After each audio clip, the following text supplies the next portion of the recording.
Dear ladies and gentlemen, dear representatives of different important institutions and structures, with this introductory panel, we are opening the conference Reducing Disaster Risk at the international and national level. Since we're talking about the emergency situation, health plays a significant part of this emergency. A dean of the Faculty of Security, Professor Vladimir Cvetkovic, that was supposed to be the moderator of this introductory speech, unfortunately is sick, which falls under this health-related part of the story we would be focusing on tomorrow. So I stepped in his shoes. My name is Professor Boric, the professor of the Security University. This conference is an example of the cooperation among different structures.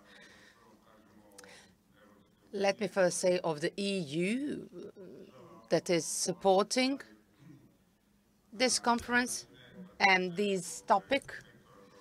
Then, of course, emergency management sector that is the patron of this event, UNDP, that is helping us in designing and organizing these kind of events. This is the security faculty being the part of the academia trying to shed the theoretical light on this topic and is focusing into theoretical part. And we have representatives of those structures that are important for emergencies, such as Republic Geodetic Authority and the PERS. So every panelist will present you in this introductory part and we'll talk about the importance of this conference. Let's start with Luka Čaušić, Assistant Minister of the Interior and the, Chief of the Emergency Management Sector. Thank you very much, renowned State Secretary, renowned Mr. Horgas, renowned directors of the enterprise, PERS Drašković, representative of the UNDP, EU, my dear colleagues from abroad, professors. Let me not forget, I have a lot of known faces in here in the audience. I'm very happy for that fact. I would like to greet you on my personal behalf, on behalf of the Minister, Mr. Vulin, and to express the satisfaction that the colleagues from the emergency management sector would also take part in this important conference. It is important because it is organizing precisely on today's day, the day of reducing disaster risks. Let's not repeat those sentences. You're expert in your field, but that these kind of the climate changes will affect us more often and that the emergencies no limit. But what we can testify from the field is that the climate change and these emergencies are frequent. And on a monthly basis, we can observe something that has never happened before. I would remind you that this year, which was the hottest in Europe ever since we started measuring the temperature in the European continent, the territory under the fire increased by 66.5% compared to the last year, which also hit the limit. We had the open fires increased by 23.6%, 13,766 wildfires, and it is my pleasure to tell you that each and every of these fires was either localized or put up within 24 hours from the moment it was reported. Why I'm mentioning? Because at a single day, when we had a large number of open fires, we had the tremendous precipitation that caused serious problems. You would remember record precipitation level of precipitation was measured in Zemun. Belgrade was under the water, and that is something that hasn't occurred in the past. So it is actually warning us that we need to get prepared ourselves as a society and that we need to do everything to get ourselves prepared and get our citizens prepared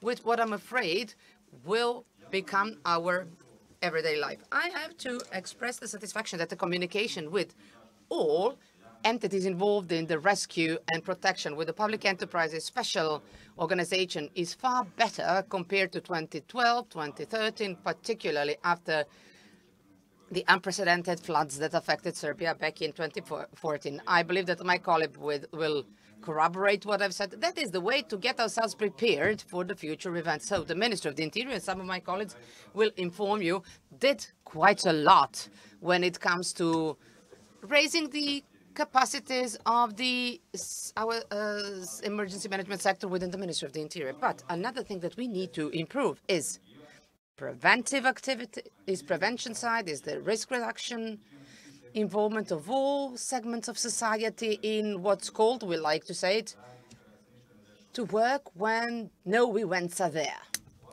And these kind of conferences are very important. But what I would like to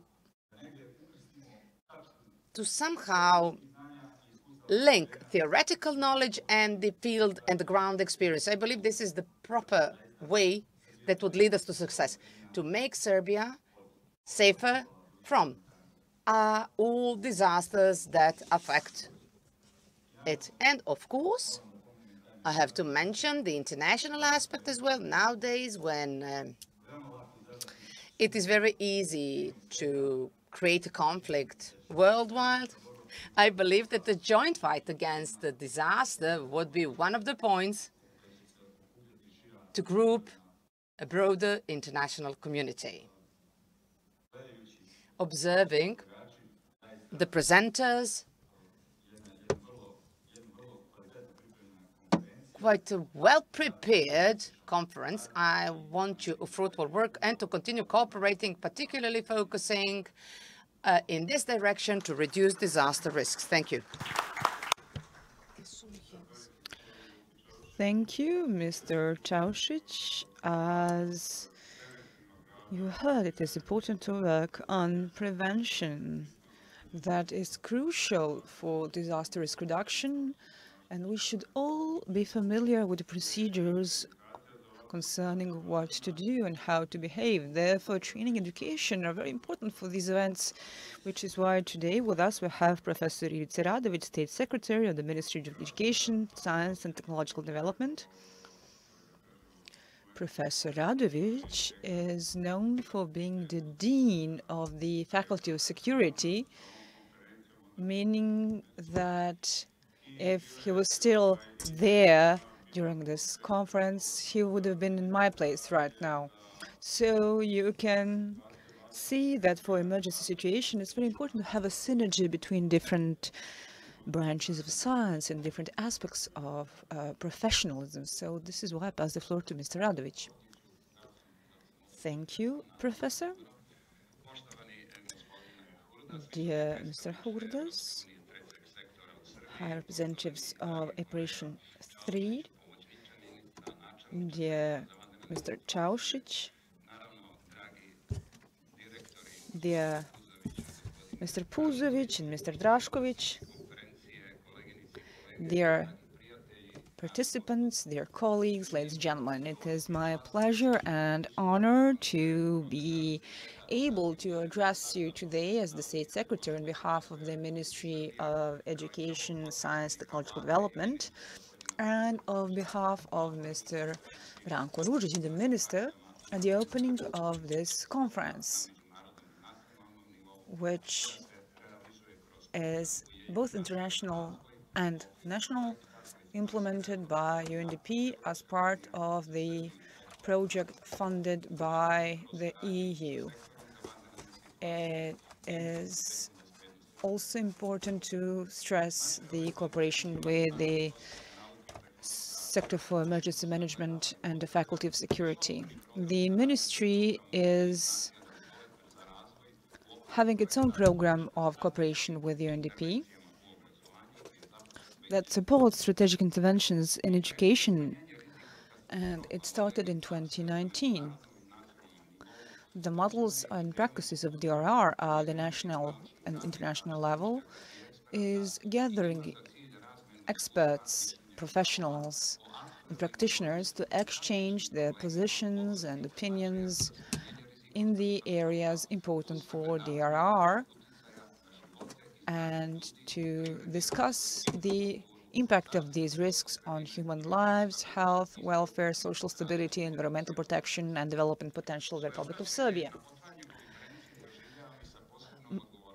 I am feeling particularly responsible to participate in this conference because during my academic career, from 2007 to 2018, I worked at the Faculty of Security, and I was particularly focused on emergency management and elemental security, and I was even the dean of this faculty. So in that sense, allow me not to take too much of your time, but still to highlight that from that period, I recognize and stress three elements that are particularly important for our topic today. The first is the visit of Aleksandar Vučić to the Faculty of Security that took place on May 22nd, 2017, shortly before he was elected as the President of Serbia for the first time. President Vučić delivered a lecture on security risks and hazards at the global and regional level. The particular importance of this visit was that the president had full understanding for the issues of the faculty and that it needed new premises and a new building, which is and there was the idea to construct a new building in Novi Belgrade. And this visit and the great cooperation with the ministers Šarčević and Ružić resulted in a final design to build a new building of the Faculty of Security funded by the European Development Bank in cooperation with UNDP to draft all the necessary project documentation. And the third element from that period concerns the period 2016-2017, when the Assistant Minister of Interior and Head of Sector for Emergency Management, Predrag Marić, and with the support of Professor Vladimir Jakovljević, their cooperation resulted in accrediting another course in the Master Studies of the faculty, which is exactly disaster risk management. Ladies and gentlemen, it is necessary to draw your attention to the warnings issued by the relevant international organizations dealing with disasters. No matter if a country is well prepared and if it has solid policies for emergency management, it will still face situations that will become actual disasters with disastrous consequences. In that sense, if the preparedness, including response and recovery, are not well implemented as processes, the consequences of disasters can impact generations. Ladies and gentlemen, the purpose of not only this conference, but our whole academia is to exchange knowledge and information. And our common denominator boils down to two words: power of knowledge. Power of knowledge is the credo of the Faculty of Security, and the motto of the strategy of science and technical development of Serbia is the power of knowledge. The strategy is a strategic document to improve the quality of citizens' lives by means of science and technological development, and it underlines that knowledge and innovations are the foundation for the growth of living standard, preservation of health, and protection of environment.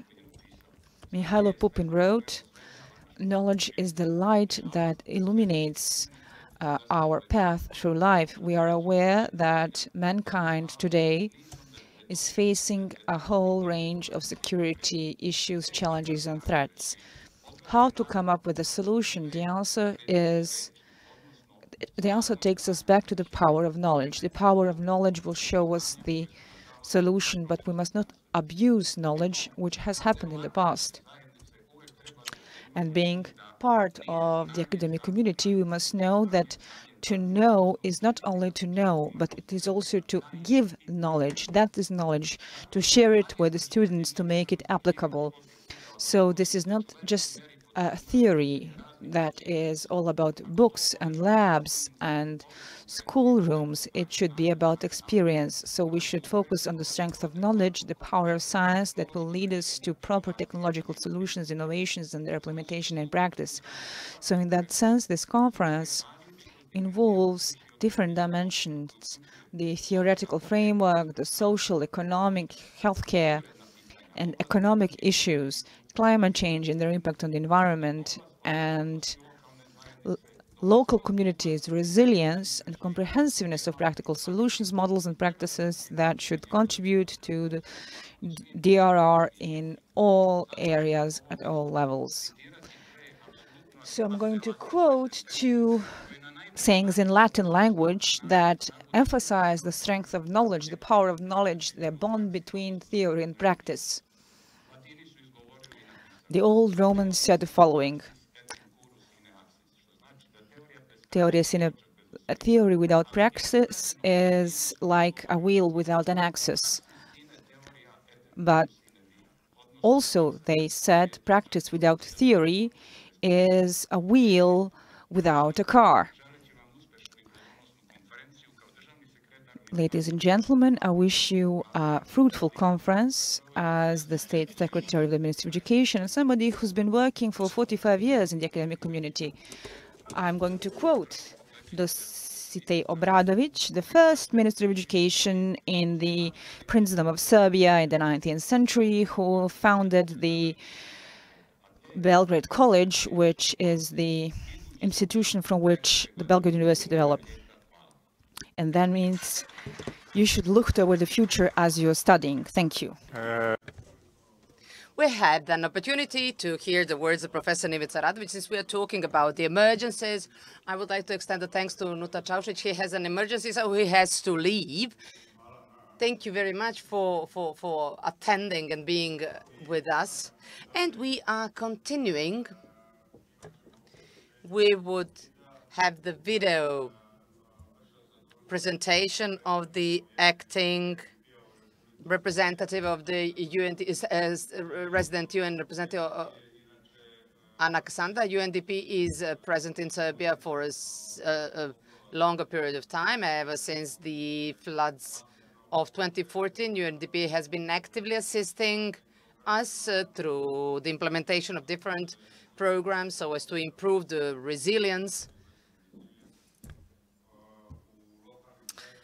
focusing at the local level so as to adequately respond to the challenges brought by disaster. So please take the floor. Thanks a lot to our moderator. Basically today stepped in to cover for this event, dear Assistant Minister of Interior and Head of Sector for Emergency Management, State Secretary of the Ministry of Education, Science and Technology Development, dear representatives of the EU, representatives of the ministers and public sector institutions in Serbia, ladies and gentlemen. It's my pleasure actually to greet you, all of you today on behalf of our resident representative who actually wanted to be with you, but due to a medical situation, he could not join. Unfortunately, also due to medical reasons, I was prevented to be with you today. However, the importance of this conference compelled me to address you at least remotely via teleconference facility. As the colleagues mentioned, it's no coincidence today that this conference is being held today. The United Nations people across the world mark the 13th of October as the International Day of Disaster Risk Reduction. One of the reasons for marking this day is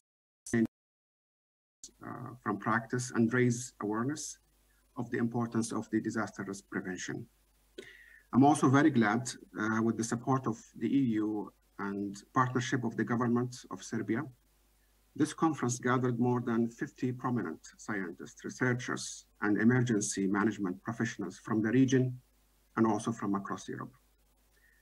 As the Sendai Framework Agreement reminds us, in order to strengthen prevention and readiness to react in emergency situations, collaboration of all relevant actors is needed. Of course, this includes coordinated actions of national and local authorities, as well as civil protection services and the business sector.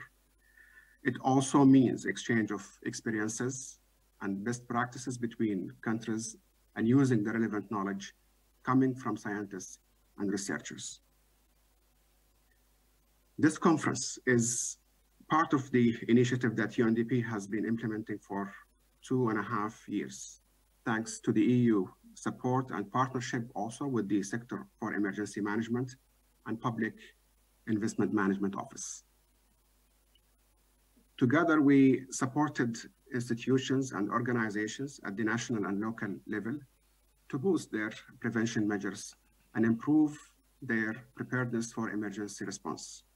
Currently, UNDP and the EU are supporting the Sector for Emergency Management and Government of Serbia, working on group to develop a new disaster risk reduction strategy that will improve the national disaster risk system. Some of our plans, basically for the future, also includes the instruction of the first Civil Servant Protection Training Center in Kraljevo. We also remain committed to the construction of the Sector for Emergency Management headquarters building in Belgrade, which will host operations of the 112 Common Emergency Number. Going back to the conference that starts today, we are particularly proud to be able to present the Disaster Risk Register established within the GeoPortal of the Republic Geodetic Authority. Also, in developing this innovation solution, we work closely with the Sector for Emergency Management as a leading partner with the Public Investment Management Office, Public Water Management Company, Serbia Vode, also the Geological Survey of Serbia, Forest Director and Forest Management company. This interactive digital database will enable the citizens of Serbia to get an insight into the risk in a specific location with just one click. The Disaster Risk Register will enable them to make risk-informed decisions in various segments of everyday life, for example, about where they want to live or invest their resources and money. Decision makers also will have a real-time data available and be able to improve urban planning, as well as to speed and the quality of response in moments of a crisis. Today, you will also hear more details about this unique system from our partners later today. I look forward to hearing in the next 2 days the answers of the Serbian and international experts to the and participants to the question, how to make our economy, our health systems, and our local communities more resilient to disaster. I'm also honored to mention that the learning of this conference will feed into the new curriculum of University of Belgrade Faculty of Science of Security Studies, thus improving also the disaster risk literacy and quality of education of future professionals in this field. In closing, I would like to thank the EU for their support, as well as the Ministry of Interior and the Ministry of Health and the Public Investment Management Office for working together with the UNDP in helping the Serbian society to avoid, prevent, and prepare for the adverse impact of natural and man-made disasters. I wish you all a dynamic and fruitful conference, and thank you very much.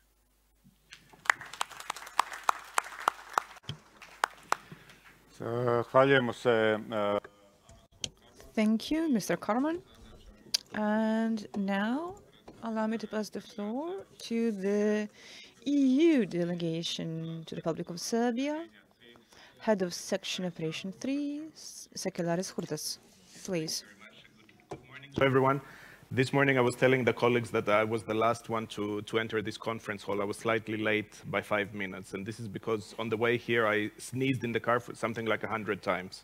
So what does that teach you, basically? That you should always be prepared for disaster. And what should I have done in that case? I should have taken an antihistamine the night before so that I would ensure my timely arrival to this conference. So distinguished speakers, distinguished panelist guests, ladies and gentlemen, an honor for me to be here today, and thank you very much for the invitation. This conference allows us to look at the state of the art as regards response, preparedness, and prevention of disasters. I promise I won't take too much of your time. A lot of things have already been mentioned by the previous speakers. Natural and man-made disasters endanger a large number of people, causing losses of lives, homes, businesses, or disrupting essential infrastructure. Climate change, global warming with its increasing acceleration over these last 25 years, is having disastrous effects on people's lives, increasing the occurrence of disasters on an unprecedented scale. The socioeconomic impact of disasters can last decades, especially when the physical assets that help generate income, such as roads, bridges, factories, forests, or other natural resources are disrupted.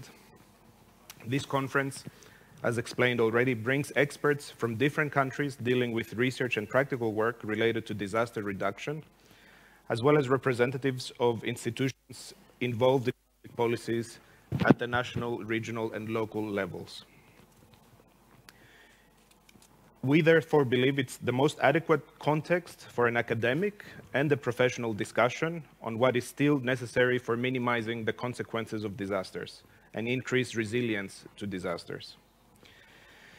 It's clear that we must act together to reduce risks and their implications in national territory, as well as regional, as well as globally. This means that more efforts are needed for detailed analysis and assessments to comprehend the impact on citizens, to introduce adequate measures for prevention, response and recovery, including investments for building back better. But these are all concepts that you, the experts, should definitely know about. So what's needed here is for institutions to develop capacities to be able to map their vulnerability, assess their risks through the most innovative methods and tools, be able to take risk-informed decisions, inform citizens about risks, and prepare adequate plans for rescue and recovery at local level. This is what we're here for. As disasters do not know national or ethnic barriers, countries need also to strengthen their role in regional mechanisms of cooperation based on solidarity in order to protect people, to protect infrastructure and natural resources across jurisdictions and borders. And this is what the EU is here for. The EU Civil Protection Mechanism is one of the best examples of EU solidarity in action, and EU solidarity has been mobilized in order to assist Serbia specifically in the most critical moments of the last decade, one could say. The first, of course, moment was the catastrophic flooding in 2014, when more than 250 million euro was invested for reconstruction projects, such as the construction of over 230 houses, schools, the renovation of almost 2,500 buildings affected by the floods in various municipalities, and also the construction of 73 new bridges, all funded by the EU. Projects have put special emphasis on flood risk management. Again, this is what we're here for, as well as resilience building to reduce or avoid the impact of severe weather conditions in the future. Then, of course, there was the pandemic. During the COVID pandemic, the EU boosted the capacities of the Serbian hospitals in particular by funding the recruitment of 200 Serbian doctors and nurses, the purchase of ambulances and special vehicles, medical furniture, as well as giving 27 million euro for a direct purchase of COVID vaccines.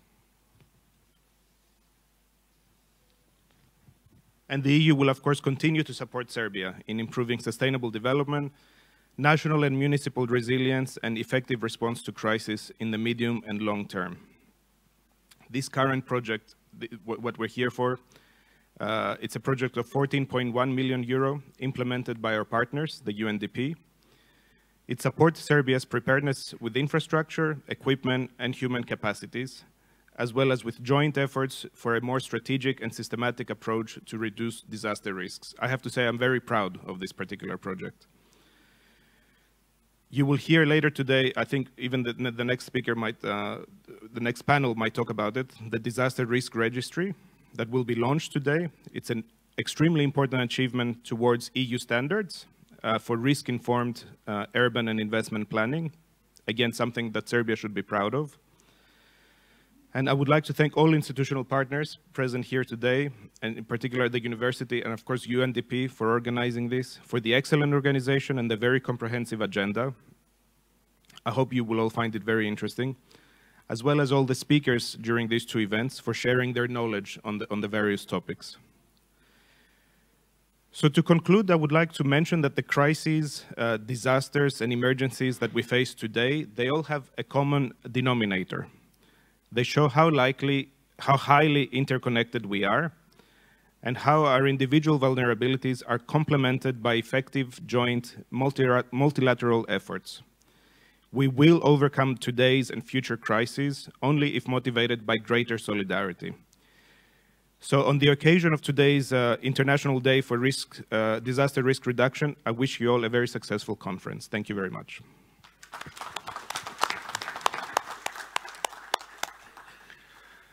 I would like to extend the thanks to Ms. Kurdas, who in his brief speech mentioned all important words connected with disasters such as vulnerability, resilience and solidarity and many others, and in a way encircled what's important for us to know, to have as a mission of this conference and the actions focusing on preventing disaster risk. I would like to give the floor to Mr. Goran Puzovic, Director of the Public Water Management Company, Serbia Vode, because as we heard, floods are one of the great risks. And I would kindly ask Mr. Puzovic to shed a light on that topic. Thank you very much. Good morning to everyone. I'm very glad that the Public Water Management Company is a part of this conference and that I have the pleasure to address the audience and to point out what we did in the past. While thinking how to start, I always recall May 2014 and the unprecedented floods that affected our country and the region, and we know what were the consequences there too. The life stopped at a certain point of time in Serbia. That shows that the climate change are omnipresent, that they are not the fragile, that they are future, and that everything that has happened ever since then shows us that from the aspect of water, we haven't had a single normal water. You observe what happened in the central Italy when 430 liters of waters fell in 3 hours. What was the response? And what's the task of all of us dealing with flood defense? That it is going to be constantly more and more difficult. The climate change does not entail the large precipitation. They also entail huge heat, new pandemics, new invasive pests that are destroying flora that have been living and in a certain period of time. So climate change are there, but the task of all of us in this sector is to find the way that all consequences of these threats are reduced to the minimum and to protect every citizen of our country and each and every person living worldwide. What's the response of the Republic of Serbia and what's the response to the things that are ongoing? After that, 2014, we somehow woken up and we recognized that risk as a critical. Serbia Vode are part of the state policy and we are implementing it. And in the past 8 years, we have 750 sites that were closed in different towns. We have a different kind of investments. We are preparing a new documentation to increase the level of security and safety. Everything that we did so far shows that we are living safer, but what's basic, we can never be 100% protected, but only with the investment and raising the awareness and raising our resilience, we would reach safer life in our country. The second benefit after those floods that happened was the connection of different institutions at the central and the local level. Now we are aware how we all function. We know what's the communication at both horizontal and vertical level, all of those involved in the flood defense, in how the people in the armed forces, in the police, in the hydromat, in Geodetic Authority of Serbia, water management companies. We all are aware what our colleagues are doing in their sphere. On the other hand, the local governments recognize that part and started organizing themselves, because what's going on above them and beneath them. So they're trying jointly to raise their resilience in their territory and the overall system. Is it sufficient? Of course not. We need to join our strength, to use new technologies, get ourselves connected truly, train new generations that would all world experience translate into our project and enable people in Serbia to live safer and better.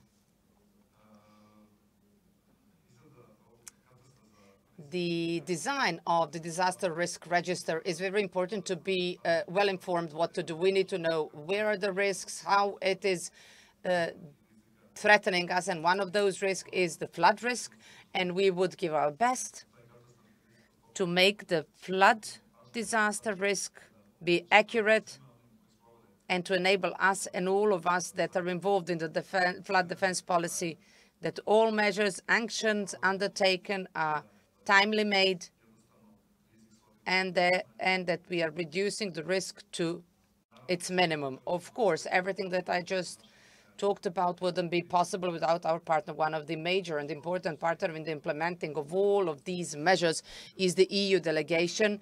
And on behalf of the government of the Republic of Serbia and on my personal behalf of my company, extended thanks. They have always been there still, and they will be our reliable partner. All of their financial support, professional support, media support is critical to make this sector present. And in times ahead of us, everything I mentioned, we reduce to a minimum. Once again, thank you very much for your assistance, and to all other partners that were involved in the project through different donation to make us today as we are. I hope that this conference will, in these 2 days, will show everything we did, everything what we are doing, and everything that is waiting for us in the future. Thank you very much. Thank you, Mr. Pulzovic. It's very encouraging what you said, because we can see that the awareness is growing in the local communities, and different sectors are networking and working on building resilience to disasters that we're expecting to happen in the future. He also mentioned the disasters risk registry. And now I would like to pass the floor to Mr. Borko Drašković, Republic Geodetic Authority Director, who is going to tell us something more about the so-called disaster cadastre. Ladies and gentlemen, dear participants, dear organizer, allow me to thank you on behalf of the Republic Geodetic Authority for organizing this conference and for giving us the opportunity to showcase something that is, I am free to say, the peak, the crown of a decade of work of the Republic Geodetic Authority. We have been reforming our institution together with the World Bank, and we have become a prestigious international institution that is working on things such as registration of real estate, but it is also working on archiving and collecting geospatial data and distributing geospatial data. I think we should particularly emphasize the distribution of geospatial data, because This component of our work is what allows this disaster risk registry to exist, and the Ministry of Interior, the Secretary for Emergency Management, will really benefit from the registry because it will provide them objective information that will help them make evidence-based decisions. We know that every space is defined thanks to geospatial data, and in digitalization, I can tell you that all 17 goals are related to geospatial data, and data is structured in a particularly standardized way, and this is how we turn data into information, and the information provides what experts need to make informed decisions. Why am I saying this? Because in an emergency situation,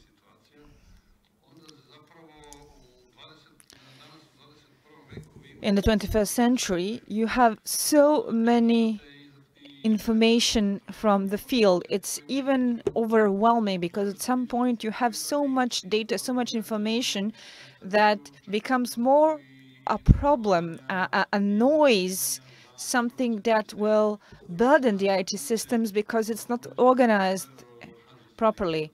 But if you have a registry,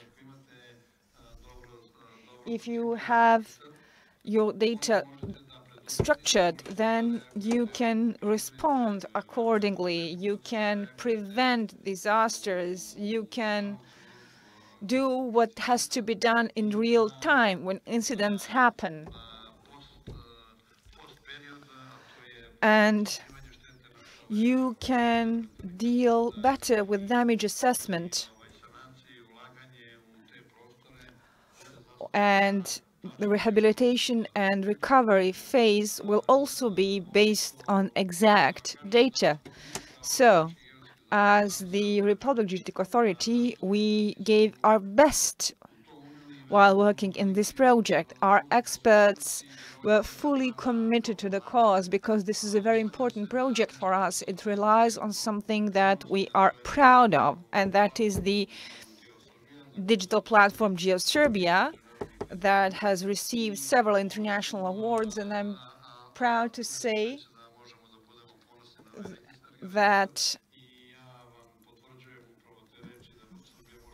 Serbia has accomplished something special with this registry because this is the biggest set of geospatial data that any country in the world has. Our digital platform is developed in line with the standards of the United Nations, with the geospatial data framework. It is aligned with the Sendai framework.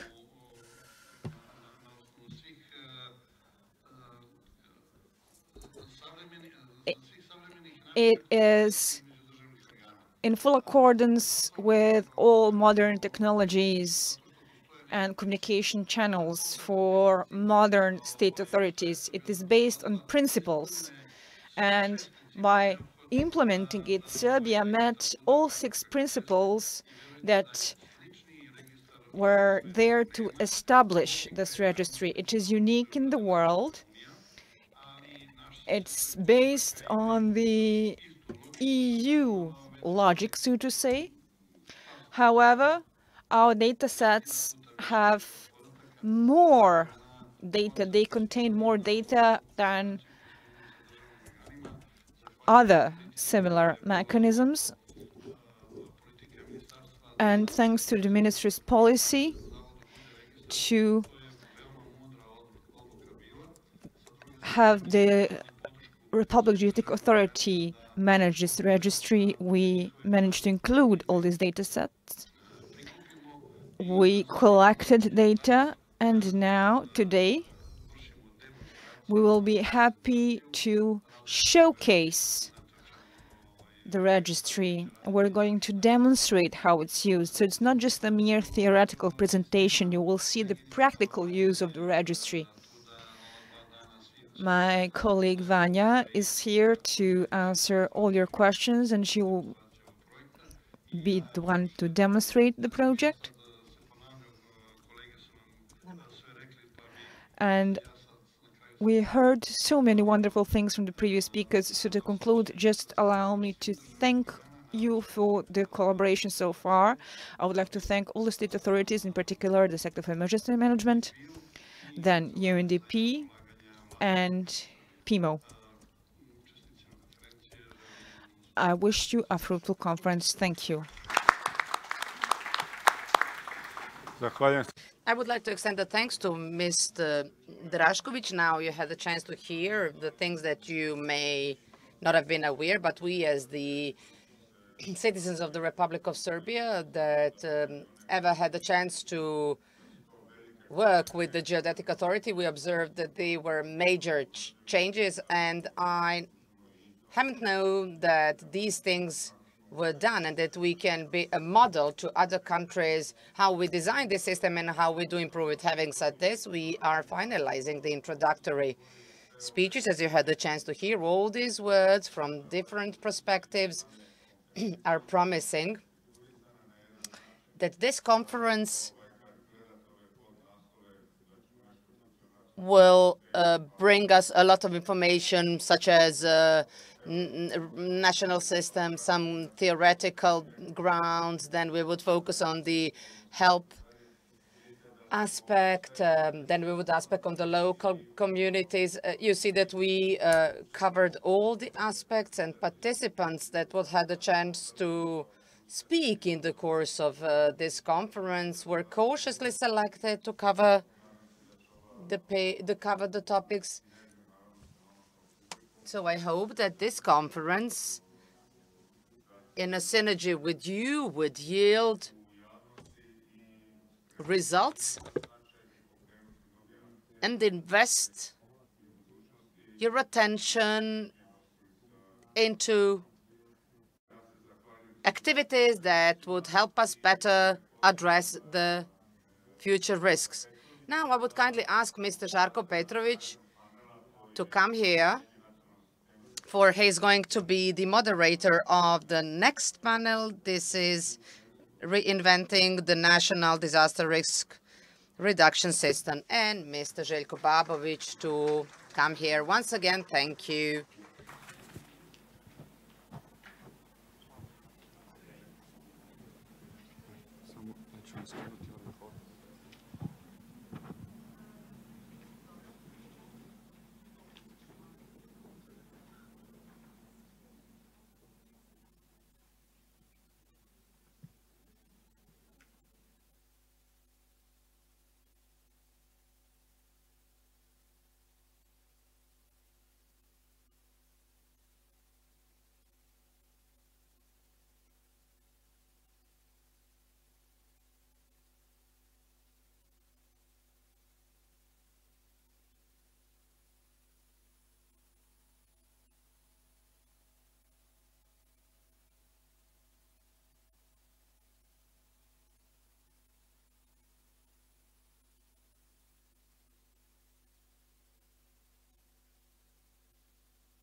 Good morning to everybody. I don't know, should I wish a happy international disaster reduction risk? Is there any happiness in there? But anyhow, this is the day when we are marking the DRR Day and everything that entails.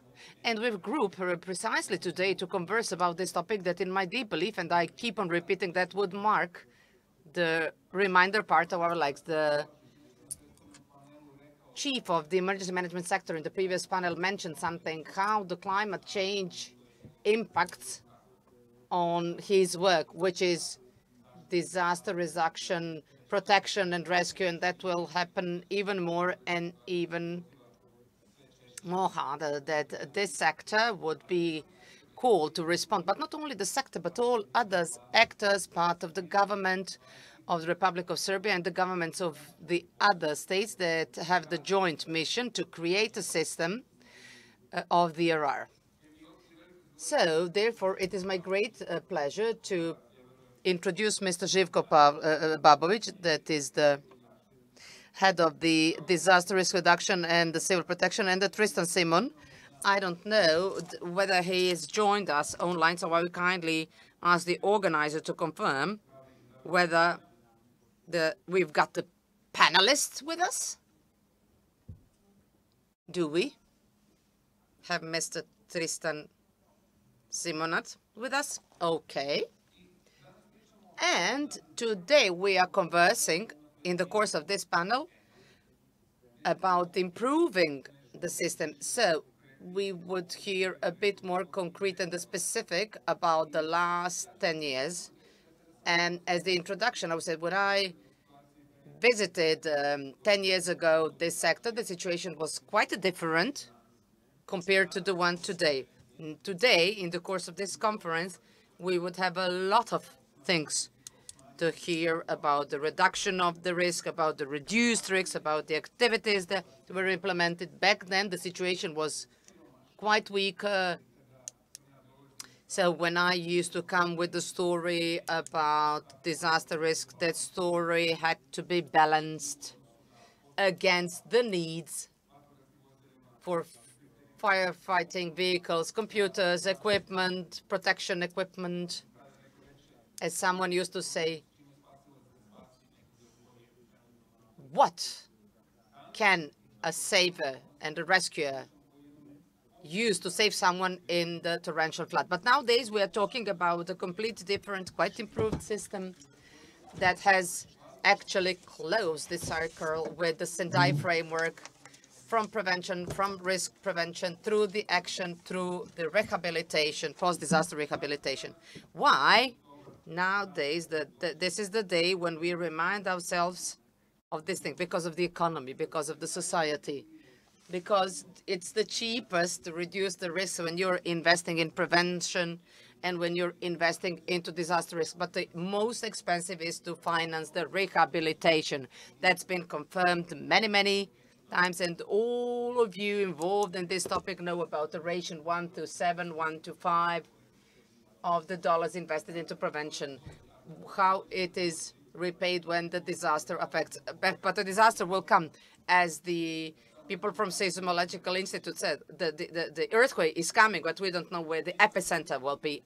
Without further ado, I would focus and give the floor to our first panelist, or at least the first part of the panelists before, and I'll try to have the panel that would culminate in the end, and I expect the culmination in what Director Drašković announced, and that is the presentation of the disaster risk register. So, Mr. Babović, you've been in this sphere for longer period of time, and for a long period of time you've been working with the DRR. What's different compared to previous 15, 10, or 5 years? So what would you reiterate as the process that led into the fact that we are developing the DRR strategy as an umbrella and monumental document? First of all, I would like to welcome you all. Good morning to everybody. It is my great pleasure to to be a part of today's conference, and it is my personal and professional honor to be here because I'm at the head of the department dealing with rescue and civil protection. And in that regard, I would like to congratulate to all of us this day. It is my great pleasure that the two of us precisely that have been knowing each other for a longer period of time to be a panelist, particularly in the panel where you're a moderator, we're our dear friend, and UNDP is our perfect partner, you and your collaborator and your team. So let me go back to your question, where we are compared to 10 years ago or 12 years ago, far away, a solar year far away, a system of protection and rescue in the Republic of Serbia. Prior to 2009, it was organizationally situated in three different ministries: Ministry of Defense, Ministry of the Interior, and the Ministry for the Protection of the Environment. By the adoption of, through the adoption of the new historical law, the first systemic law from the rescue and protection. This is the law on the emergency situation. We've made a joint and unified system in the Republic of Serbia by creating an emergency management sector wherein we've started from the scratch. It's starting from the law, bylaws.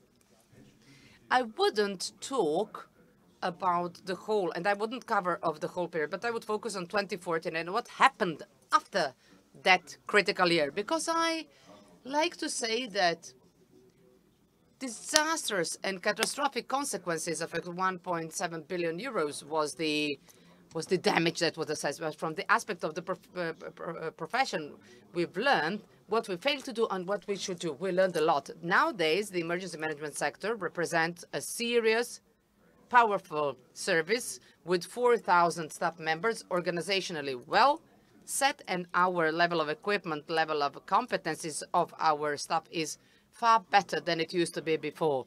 The second thing that your previous panels mentioned is that we've connected rescue and protection system in the Republic of Serbia. In 2015, we've started identifying who is in charge of what, who is competent for what, how can each and every actor help in this system, and we've managed it through the development of the disaster risk assessment, which is a strategic document that's been devised for the first time in such a fashion in the continent, and that was commanded by the EU and by our partners, not only national but international partners, and we are very proud of it. That's when we link the whole system. That's how we are functioning nowadays. Everything Mr. Puzovic mentioned, when something is ongoing and happening, we are organizing our activities and coordinating all the activities. When it comes to our level of the equipment, I can play the presentation and continue conversing. I'm open for this conversation so as to make the presentation as a part of the material that would follow. But I can proudly say that we've yielded great results, and we cannot compare this period with the nowadays situation when we've got the situation with a higher and better level of the equipment. Thank you, and a higher capacity and proficiency of our staff. Thank you very much. What is important to mention within this context is the fact that when we are talking about risk reduction, we are actually measuring what's missing. And that is the huge part that is causing us the problem. The success of reducing the risk is that we've got risk reduced, that we've got less risks. But we are all aware that this is disasters and the things that are ongoing and natural hazards are coming independent or irrelevant of our will. It all depends how we ensure and secure that the natural hazard doesn't become a disaster. We need to reiterate the part related to the work among the institutions, how within the context of the national risk assessment and in the concept of the development of the strategies. What was the greatest impact, in your opinion, on the process step forward and the positive step forward that occurred in the past years, that within the system, that within the government, we've made amendments to the law and we've created strategic documents that are ahead of us? As the foundation is that the experts and practitioners impose to the politics that some things have to be changed and that we need to invest more in the DRR and in the rescue, consequently rescue and prevention and protection. Sorry, I can freely say, let me find it on my presentation, that the budget, that only the budget for the emergency management sector is much greater compared to previous period. Further on, we've managed that we cannot do it independently, that everything is expecting from our sector to be focused on all disasters. It cannot do it itself. The system is such that it has been united and connected so as to better function. What we managed to do in the Republic of Serbia is that we've connected all the ministries, all organizations, and that nowadays we've got the perfect situation that ever since of 2017, we've increased the level of equipment and we increased the level of the trainment and proficiency of our staff. You would just see the figures when we can easily say that we've invested more than 6 billion dinars budget of the budget funds, and that out of donations from our international partners, we received more than 5 million euros. So that is something that is fascinating, bearing in mind the previous period. And that is yielding and giving to our sector the possibility to respond in a lot of situations. Is it sufficient? No, it's not sufficient. We are far from the desired goal, and we still have a need and a desire to reach the level where our firefighting vehicles would have the average age of 7 years, compared to now that it's more than 20 years of age, and that everything we tried to equip, we managed to do that in the period that was the golden era, that's the past 4 years, within the Ministry of the Interior. We had a better understanding of the Office of the Minister, Government of the Republic of Serbia, the Minister inside, and of course our friends from the international community providing us with different kind of donation, and you are a part of them, which is actually a good introduction. And I would kindly ask you to be here and to afterwards focus on the role and the support of the international partners, primarily of the EU, which is funding this project, and to give the floor to Mr. Kristan Simonat, who is the team leader within the Directorate of the EU Commission for the Humanitarian Civilian Protection, to address. And before giving the floor to Mr. Tristan, I would like to reiterate that one important part of this international support that Mr. Babovic focused on came from the EU, which secured and ensured the support not only for the DRR system and the civil protection in Serbia. However, it was a huge support where a lot of ambulance vehicles were procured and a lot of reconstruction works were done, and the firefighting vehicles, 27. If I'm correct, you had a chance to see Mr. Babovic, some of them, while we were trying to put off the fire in Greece, a mobile system for flood defense, and the things that we would afterwards focus on, that is the risk of register. But that support ensured response in one of the major crises and the disasters that affected, that is the COVID pandemic, at the very beginning and the outbreak of the pandemic, when the EU helped us and supported the transportation of the medical devices and the equipment that was used to fight pandemic at the very beginning of the pandemic, by funding the transportation of more than 700 tons of these devices from China and many other countries worldwide. So, Ms. Simonart, the question for you. European Union is supporting DRR, civil protection of the Republic of Serbia. Serbia is the members of the civil protection mechanism. Do you, and to what extent you observe these progresses made by Serbia, Mr. Babovic talked about, and what is something that EU member state or the candidate country should have within the civilian protection to be observed, safe from natural and other disasters. But I've got another question, but I would pose it afterwards. Thank you very much for the question and your welcoming words.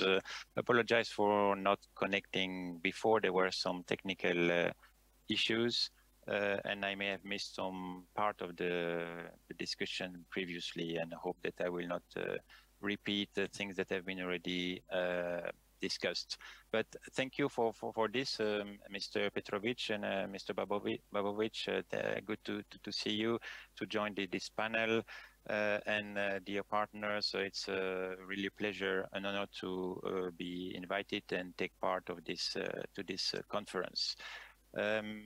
Your questions are very interesting. I'd like also to take this opportunity, if time allows, to share some slides, because they will partially respond to your questions. And what I've been preparing is to share with you a couple of figures demonstrating the already quite active role of Serbia within the European Union Civil Protection Mechanism as a full member, participating states to this mechanism, with recent statistics from recent years, but also to address something that will very likely contribute to the Union, but also to Serbia in the near future, to enhance its capacity in terms of disaster risk resilience, together with the other partners and in the region in the coming years. So if you allow me to share some slides, I will do so. But definitely to already start with your question, it's obvious that Serbia, according to what we have seen in the recent years, also in line with a recent peer review on civil protection that was organized in your country, is making very strong progress, also in establishing, consolidating its headquarters to follow civil protection activities in Belgrade. But if you are fine, I'd like now to start and share some slides that might also trigger some additional questions and comments from your side. If you allow me, Mr. Petrovic, if it's the right time for that now. Rado bih, ali nisam siguran, ne znam da li... I'd gladly do so, but I don't know whether we've got the technical capability to do that. Yeah. They will put on your presentation. Just a second. Okay, here it is. Yeah, I'm just sharing it, so I hope you can see it. Just let me know. Yes, we can see it. Okay, wonderful. And you can hear me? Da, yes. And I hope that for the interpreters, I do not speak too quickly, but let me know if there is any... You are perfect in that regard. So let's me start with the first slide. Yeah, okay. Well, you know what's the UCPM. I don't want to spend too much time on that, but it's always very interesting to keep the overview on all the countries, which includes of course the 27 member states, but also seven participating states. And you know that a few weeks ago, Bosnia and Herzegovina joined the mechanism, and we are now working hardly to further expand the partnership, the full membership to the rest of the Western Balkans, and we are close to finalizing the negotiation with Albania in particular, and hopefully before the end of the year, we will have together with us the 8th participating states joining the mechanism. This mechanism is very well known for its response capacity. Its 24-hour capacity, which is delivering every day and more in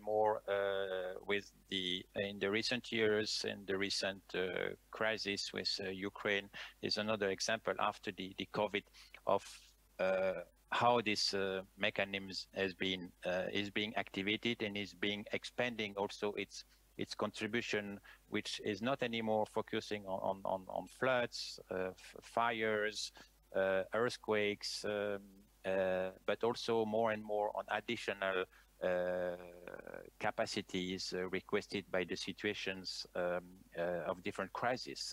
I'm speaking about emergency medical teams, about even CBRN, new capacities, about shelters, about energy supplies, etc. But the mechanism is also very active on prevention, preparedness, with a midterm and long-term perspective, and which is probably very likely today in line with the topic of the event on disaster risk resilience, which cannot happen without a long-term and midterm investment.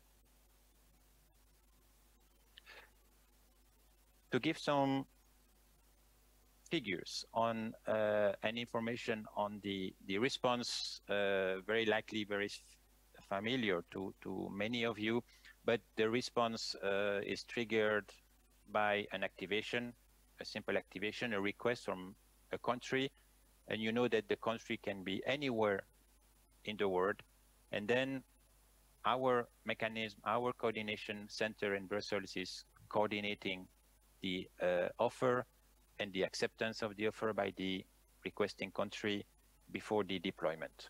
You know that very well, but this is the basic of the response in practice, and you know it's very quick. It can be triggered in a few minutes, and through the secured information system that is shared between all participating, or most of them participating states, this information is immediately available.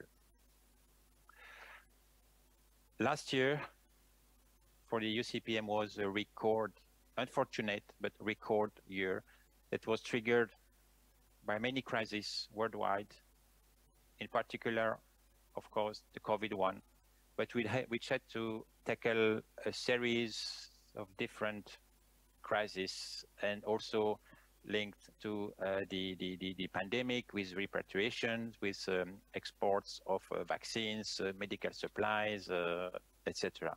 And also to deal with migrating people, population displacements, which was really intense, and where many countries, including Serbia, contributed to in terms of offering their support to others. The basic principle of the response from the Union Civil Protection Mechanism is based on the bottom on national contributions.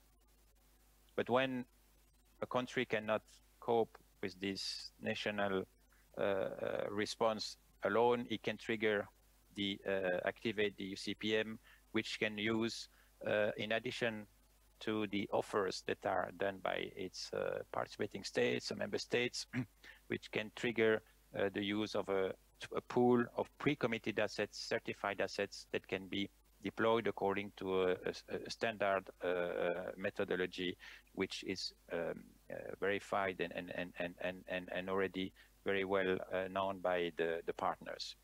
When this is not enough, we have now at our disposal, through the mechanism, an additional layer, which is called the safety net, which is provided by the RESC-EU new capacities, and I understand that it was already discussed a few minutes ago.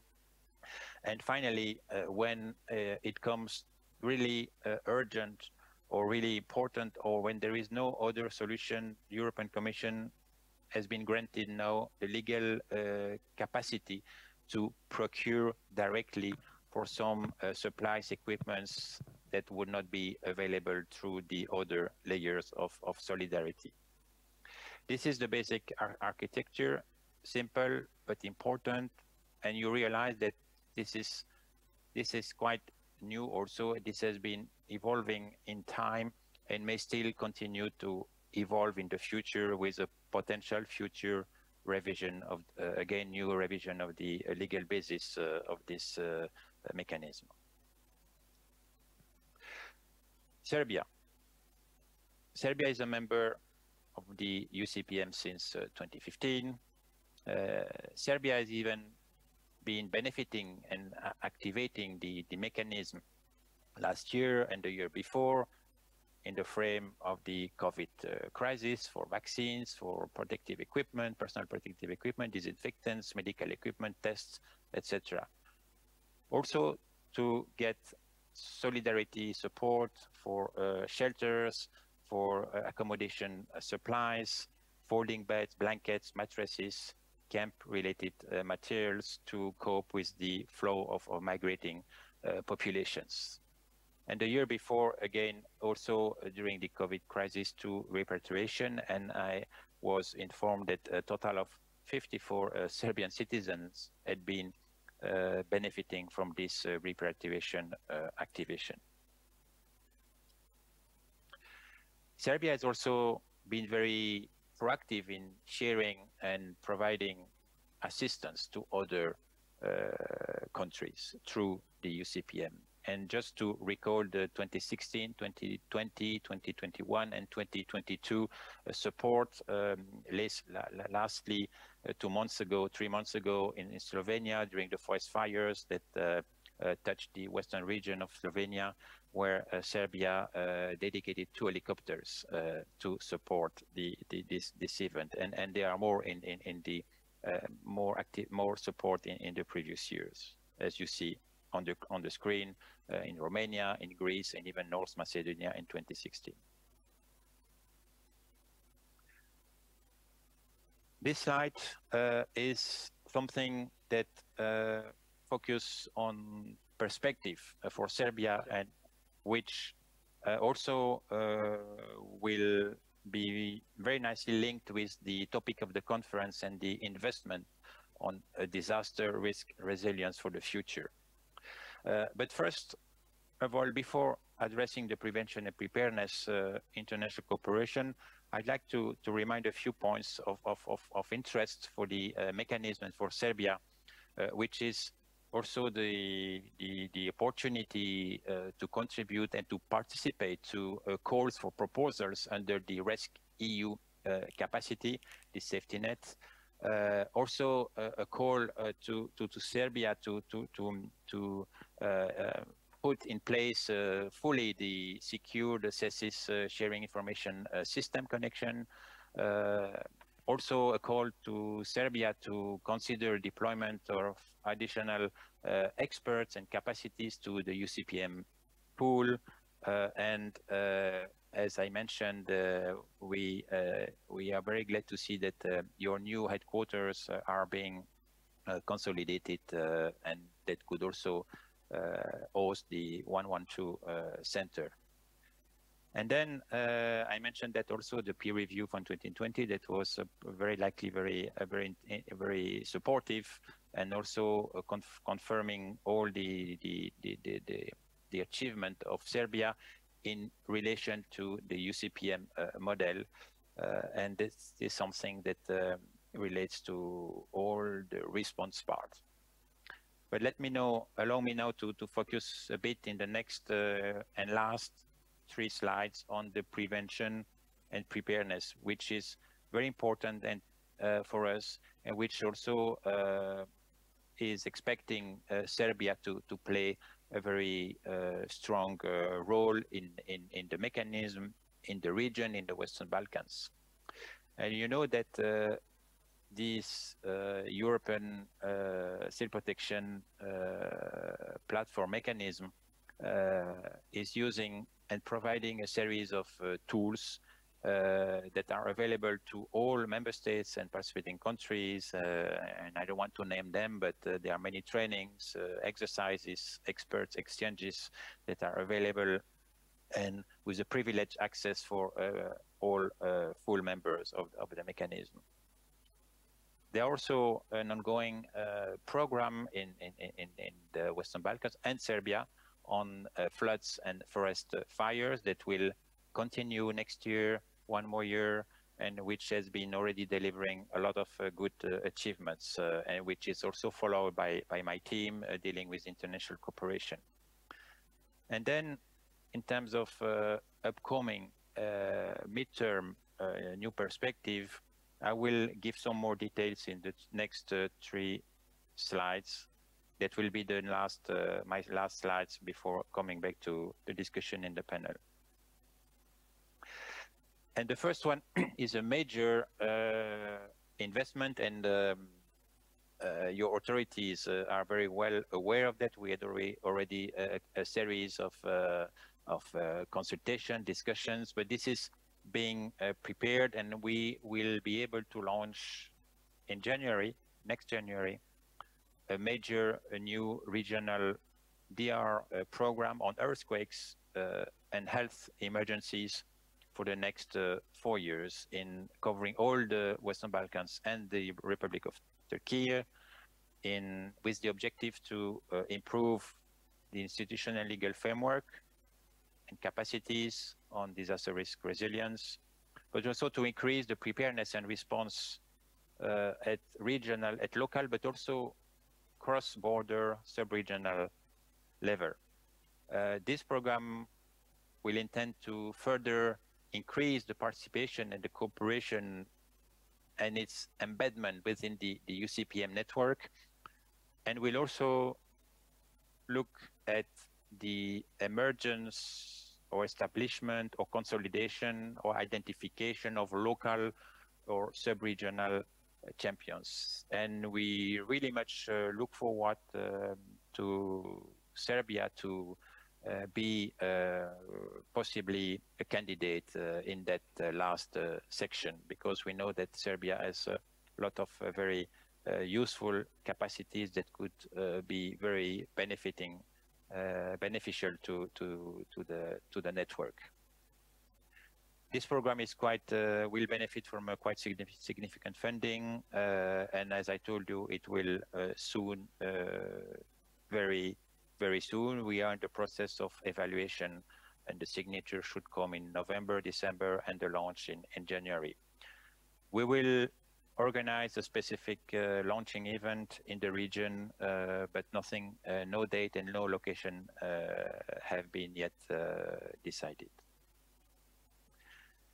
A second important investment on international cooperation from the UCPM and our team will be to launch a multi-country mapping covering all neighboring countries from the EU in the Mediterranean, Middle East, all Western Balkans, Turkey, and the Eastern Partnership, to map the main risk and hazards that can be identified, to develop a methodology that will try to find communalities and coherence to allow each country to have a comparative assessment of the situations.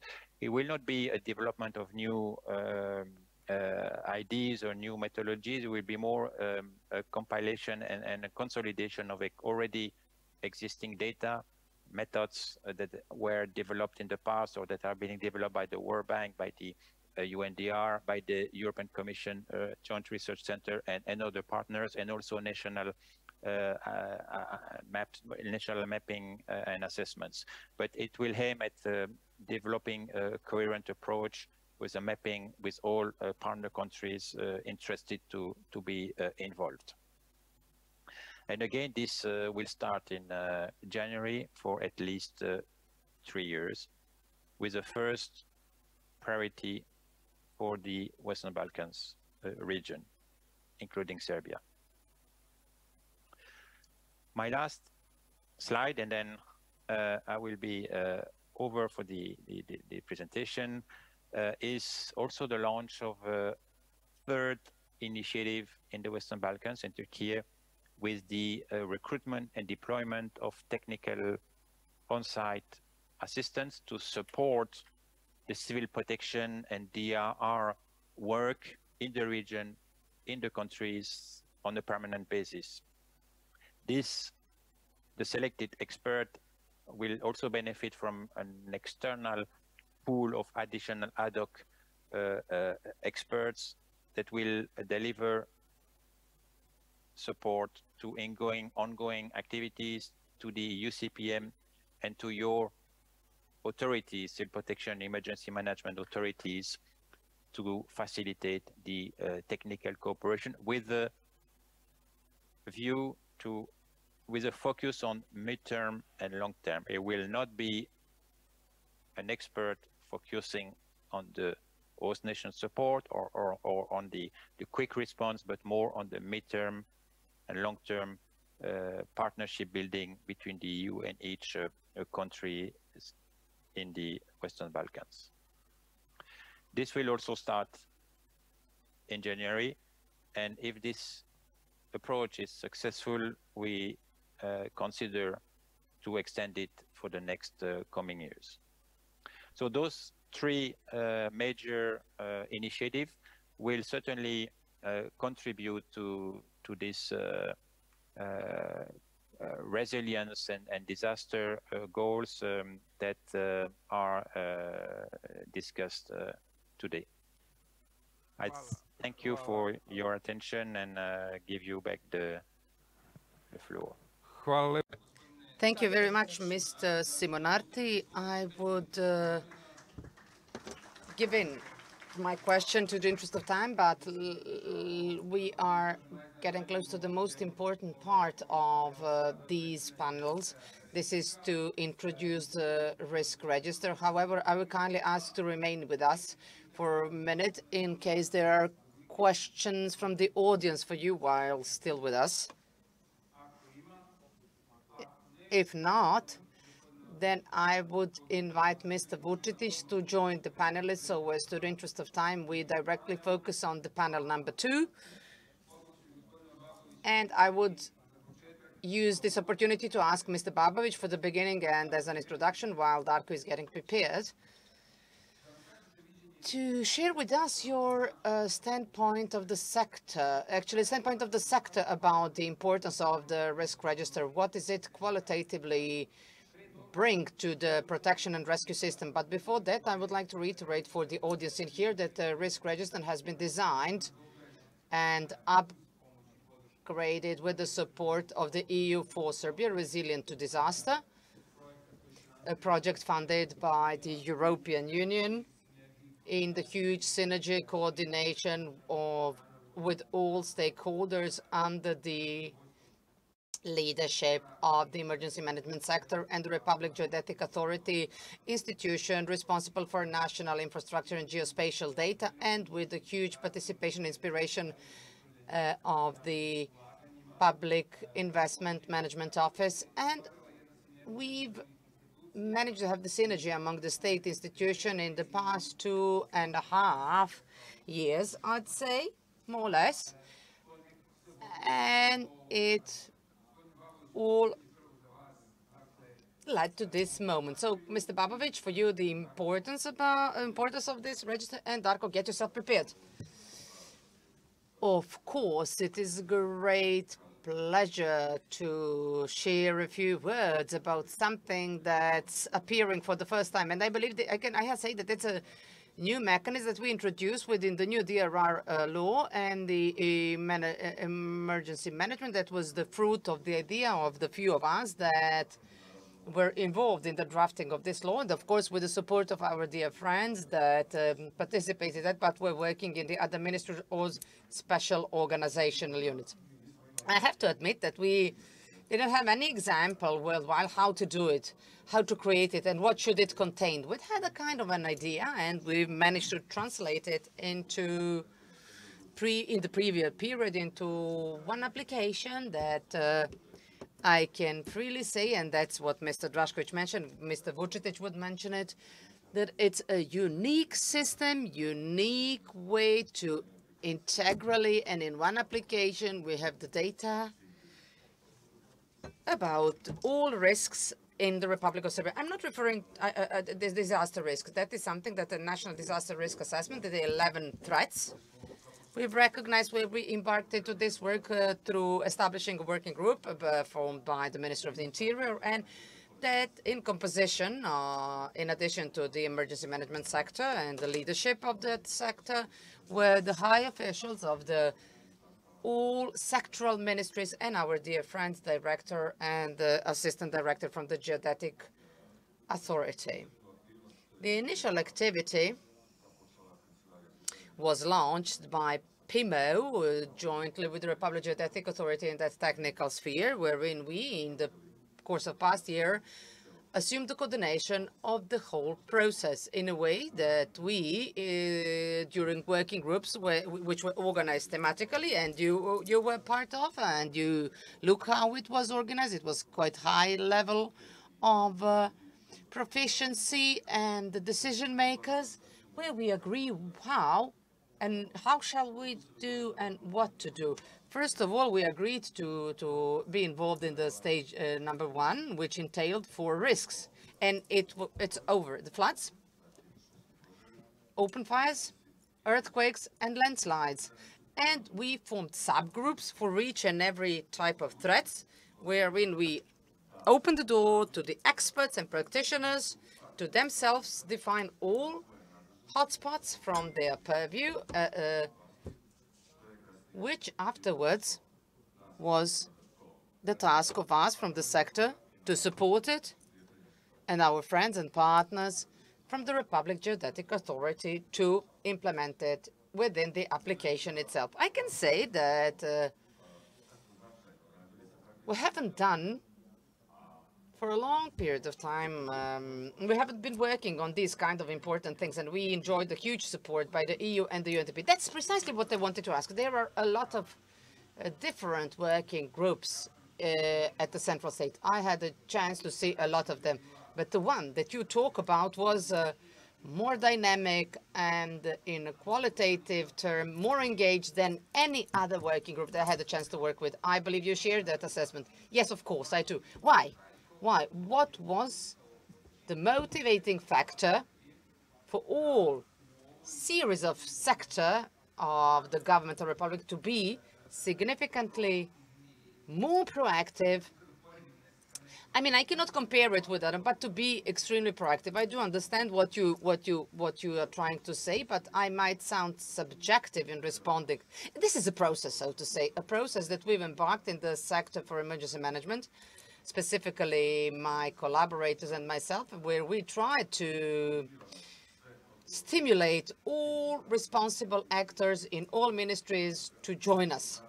First of all, through speaking about the importance of these jobs. And the job taught us that based on the risk assessment on the operational headquarters, that we cannot put the members into working groups that are not at the decision-making position. Those have to be either assistant minister or the lowest, or the state secretary, or director or deputy director.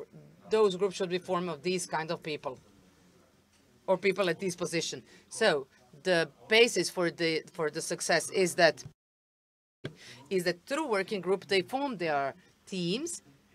They have a possibility to, in their own sector, manage and stimulate all necessary experts, and that's what we managed to do. Secondly, we had perfect conditions for working. You provided us and secured the conditions, EU, and you being the implementator, implementing partner. When I say you, I refer to UNDP, and that is something that helped us within the great venue, perfect atmosphere, strong dynamic. We defined everything and to comply with what we've agreed initially. And what we agreed initially was verifiable in the next session or meeting of the working group, wherein everyone had to report on the progress made and the setting the databases, defining critical hotspots, and what was the progress made in the part where we were all jointly working on defining of all goals. Just let me say you one more thing.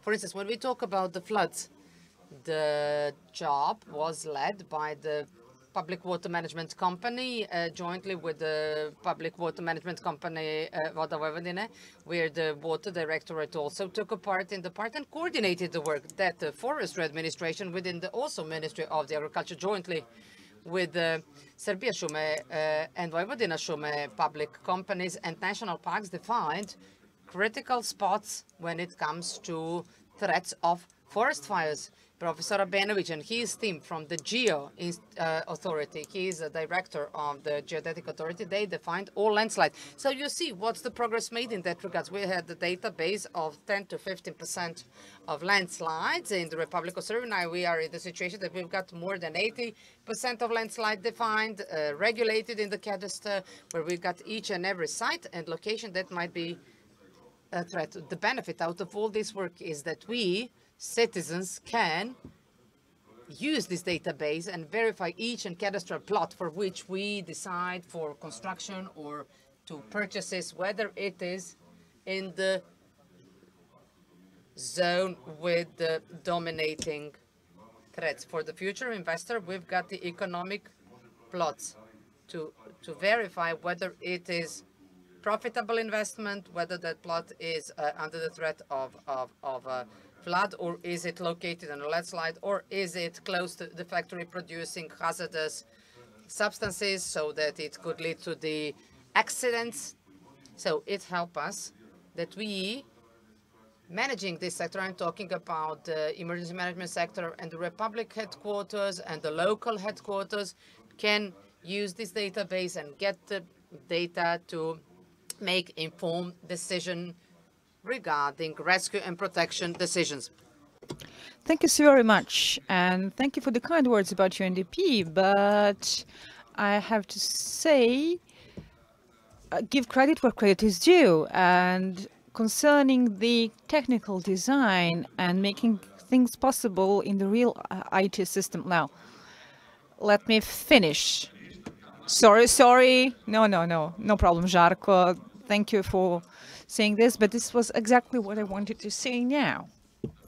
Everything what I said, we would have never done it at this level without the Geodetic Authority and their geoportal. Mr. Drašković mentioned it a moment ago, and Mr. Vučetić is going to elaborate on this. Their platform is the pride of not only our country, but of this entire region.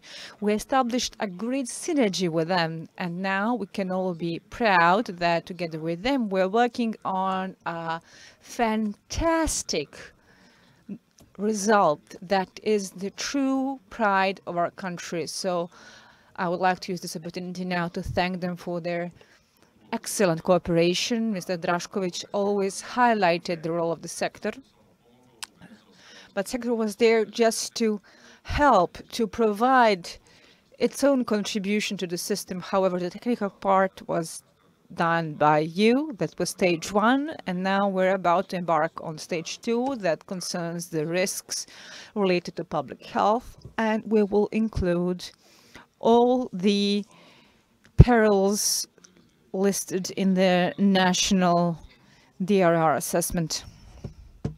Darko, please. Good day to you all. Now, I have to say it's actually pretty hard to sit down as I present this, because this is the result of work of more than 100 people in the past couple of years. Many of them were here with us today, but I cannot sit down. I have to walk around while I speak. Sorry. Maybe you wonder why the Geodetic Authority. First of all, I would like to thank the Sector for Emergency Management and PIMO and UNDP and the EU delegation. This is the model that shows good cooperation.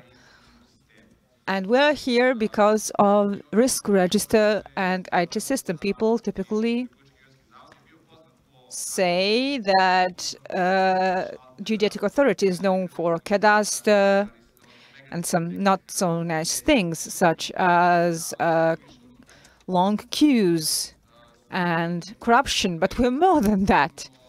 In addition to our cadastre of real estate, we, in our mandate, we have all geospatial data that are necessary for sustainable development and SDGs, but that are also needed for good governance, for decision-making, etc.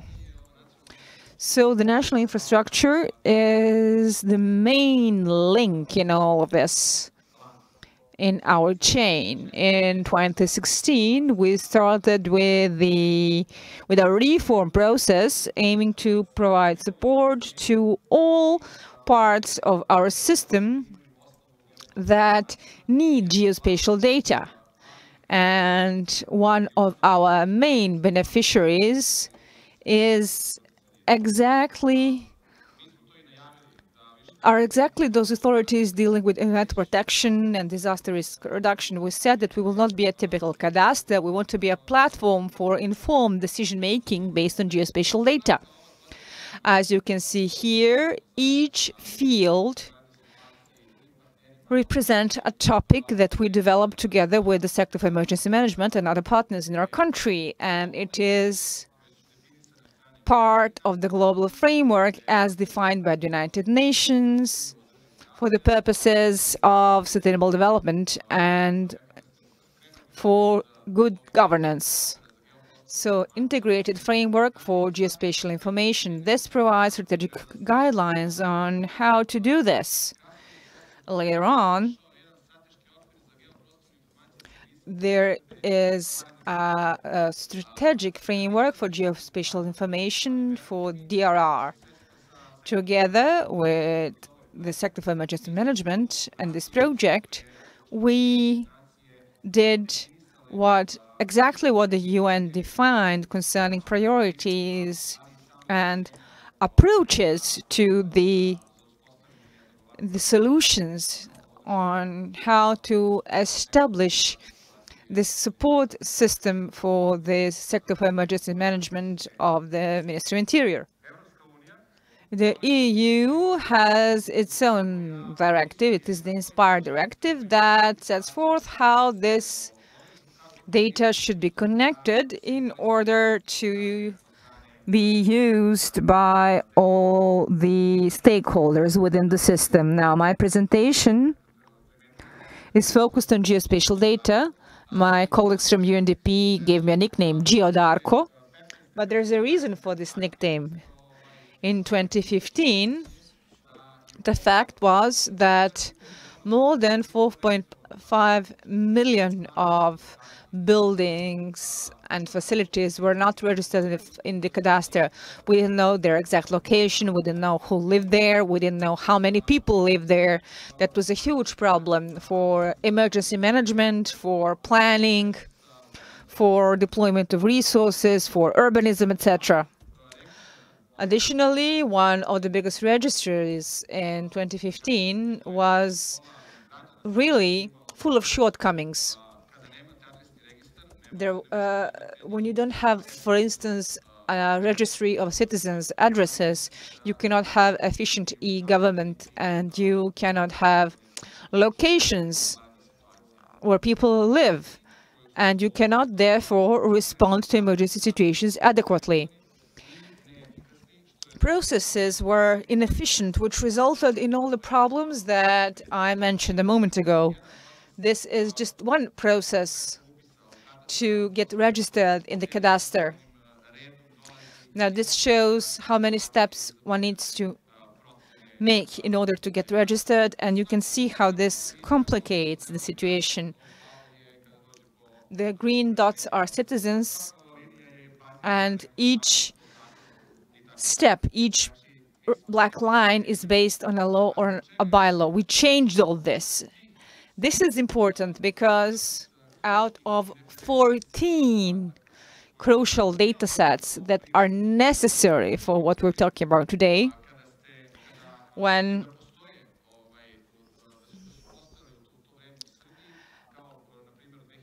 in 2014 we mentioned big floods, and it was very hard to combine all these data sets to reach the information we needed in order to respond adequately or to make any kind of informed decisions. This is why in 2017 we established GeoSerbia. GeoSerbia is not a portal. It is a complex ecosystem that standardizes data, transforms data, and allows them to talk to each other, to communicate with each other in order to provide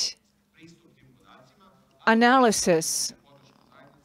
We also have community support, and we've established partnerships in order to reach our goal, which is providing updated quality data for informed and evidence-based decision-making. We have more than 330 data sets, and this platform is very popular even among individual citizens. We have more than 15 million requests per month. That's a lot for Serbia, taking into consideration our overall population, which means that we are one of the global leaders when it comes to citizens' use of data. So this is a depiction of our ecosystem and the elements that it contains. And this is what it looks like. We merged all the data that you see on the right. We created a portal that is user-friendly, intuitive, and you can easily access all data, and you can follow changes concerning construction and in the environment. It's connected to the cadastre, to all the real estate data, like the type of ownership, etc. And there's a part, one of the main data sets actually is the water supply cadastre, which has a map of all networks and grids, telecommunications, water supply, sewage system, etc. Together with other participants, we created a link toward all data concerning flood zones, landslides, earthquake dangers, etc. And this is very useful for mining, for the energy sector, for many other branches of industry, and it provides answers to the state and many individual users. Now, why does this matter? Because this was the first step. This was the initial infrastructure to pack together this data and respond to the needs, in particular concerning prevention and rehabilitation. This is why we created this IT system called the Risk Register. And I'm going to show you the slides. Sadly, I cannot demonstrate the use here, but right in front of this room, we have set up a screen where, together with my colleague Vanya, I will be able to demonstrate how the system works in real time. And I think it's a pretty impressive experience to see how it actually works in practice. This risk register brings together all this data and information needed for prevention, response, and rehabilitation. And it provides support to the complex DRR management system.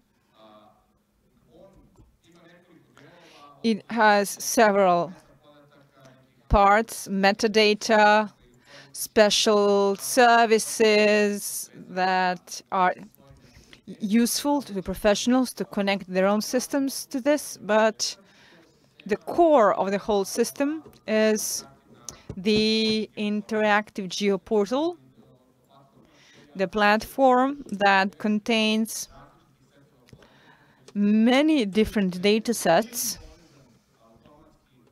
that are connected with the whole infrastructure of geospatial data.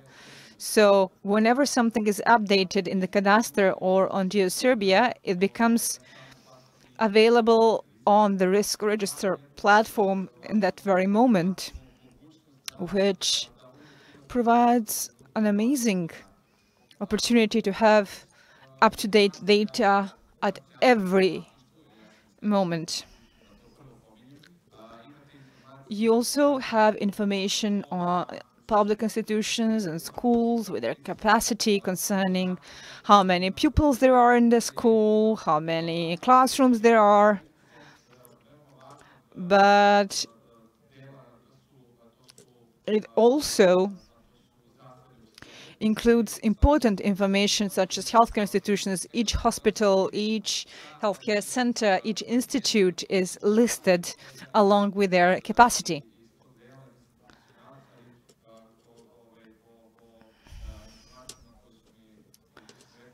My colleagues from the sector of emergency management say that this kind of data is extremely important for preparedness and planning of response. We also have the road infrastructure mapped, the water infrastructure mapped, transport. We also have mapped data on airports and ports and many other things. We call this fundamental data, basic data. Additionally, there is data that concerns infrastructure, such as the electric grid, the telecommunication grid, all the information needed, such as the water depth, the voltage. So whenever there is a situation, one can avoid this kind of disasters. This is a comprehensive tool, therefore. In the past couple of years, we have also improved the quality of data. On the platform, you can find information about earthquakes and microseismic hazards,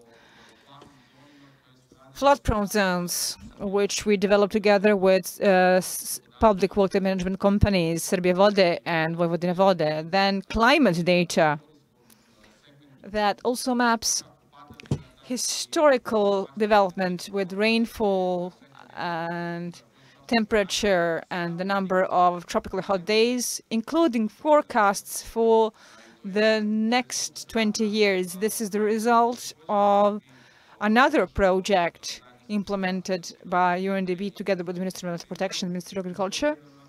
And this is a good example of integration. On the left, you see integrated data from DRIS, where for each municipality you have risk assessment, including all disaster events and the most impactful, the most dangerous disaster events. So this is a comprehensive system that allows combining all this data. This is about flood-prone zones, and the cherry on the cake is our analytical tool, because everything is so well structured and interconnected. For any flood-prone zone or any location that you have defined, you can assess the impact on all buildings in this zone, for instance, and you can get information about the area size, value of buildings, whether the building is legally constructed or not, and the impact on infrastructure in the area. So here there is a list of critical infrastructure that is exposed to risks, and we plan to do the same for all other risks. For instance, if there's a heat wave or a flood, we will be able to include this data into more analytical tools. And when we complete the census, which is the first on-site census in the history of Serbia, we'll be able to integrate our platform and know how many people are exposed to risk in an area, what's the structure like, and we will be able to monitor even data concerning pandemics, and maybe professionals will be able to discover new links and correlations that they haven't discovered before. The previous speakers have mentioned that this is a very delicate matter, everything that we mentioned. So the Geodetic Authority was a victim of a cyber attack, which is why I included this slide. You should know that all the data here is safe, as proven by the cyber attack that we was exposed to. These guys were serious. It was a really big deal of an attack, but we managed to survive it. Everything was untouched and well protected. So I think it's important to underline this, because cyber attacks are happening all the time. Now, what's next? Today we heard the EU delegation representatives and speakers mention the connection between the disaster risk register data and urban planning and good governance, etc. We're creating a new IT system called ePlan. It's a system that will digitalize the data and help to establish the data structure, but it will also help with the links with other systems in order to have different systems communicate with each other. So once the information is entered in the system concerning, let's say, archaeological sites or fire, this data will be uploaded to all the other systems that are relevant. We have accomplished so many things, but there's still a lot of work to do, and this is just the beginning of a bigger endeavor, and the main aspect of all our results is cooperation. So allow me to thank UNDP once again, and to thank the EU delegation and the Sector for Emergency Management and PIMO for their work. And we worked with all state institutions in the working group, such as the Geodetic Authority, the Serbia Vode and Vojvodina Vode, the public water management companies, and I enjoyed personally a lot working on this project. Thank you very much. Please join us right outside the room, where you can see the demonstration of how the register works in real time. And I'm here for all your questions. Thank you. Thanks to Gio Darko for this presentation. This was quite impressive presentation. I will allow you to pose questions, particularly for you, because this is a huge series of data that you shared with us. As long as they prepare the question, unless we've got someone who can shoot through the questions immediately, I would like to reiterate and ask you once again about the easiness of adding new data sets when we reach them, because you mentioned the health-related risk. I mean, Mr. Babovic, who would be used in the future. Then the risks, we would got the census data that would be also integrated into the geospatial data. So this is going to be one of the first platform actually unifying the overall risks,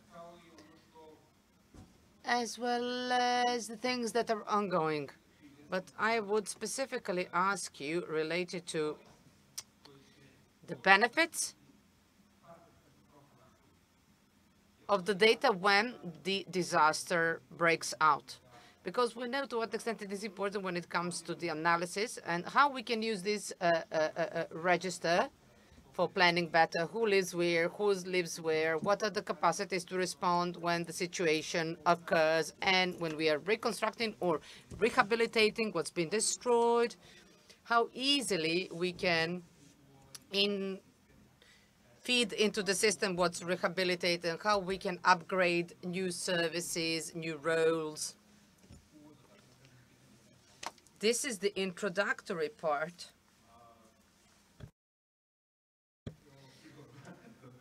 This is the whole substance, is that this platform, as director, Borko Dashkovic mentioned is in line with all international standards and national standards, and it ensures an easy interoperability, what's done in line with the standards. When it comes to the data themselves, the data are goal, the most important part in this overall information system, but it was hard as to adjust them, to feed them into the system. We jointly worked on a decree of the Republic of Serbia for ensuring interoperability in these kind of systems, and that decree entered into force a year and a half ago. And it defines the rules that need to be met, but those data sets to be fed into the system, such as a risk register. So we would have a lot of work ahead of us with our partners and other institutions.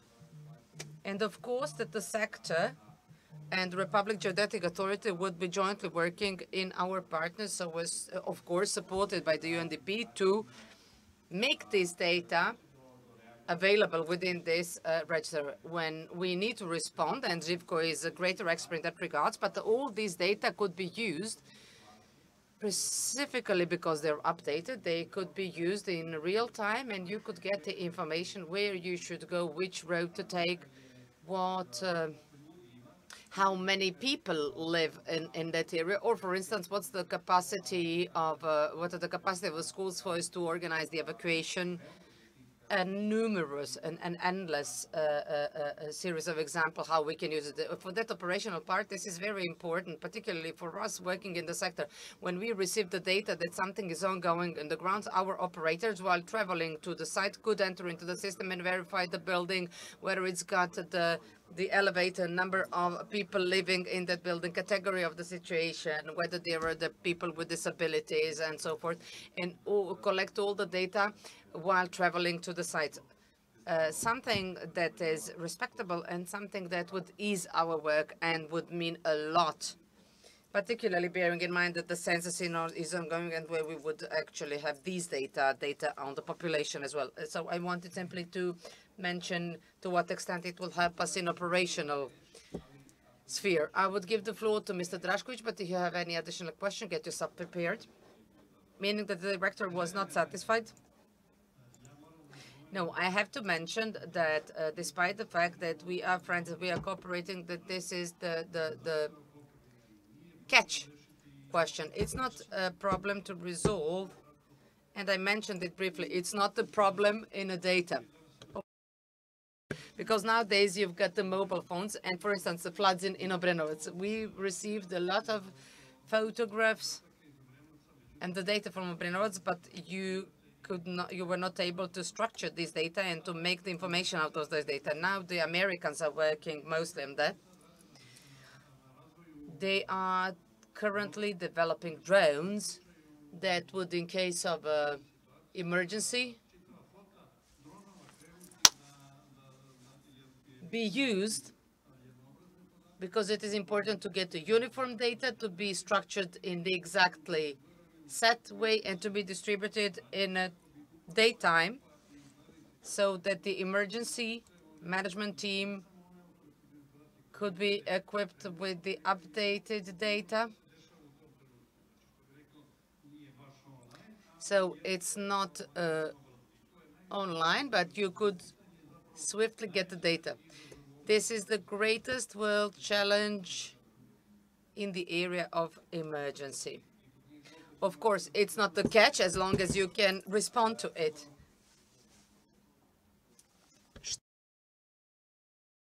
Darko Janic, Executive Director of Serbia Vode. My question refers to refreshing the data. That is, the specific data relates to your services that are swiftly changed, such as data on the plots. And these data are updated regularly, but what's with the type of the data that are not integrated into such fashion into these data bases, but should be occasionally updated, such as data that you would receive from us about new flood-prone zones, about new water structures. There should be a period in which those databases would be updated unless some of these institutions have services that are actively involved in your databases. Thank you. That's my question that I keep on repeating on each and every meeting with institutions, that we need to link and share the data. So my first question was always, and is always, can we link with the services, or how often these data are updated in your system? Once I was at the meeting of the Geological Institute of Serbia, where I asked, how shall we connect the data and how are you updating, how do you update? And we updated every 10,000 years. Well, it depends on the data, definitely. We are changing the geological composition of the soil on in every 10,000 years. So everything that is dynamic, such as the cataster, where the data are changed often, then we link with the special services, as it is the case now. And for those data and for those services which frequency is rarer, so to say, then there are some other procedures in place. Are those some ITLs with specific backups, or if rarely changed, then in cooperation for each and every data set, it is defined differently depending on the frequency of the updating. But there is a degree of the government defining the obligations of all involved ministries and special organizations for each and every threat. So if a certain risks exist and is registered in this register, and the risk and with the treatment made to the risk is an existent, then it's up to the competence of the competent ministry to submit that data to us, so as to update this data. So when I speak about you, I speak about all types of threats and risks. So these are the operations wherein we need to have the constant risks, constant cycles. We reached the conclusion of this panel. I am looking forward that we would all see what Darko has announced. If we have any urgent questions that we can to which we can dedicate these remaining 30 seconds. If not, then I invite you all to see the practical demonstration of the risks and to post it on the web, on the different social networks. So this is a huge job that we did. I commend to the Republic Geodetic Authority for the presentation and the whole suffering they were subject to, but also to all the other institutions, as Mr. Babovic mentioned, who took part in this endeavor. Once again, thanks to all panelists, interpreters, and the European Union for their support in this huge endeavor. Thank you.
Well, good morning once again. It is my great pleasure and honor to once again greet you on behalf of the security faculty. My name is Jasmina Gajic. I'm a professor, full professor at this faculty, and I will be moderator.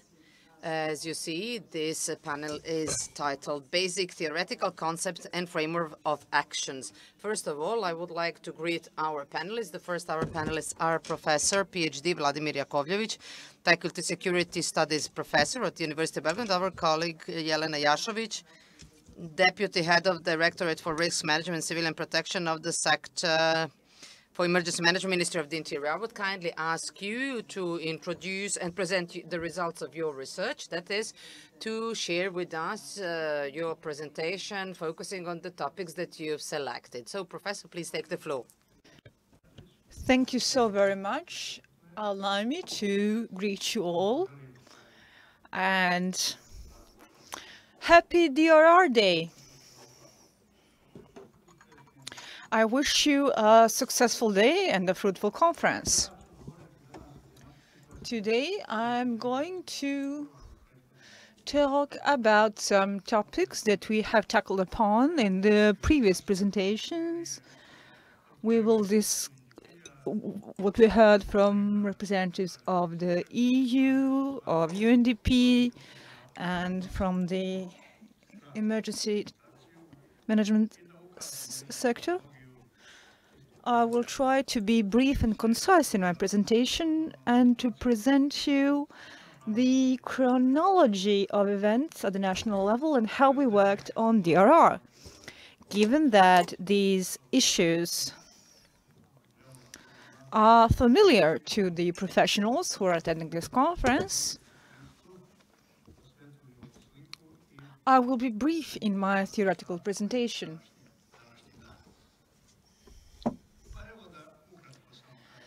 Now, international activities concerning DRR at the local, national, regional, and global level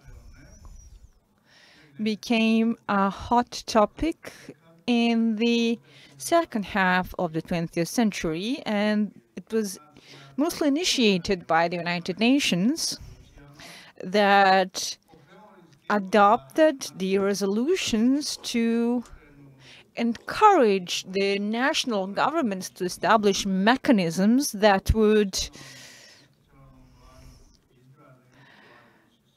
provide for the appropriate systems that could prevent and respond to emergency situations. I actually prefer the words emergency situation than disaster. I think it is more adequate. So we're talking about the period from the 1960s until the end of the past century. There were several resolutions that were adopted by the United Nations, by the European Union too, and these resolutions governed certain issues concerning DRR. Now, why was this necessary? It was necessary because natural disasters are becoming more and more frequent. The number of victims is growing and the losses are growing too. So the question is, why is this happening? The answer is simple, because urban settlements have more inhabitants. People are living in areas that are vulnerable to risks. They live there, they carry out their daily activities there, and this all resulted in an increase of victims when disasters strike, and huge losses as well. To prevent disasters and to establish the appropriate mechanisms, the 80s were declared the decade of DRR. Based on this, we had 3 global conferences that came up with documents which served as platforms for the national government to implement the guidelines and recommendations provided in these documents and to establish their own systems for DRR, rescue and recovery. In 1994, there was the Yokohama Conference, and you are familiar with the Yokohama strategy, with the action plan for DRR. This strategy set forth the guidelines on how to establish the mechanisms and the systems for rescue and recovery. When we developed our own laws on emergency situation management in the Republic of Serbia, we relied on the Yokohama strategy guidelines. And of course, we focused on the particular risks and perils that are prevalent in this region. Allow me to mention some other participants, not just the UN bodies and agencies, who are a very important stakeholder concerning DRR, such as UNDP, OHCHR, UNICEF, UNEP, UNESCO, UNHCR, Habitat, FAO, etc. There are also other bodies of the United Nations involved, such then also the International Red Cross, IOM, ICDO, etc., as well as World Bank with its various programs. What is important to note is that these resolutions, regulations, and declarations came out with some three pillars, three groups of documents that regulate certain issues in this area. One group of documents guarantee individual human rights. So this is about international humanitarian aid and international response to DRR. So I'm going to talk about the international response to DRR now. International humanitarian aid is very important.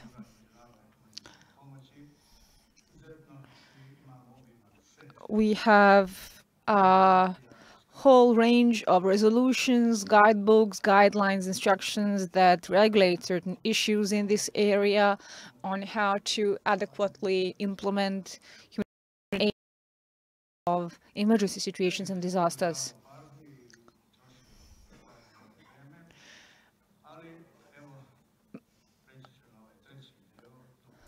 But I will go straight to the third group of documents because I think they're the most relevant for our topic of today. That is the international response to DRR. I already mentioned the Yokohama strategy from 1994. And we also have another document called the Hyogo Framework of Action.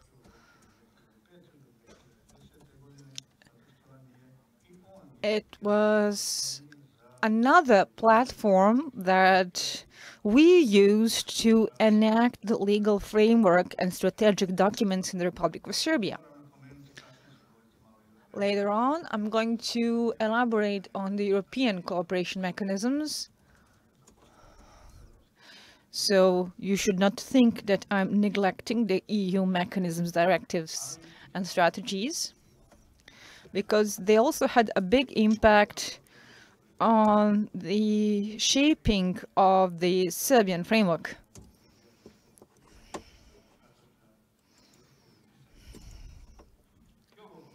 The Hyogo Conference was held in Japan in 2005, and it resulted in another set of guidelines and strategic recommendations. And the Hyogo documents were valid until 2015. Before Hyogo, we had the international strategy for DRR. There's also the glossary of the international strategy for DRR with some terminology explanations so that we can all understand what kind of terms we're talking about, and we can all have the same definitions. This international strategy is very important because it highlights the culture of prevention. It highlights decentralization of mandates and competences in the area of DRR in emergency situation. It highlights the local government level. It singles out the parts concerning education, science, and research in the area of disaster risk reduction. In my personal opinion, the culture of prevention is most important. How to build the culture of safety and security and change the mindset so that individuals can act accordingly and in line with the procedures when disasters strike. This was all based on the analysis of these articles. We're going to skip these slides because they may be a bit too detailed. The Millennium Declaration from the year 2000 emphasized the need to cooperate at the global level to reduce the consequences of natural and man-made disasters.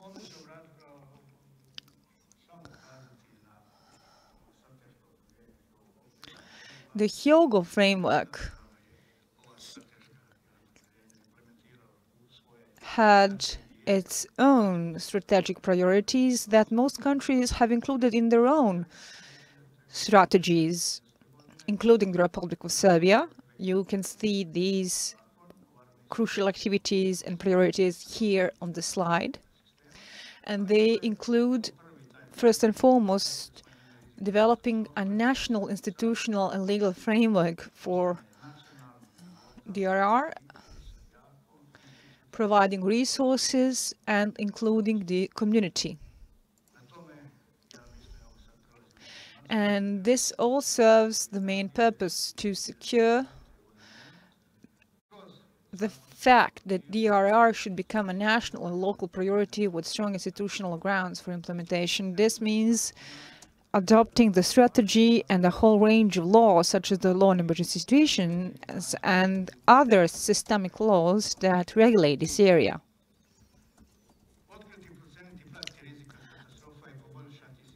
Another priority of the Hyogo framework is to detect, assess, and monitor disaster risks and improve the early warning system. I think that the Republic of Serbia is right now in these phases. We are developing an early warning system, and in the upcoming period it will be important to implement this properly and to fully use the system in practice. The third priority is to use knowledge, innovations, and education to build the culture of security and resilience. This involves science, research, outreach campaigns to raise awareness in the public, to change the mindset and influence behaviors, meaning that citizens should have some basic training in this area. I think that the best way is to have formal trainings that will be part of the school curricula. There were some analysis that we implemented together with the Ministry of Education and Sector of Emergency Management. There was a project to organize round tables on this topic, but the opinions were split as to how to educate the population concerning these activities. Reduce risk factors. This is mostly about prevention. Carry out a risk assessment, develop a risk register, and develop risk reduction plans, rescue and recovery plans, and all other things in line with the law. The fifth priority is to increase preparedness for disasters in order to assure an efficient response at all levels. The Republic of Serbia has emergency sectors, teams and centers. It educates commissioners. There are specialized civil protection units, and they are equipped and trained in line with the financial capacities. Also, what we should particularly emphasize in the future is early warning. In certain municipalities, there were steps forward where these systems were set up. And the citizens are trained concerning these issues. Just now, a few words about the Sendai framework. The Sendai framework is the new framework formed 2015, and it lasts until 2030. Basically, it's the continuation of efforts to reduce risks at the global level. And the Sendai framework was the ground, the basis that provided us the possibility to make a U-turn so that we move from response to prevention. This is the spirit of the Sendai framework. So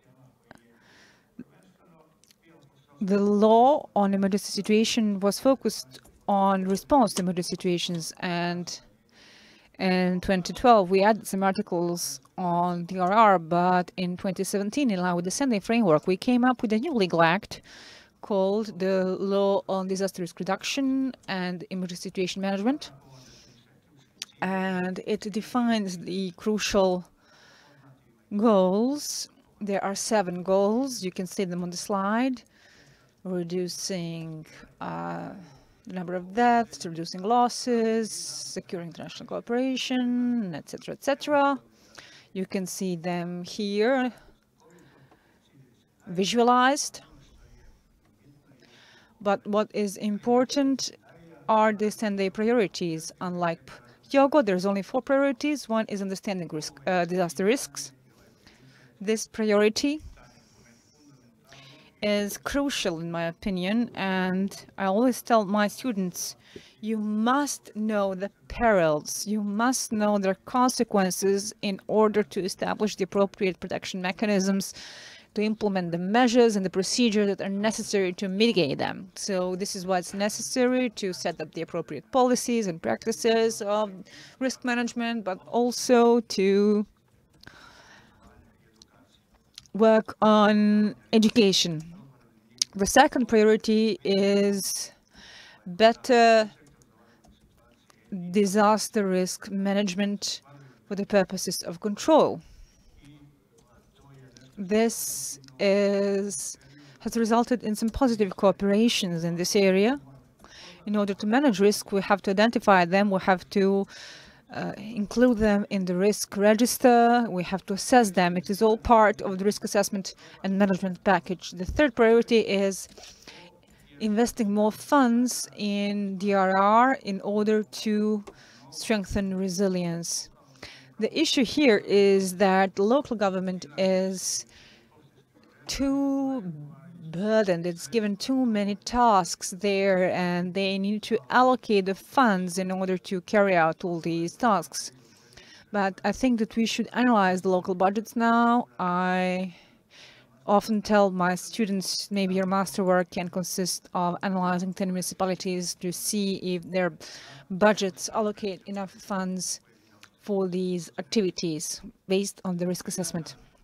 Now, the fourth priority is increasing preparedness for an efficient response, recovery, rehabilitation and reconstruction in line with the Build Back Better philosophy, to make things more resilient than they used to be. Now, as for the European mechanisms, we heard that from our colleague. I'm not going to go into the details now. We are a member of this mechanism in Serbia. We joined it in 2015, and I would like to commend this mechanism because it provides support and assistance to the Republic of Serbia. It happened during the floods,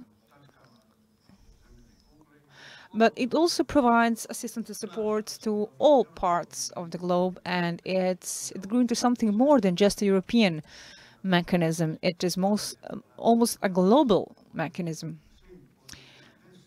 In Africa right now, they're active with the Ebola outbreak, and they're helping in all parts of the world that need assistance. Thank you. Thank you, Professor. Now we would give the opportunity to our colleague to share with us her presentation, and afterwards we would focus on Qs and Q&As. First of all, I would like to congratulate to my peers today's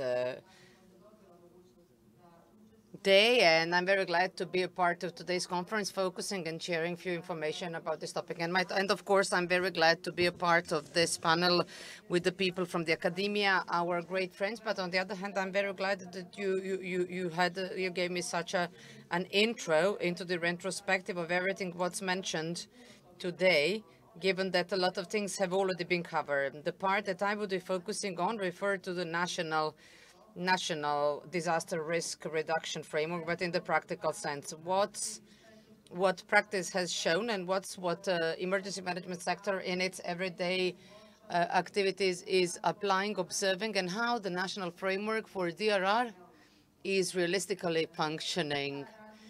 That difference between the theory and the practice in this panel is quite well defined, because maybe the first slide could best depict how the theory is when you're in everything and you don't know how it functions, but the practice is when everything is functioning and nobody knows why.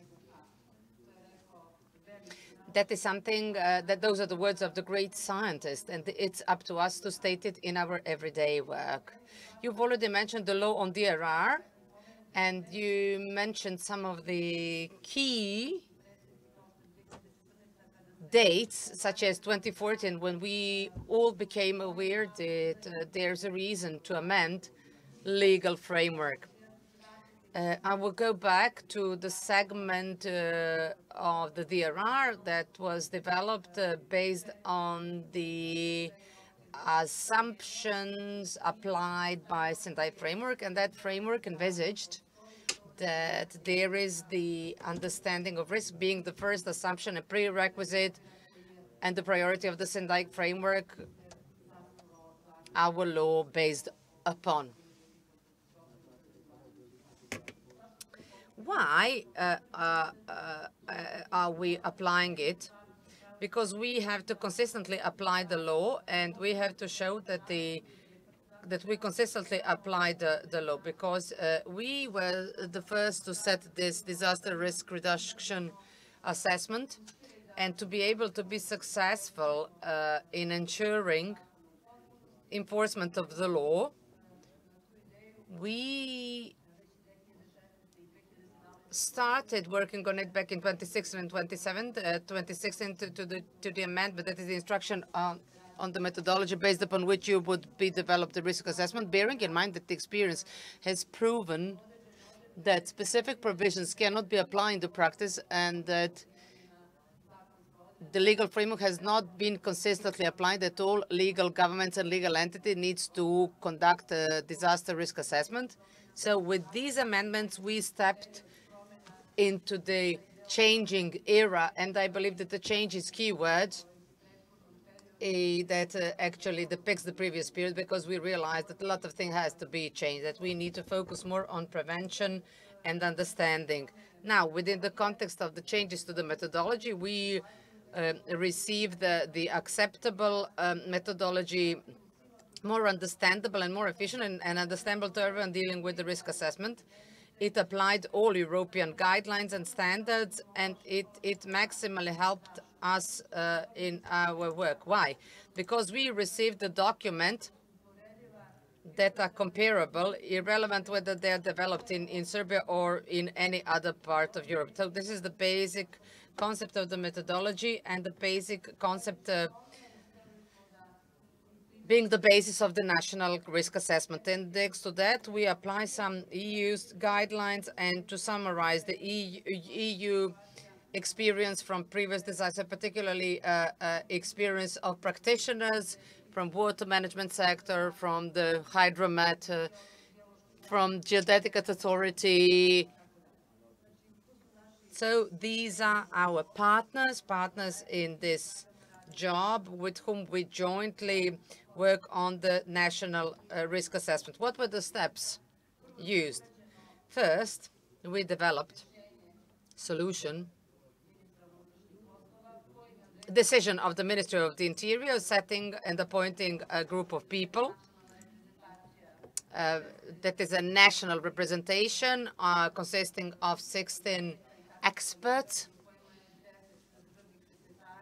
10 state secretary from the Ministry of Agriculture, Health, and so forth, mining and energy, not to list all of them.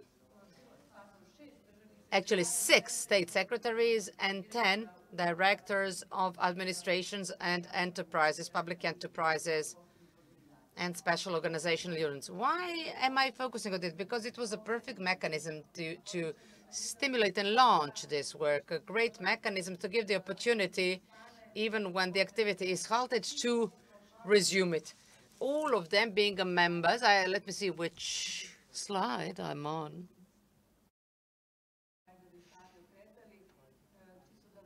Simply to go back to the one. So this is the decision on the establishment of the working group. Maybe you could get the idea. But this slide is quite important.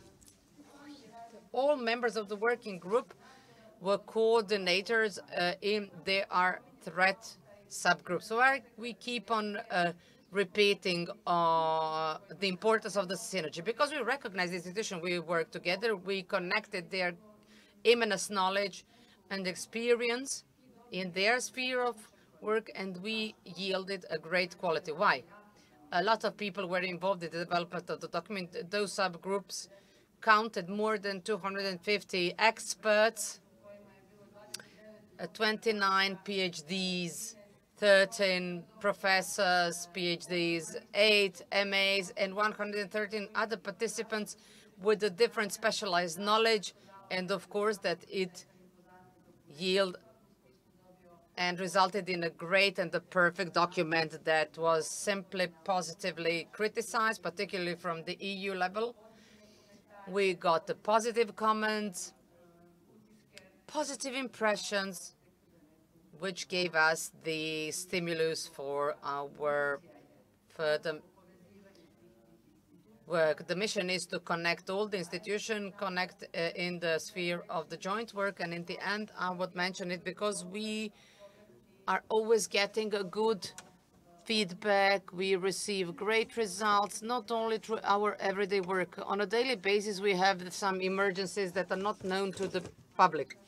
But that way, we receive the possibility to, in an efficient fashion and in an operational fashion, cooperate with these institutions. That's not publicly presentation. We are not reaching the emergencies, which is the most important.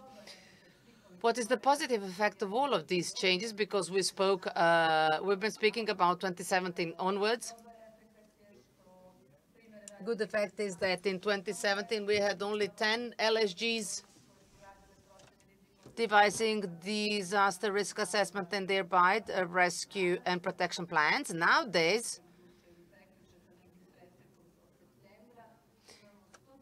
We've got 154 local governments that developed these documents. Some of them should update them as envisaged by the law. On the other hand, we've got 113 rescue and protection plans because they are following those disaster risk assessment. We've got more than 6,000 documents,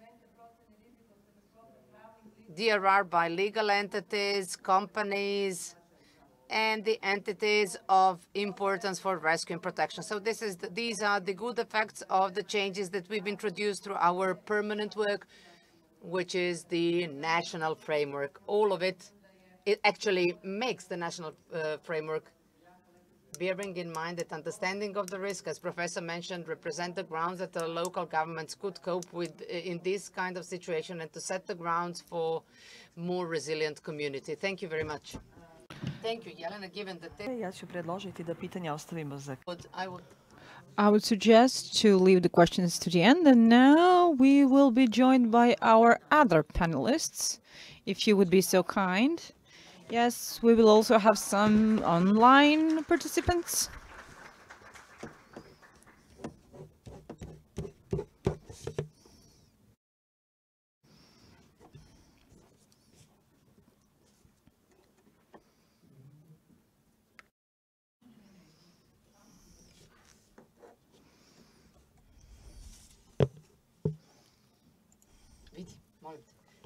It represents appointed, nominated. Door here and after baseline of data on. Ensure. Dobro, šta dalje?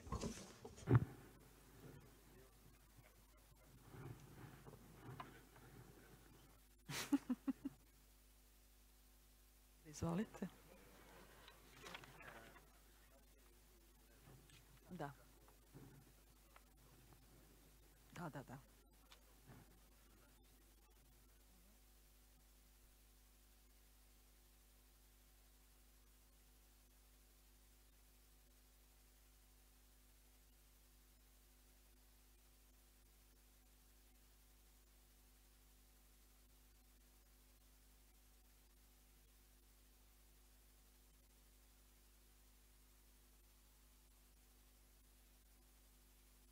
Važi.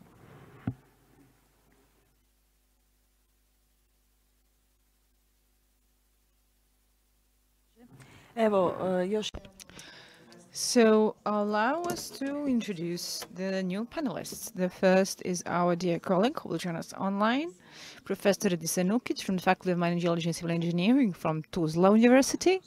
Then Professor Mersur Ferhatovic, the Rijeka University from Croatia, Ljuban Mušić, Head Department for Civil Protection and Disaster Risk Reduction from Montenegro, Ministry of Interior, and Alexander Ivanov from the University of St. Clement Ohridski from North Macedonia. And our last participant will be our colleague Čekirevac, who will join us online from Switzerland. So, good day.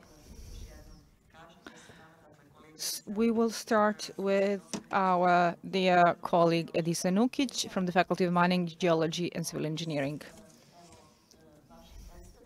So, Edisa, can you please introduce yourself briefly and share the results of your research that are relevant for this conference? Good day from Tuzla. I'm very sorry for not being able to be with you in Belgrade, but I have faith in our modern internet tools. I come from Tuzla, and given that I don't have enough time, allow me to go straight to my presentation.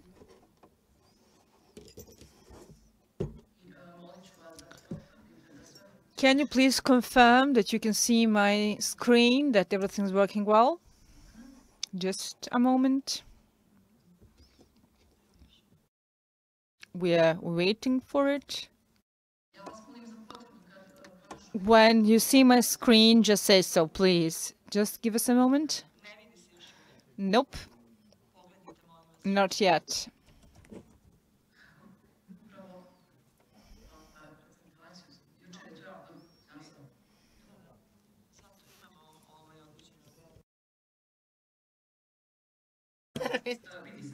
Okay, now we see the presentation. Thank you very much. Edisa, you can start now.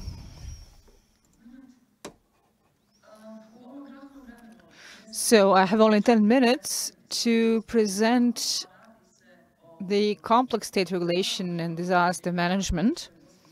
It is Bosnia and Herzegovina, which has a pretty complex system. So what is this all about? To begin with, allow me to explain the very structure of my country. It has one of the most complex political structures in the world. You can see here on the map, the country has two main parts, the Republika Srpska and the Federation. And the Federation has 10 so-called cantons, meaning that we have so many different administrative units. The problem of administrative units is not a problem as such, but the problem occurs because there's a lot of overlapping in mandates, roles, and competences. According to the census from 2013, Bosnia has 3.5 million inhabitants,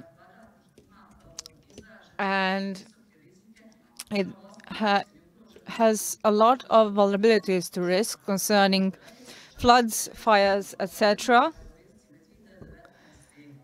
Even according to the World Bank report, Bosnia is identified as a country that is highly vulnerable to natural disasters, and it doesn't have the capacity to deal with all these issues. According to the World Risk Report in 2021, we are among the top 5 countries in Europe concerning our vulnerability, meaning that we are really highly vulnerable. Now, as for civil protection in Bosnia and Herzegovina, the chart you can see here on the slide shows that the first time we started talking about the civil protection systems in Bosnia was in 2003, when the Council of Ministers, which is basically our form of government, the Ministry of Security had the sector for civil protection, for protection and rescue. This first level has more of a coordinating role, whereas the second level, the second instance, has the actual operational role. And this goes to 2 levels, Republika Srpska and the Federation. The Federation has cantons where you have cantonal civil protection services, so it's a really complex system. And there is one thing called a coordination body at the state level, but I'm going to talk more about it later. And the operational forces level of state are the armed forces of Bosnia and Herzegovina, which can be called upon in line with the law on defense and cooperation agreements between the Ministry of Defense and the Ministry of Security. And it is also in line with the SOPs. Now, this is the legal framework for civil protection in Bosnia and Herzegovina in 2008. The framework law on protection and rescue of people and material goods from natural and other disasters in Bosnia and Herzegovina was adopted. There are also laws at the level of 2 parts and cantons. And in addition to these laws that directly concern protection and rescue, there are other laws that are about protection from fires, floods, field mines, which are a particular risk in Bosnia, etc. What is important to note, and what is not really achieved in practice, is harmonizing these laws at the lower levels, especially when it comes to the framework law. Now, as for terminology and definitions, many critics who criticize the system of civil protection in Bosnia and Herzegovina will say that there's a lot of problems with different definitions and terminology in these 2 laws, which creates misunderstandings and delays in the implementation of activities that should be urgent. The crucial document for risk management at the state level is the risk assessment of natural and other disasters. The key planning document is based on the state-level methodology, and it is supposed to be updated at least once in 2 years. However, the facts are different, and after the first document was adopted in 2011 and 2012, the first time it was updated, it was in 2017, and the next time in 2019. Given that Bosnia was affected by the floods in 2014, I would say that it is disastrous that the state level needed so much time after 2014 to update this document. There's another detail that you can see here on the slide. On the left, you see the first document, the first risk assessment, where we can see that the date is March 2011, and on the right is the new document, the updated risk assessment, and it's confusing because it says April 2012, and for those who understand the language, it says that it was updated in 2017 and 2020, but the problem is that on the web page of the Ministry of Security, the updated version was uploaded only in July 2020. That shows lack of transparency and accessibility to fundamental, crucial documents that professionals and practitioners in this area cannot reach. Now, I mentioned the coordination body for protection and rescue. The law was adopted in 2008, but the state needed 4 years to establish this coordination body, which is an advisory operational body on an expert level. It has 21 members. That's a lot of people. They are appointed from the entities, and they're supposed to meet on a regular basis. However, in 2014, during the floods, they didn't have a single meeting. So, in 2014,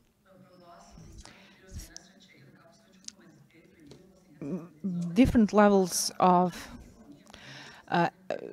local government in Bosnia declared a state of emergency, but the state level of Bosnia and Herzegovina failed to do that, failed to declare the state of emergency.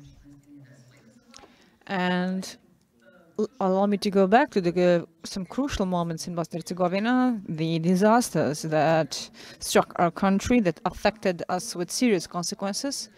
We had floods in 2014. 1/4 of our territory was underwater, and around 1 million people were affected by this disaster. That is 27% of our population. The loss was enormous. There were victims too. People lost their lives. So what's the reason for these floods? The problem is how we do our water management, because there are strict administrative lines there. Each level of government in Bosnia funds water management activities and is in charge of implementing prevention measures, and that doesn't really work in practice, because different level of funding at different levels of government and different protection measures creates problems to implement proper prevention measures. And the state did not declare a state of emergency, even if on May 15th it asked for international aid because it could not handle the disaster on its own. The next disaster is the COVID-19 pandemic. Again, the problem is that there is no Ministry of Health at the state level. There are 13 subsystems.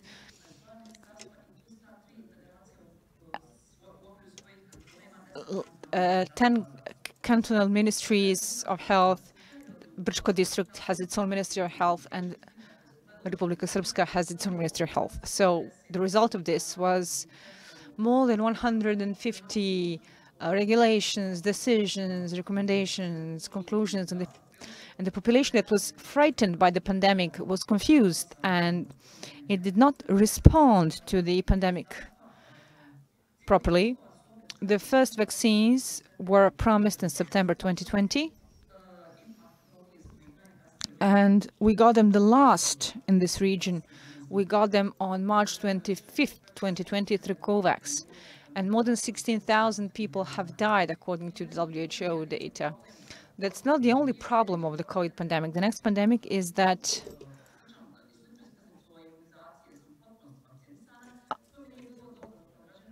as a citizen of Bosnia and Herzegovina, I cannot travel even if I'm vaccinated, because we never became part of the global system that recognizes different COVID passports and COVID certificates, even though we are regularly vaccinated. So COVID certificates were issued by 12 different authorities and levels in our country. We even had a QR code that was prepared, the local levels prepared for networking and for development of COVID passes at the level of the state. However, it was never done in practice. Whenever we wanted to travel, we could not leave our country, even if we were fully vaccinated in line with the European regulations. So at the state level, we have the Ministry of Civil Affairs that has a sector for healthcare. And then we have 13 local versions of health ministries. And this is the map on how citizens can get the health certificate, COVID certificates online. The only country not inactive in the map in Europe is Bosnia and Herzegovina. Another big problem is the emergency number 112. According to the framework law, we had to establish this operational communication center.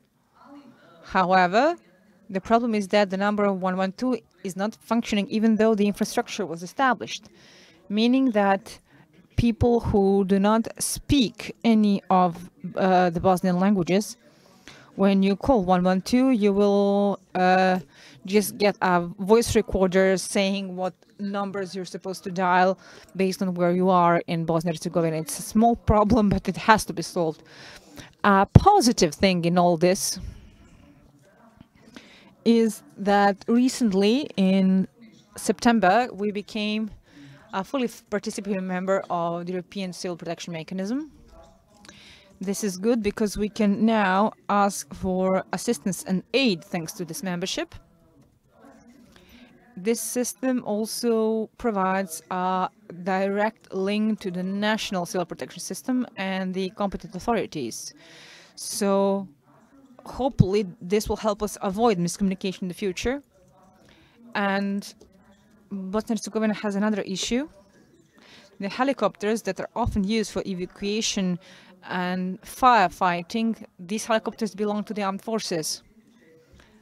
And armed forces very often do not have pilots because the current military staff is retiring and they do not recruit new pilots. But this now is providing us with an opportunity to become a member of the European mechanism and to receive assistance. Now, to conclude, risk assessment is delayed, which is unacceptable. The coordination body is an important body at the state level, but it's supposed to be a functional body and not a political one. We would need to establish 112 emergency number that would work in the whole country. And what we learned from the COVID pandemic is that the analysis is not there to have a report, but it is there to learn something and improve the response in the future. And finally, we should work on awareness raising about the importance of the rescue and protection system. And we should improve volunteerism, which will definitely increase the disaster resilience of Bosnia and Herzegovina. I try to be brief to the best of my abilities. Thank you for your attention, and hopefully there will be enough time for questions in the end. Thank you. Thanks. And this, of course, the questions would come at the end, and if some of the panelists would like to pose you a question. Thank you once again. We will continue. Our colleague Mensur Ferhatovic from the Rijeka University. So, colleague, please take the floor and share with us your presentation. Well, listening the presentation of my peers and learning on the events and errors from the neighboring countries and our own, we upgraded our system, particularly due to evaluation of disasters general taking place in our territory. The previous system was not capable to respond to the challenges, and the rescue system is limited to the developed system where you can involve different structures depending on the disaster. In Croatia, we've got the Homeland Security system, where the government created such a system and established such a system, which has the executive power. So members of that Homeland Security Council are the members of the government with the capability to engage necessary resources, equipment, and staff. So that system is headed by the Deputy Prime Minister, Minister of the Interior, that has been quite exchanged in the past 2 years, and all the other ministries, depending on the type of disaster. This is the Minister of Health, Minister of Agriculture, other companies such as water management, Ministry of Transportation and Connection, all actors that are needed in the given time to respond as quickly as possible to the consequences resulting after disaster. We know that we cannot foresee all possible disaster, but to make our societies resilient, to give a quality and swift response, that the consequences of disaster are minimized and that the affected territory could resume the normal life in the shortest possible period. So there is a coordinating heading that system, and they act upon the decision of the government immediately. So we've got a law on the Homeland Security which set who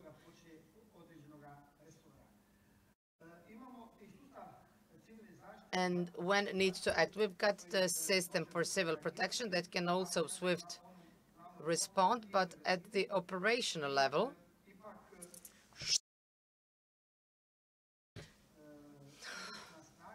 we need that executive power, someone to engage manpower and the equipment, irrelevant of the sector. But in the following presentation, you will see the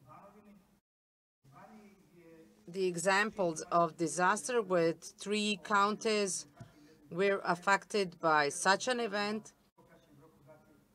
where we had to swiftly respond.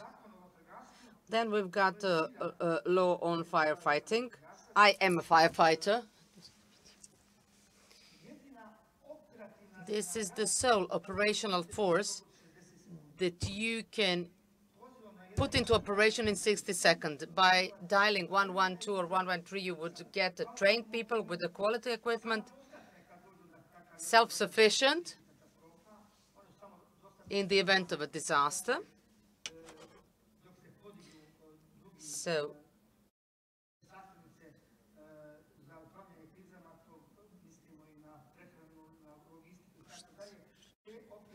these operational forces swiftly respond, and they are self-sufficient to give their maximum response in the first instance.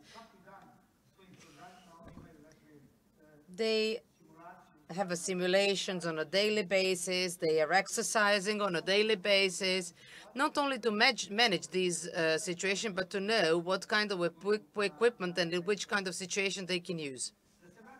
Let me go back to a specific example. It seems that my presentation, you will have to manage it yourself. We've got a law on the Homeland Security law, on the Civilian Protection law, on firefighting strategy to act in disasters, and of course, plans, municipal, regional, county, and the strategy to respond in disasters.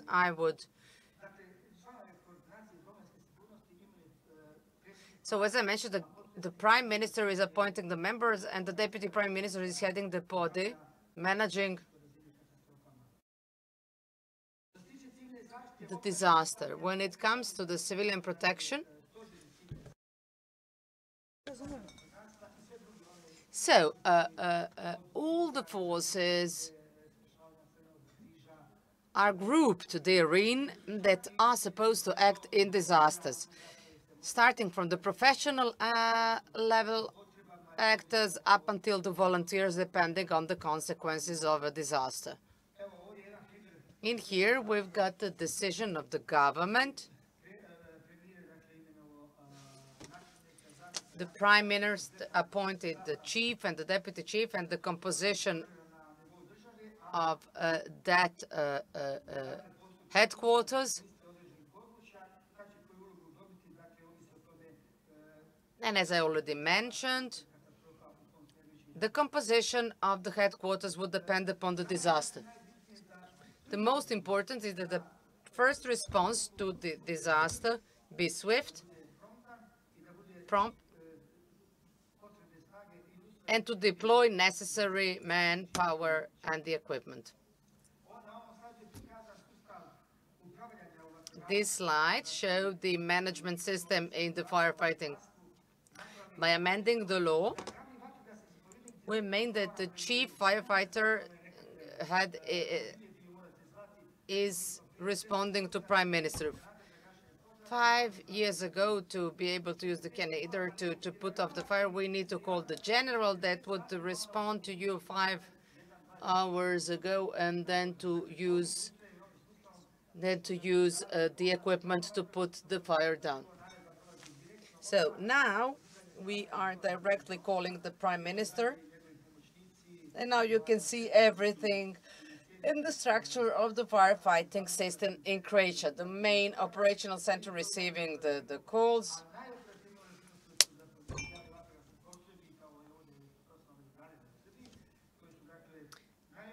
And we've got the quite equipped firefighting units. Here there is a system at the county level when it comes to firefighting. Communication system, data collection system, data analysis system, and system to report on the events. In here, I would focus how we organized ourselves when we had the earthquake in Banovina. It was quite a huge earthquake that affected Croatia in December. 5 degrees per Richter. At certain point of time, we had 700 reports on the events in different territory. So we observed that in the so we called for 3 firefighting units, and what's the most important, in the first instance, we did not have the casualties, and all forces were operational and started operating ad hoc. Afterwards, you would see what kind of problems we faced with. Second day, on the 29th of December, the same year, we had At noon, we were affected by even stronger earthquake with the human casualties. 7 civilians lost their lives. We had the disruption of the everyday life, the electricity disruption, water supply disruption, and all the things halted. Zero communication, disruption of the overall communication system. Now we are reaching the advantages of this kind of cooperation at a regional level. When we 5 to 6 actually years ago in such a gathering, I had the chance to meet a gentleman from Belgrade dealing with communication, wherein we implemented the experience, exchanged the experience.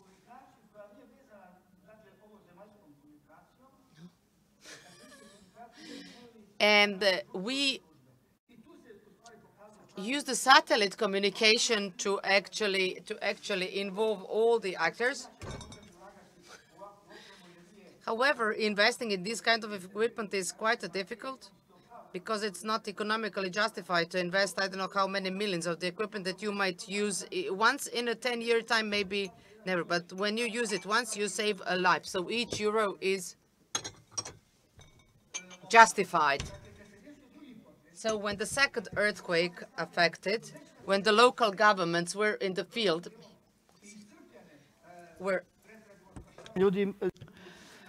and when the firefighting commander gave an order to mobilize all the firefighters available, including also the Red Cross, the Mountain Rescue Service, the medical aid, veterinary services, volunteers, and anybody else who was willing to participate and donate their time. It was winter, it was cold weather with snow, and people cannot stay in buildings that were seriously damaged. So empathy was important. Empathy should be developed from the youngest age onwards. People self-organized. When I went there in December to Petrinja, there were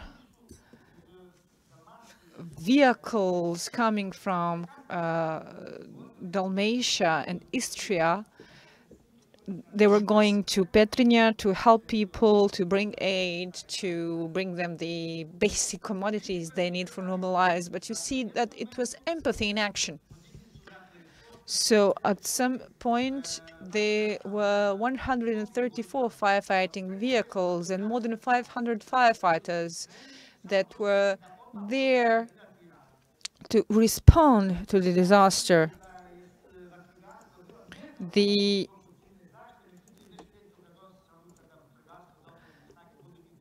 Starting from May 2021, firefighters became a formal part of civil protection. Now,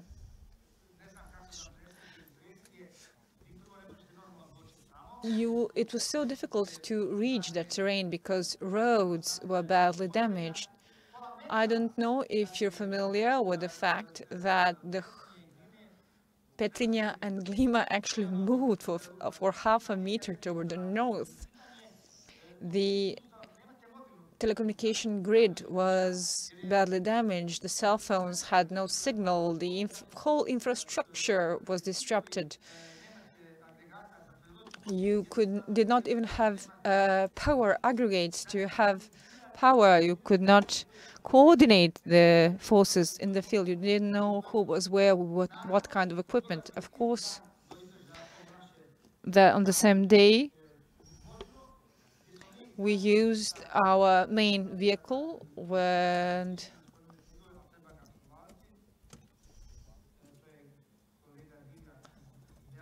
and our colleague Divjak from Belgrade came to help us. He has a very good connection with the French embassy, and they made it possible for us to get this satellite vehicle, so that made us independent from the landlines and land infrastructure.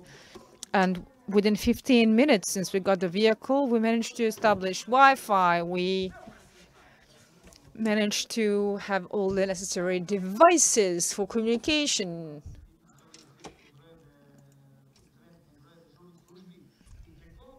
And this vehicle stayed for 3 months on the site,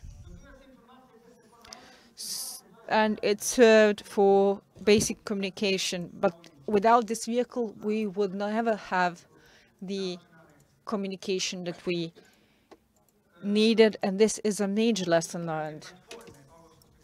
Here you see the platforms. Our Homeland Security units have their platforms that also serve for communication with the public. We need to communicate with the public.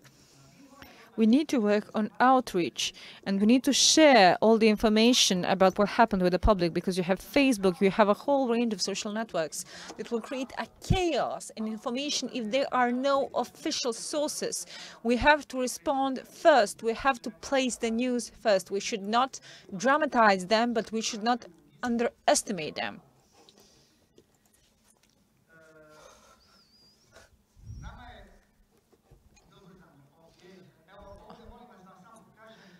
I would just like to show you the government's decision about declaring the state of disaster.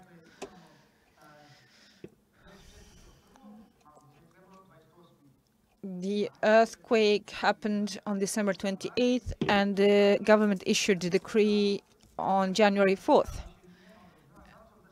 And, for instance, the main system of Homeland Security, this is the structure of the system.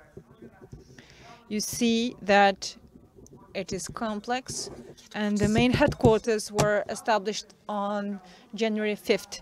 You had volunteer organization, you had association, you had a lot of people wanting to help, but you had to coordinate them, because the best response can be provided only by well-equipped and well-trained rescuers who will go to the field, who know how to handle all kinds of dangers. You should not even forget that 30 years ago there was a war in that area, and there are some serious hazards there that can really jeopardize human lives. This is the web page of the headquarters, and this is how we communicate with the Red Cross, and this is how the information was presented to the public. Starting from December 28th until January 16th, we had more than 9,000 firefighters active in this area. This is a small area, actually. We're talking about several small municipalities, but 9,000 firefighters were active there, and around 2,000 firefighting vehicles. We also needed aircrafts, helicopters, to remove chimneys and roof parts that could have fallen and seriously hurt people. And I have to thank the private sector and the construction companies that assisted us in this regard, because there was more than 1,000 intervention from late December to mid-January.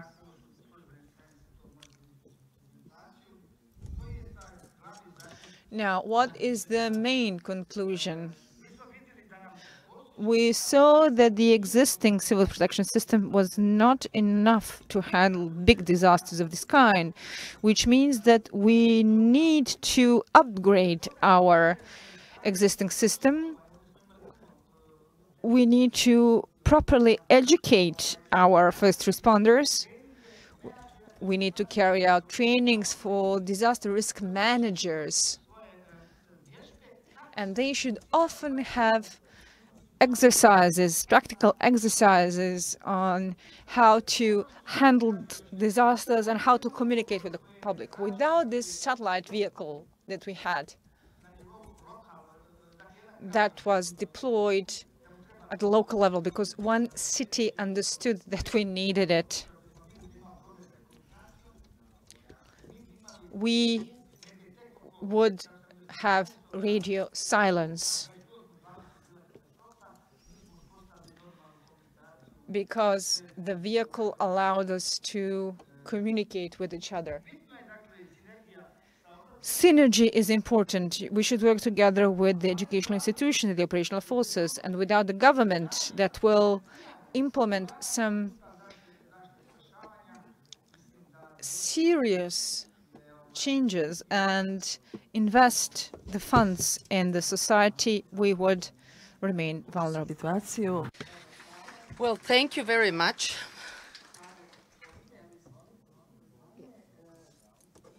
Now we are still in the region. Now our colleague is coming from Montenegro, Ljuban Tmušić.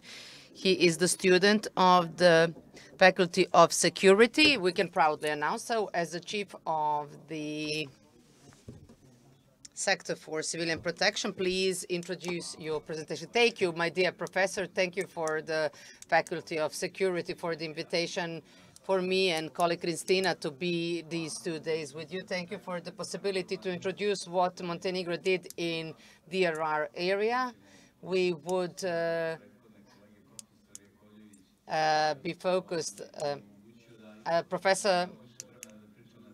professor actually left us the room to speak about Montenegro result in this area because he introduced perfectly the international experience. It's always a great pleasure for us to be here in Belgrade when speaking about what our peers have to say. We want to be in Belgrade to hear the experience and to bring Belgrade experience to our country. So DRR is a term that we in the region and even beyond the region do recognize what does it mean. And I speak on talking about it starting from Montenegro because nowadays in Montenegro I can freely say that only 10% in Montenegro know what DRR is and what does DRR implies.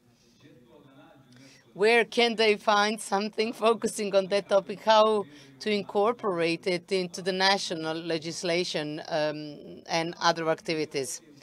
So in here, in this room are the backbone of those percent, and I'm afraid that we can't hardly reach that 10%, particularly in the political party when we get the people that are at the political level are talking to us and conversing about these topics, and we expect from them to be supported to implement specific things in our countries. Then we observe that we have a serious problem because people in your countries would either ask you or would even wrongfully say Sendai, and it's not that they would wrongfully mention the title of Sendai, but they never read it or recognized the needs that we need to create a society and the communities. Our conversation is not focusing on what will happen, with all due respect to the professional firefighters worldwide and in Croatia, not to speak about what shall we do when something happens, but let's see what we did before the event, and the presentation we prepared is actually focusing on that regards. The point is to do as much as possible prior to the event, because when happened the civilian protection system, civilian protection and rescue system have the similar, more or less similar structure, and we know the rules of all those involved in the system. But before I focus on my slides, I want to express that the Faculty of Security, I'm subjective, but I know that the faculty in security in Montenegro, we would use things differently, but we have the problem in interpreting and the problem in perception. What should we do and how to do it? Scientific institution in Montenegro, with all due respect to everyone, have certain tiny segments of the story focusing on disasters, emergency events, extraordinary events, and let alone DRR. So the first slide, Professor Jakovic has already covered it thoroughly.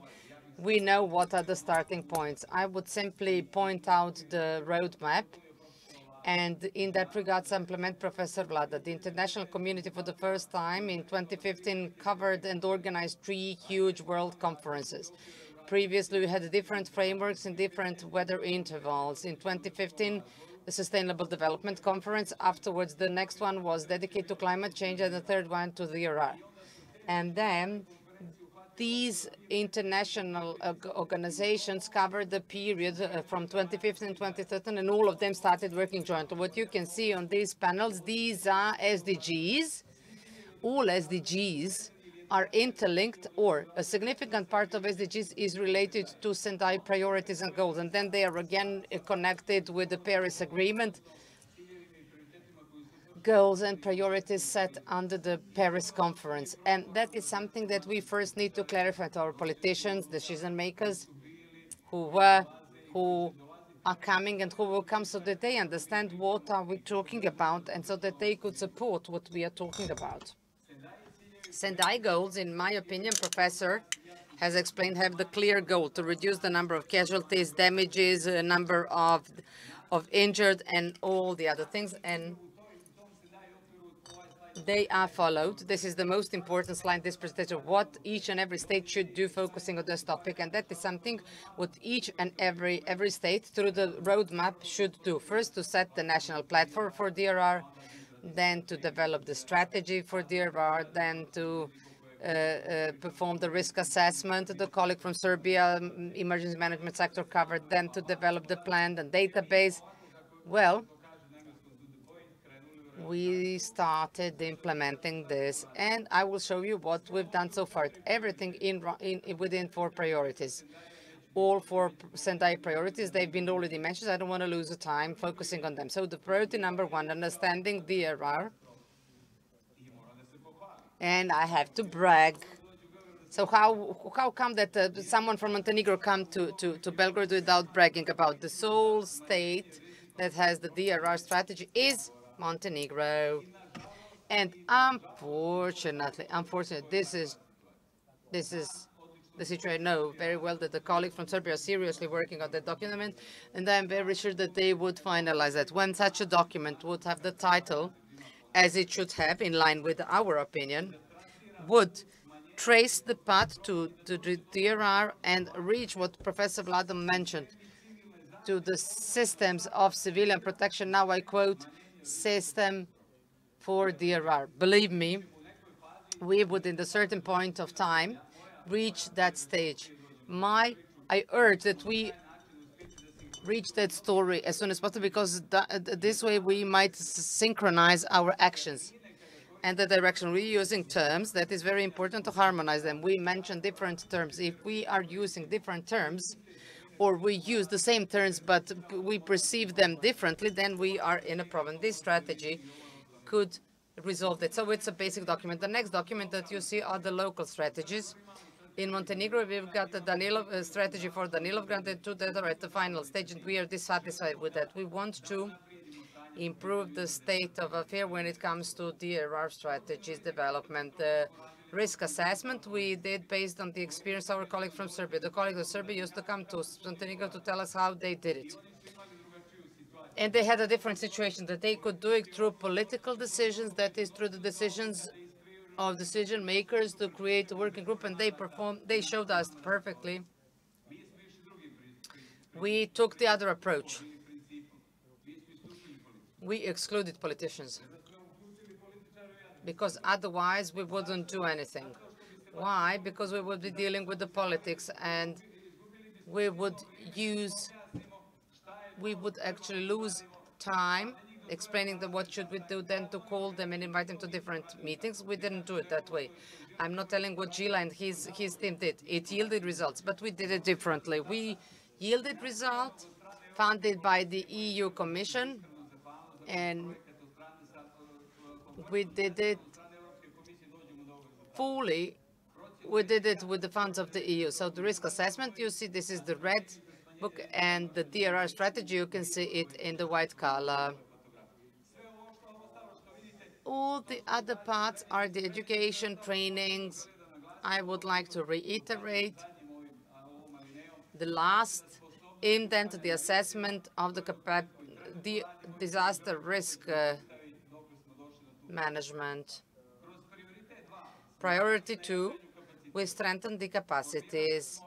We've established, and that is quite clear recommendation. I know that the colleague in Serbia have that, the colleague in Croatia have that. if I recall well, the colleagues in Macedonia as well, I believe that the professor will shed a bit more light on that. This is the committee, that is the platform for DRR. We set it, again, we excluded politicians. We've grouped the people, practitioners that are knowledgeable in DRR, and set that platform in a way that we've established the committee, and then in cooperation with the UNDRR that we mentioned once or twice today, which is not good, I believe, because that office, UNDRR, is the office that in Montenegro is assisting us in this process. Without of their assistance, most of these activities wouldn't be materialized, and my cordial recommendation that you resume and improve the communication with the UNDRR, because they would be the ones to provide you with what we've got. They helped us set the national platform for DRR. They helped us, as you can see on this slide, organize 7 conferences focusing on DRR. From those conferences, and you can see on those photographs, develop different compendiums, fires, floods, then again floods, then earthquakes in 2019, marking 40th anniversary of the huge earthquakes. Different DRR experts, chief of those offices used to come to Montenegro. 10 days ago, the chief of the UNDRR European office, they are in charge of 55 European and Asian countries.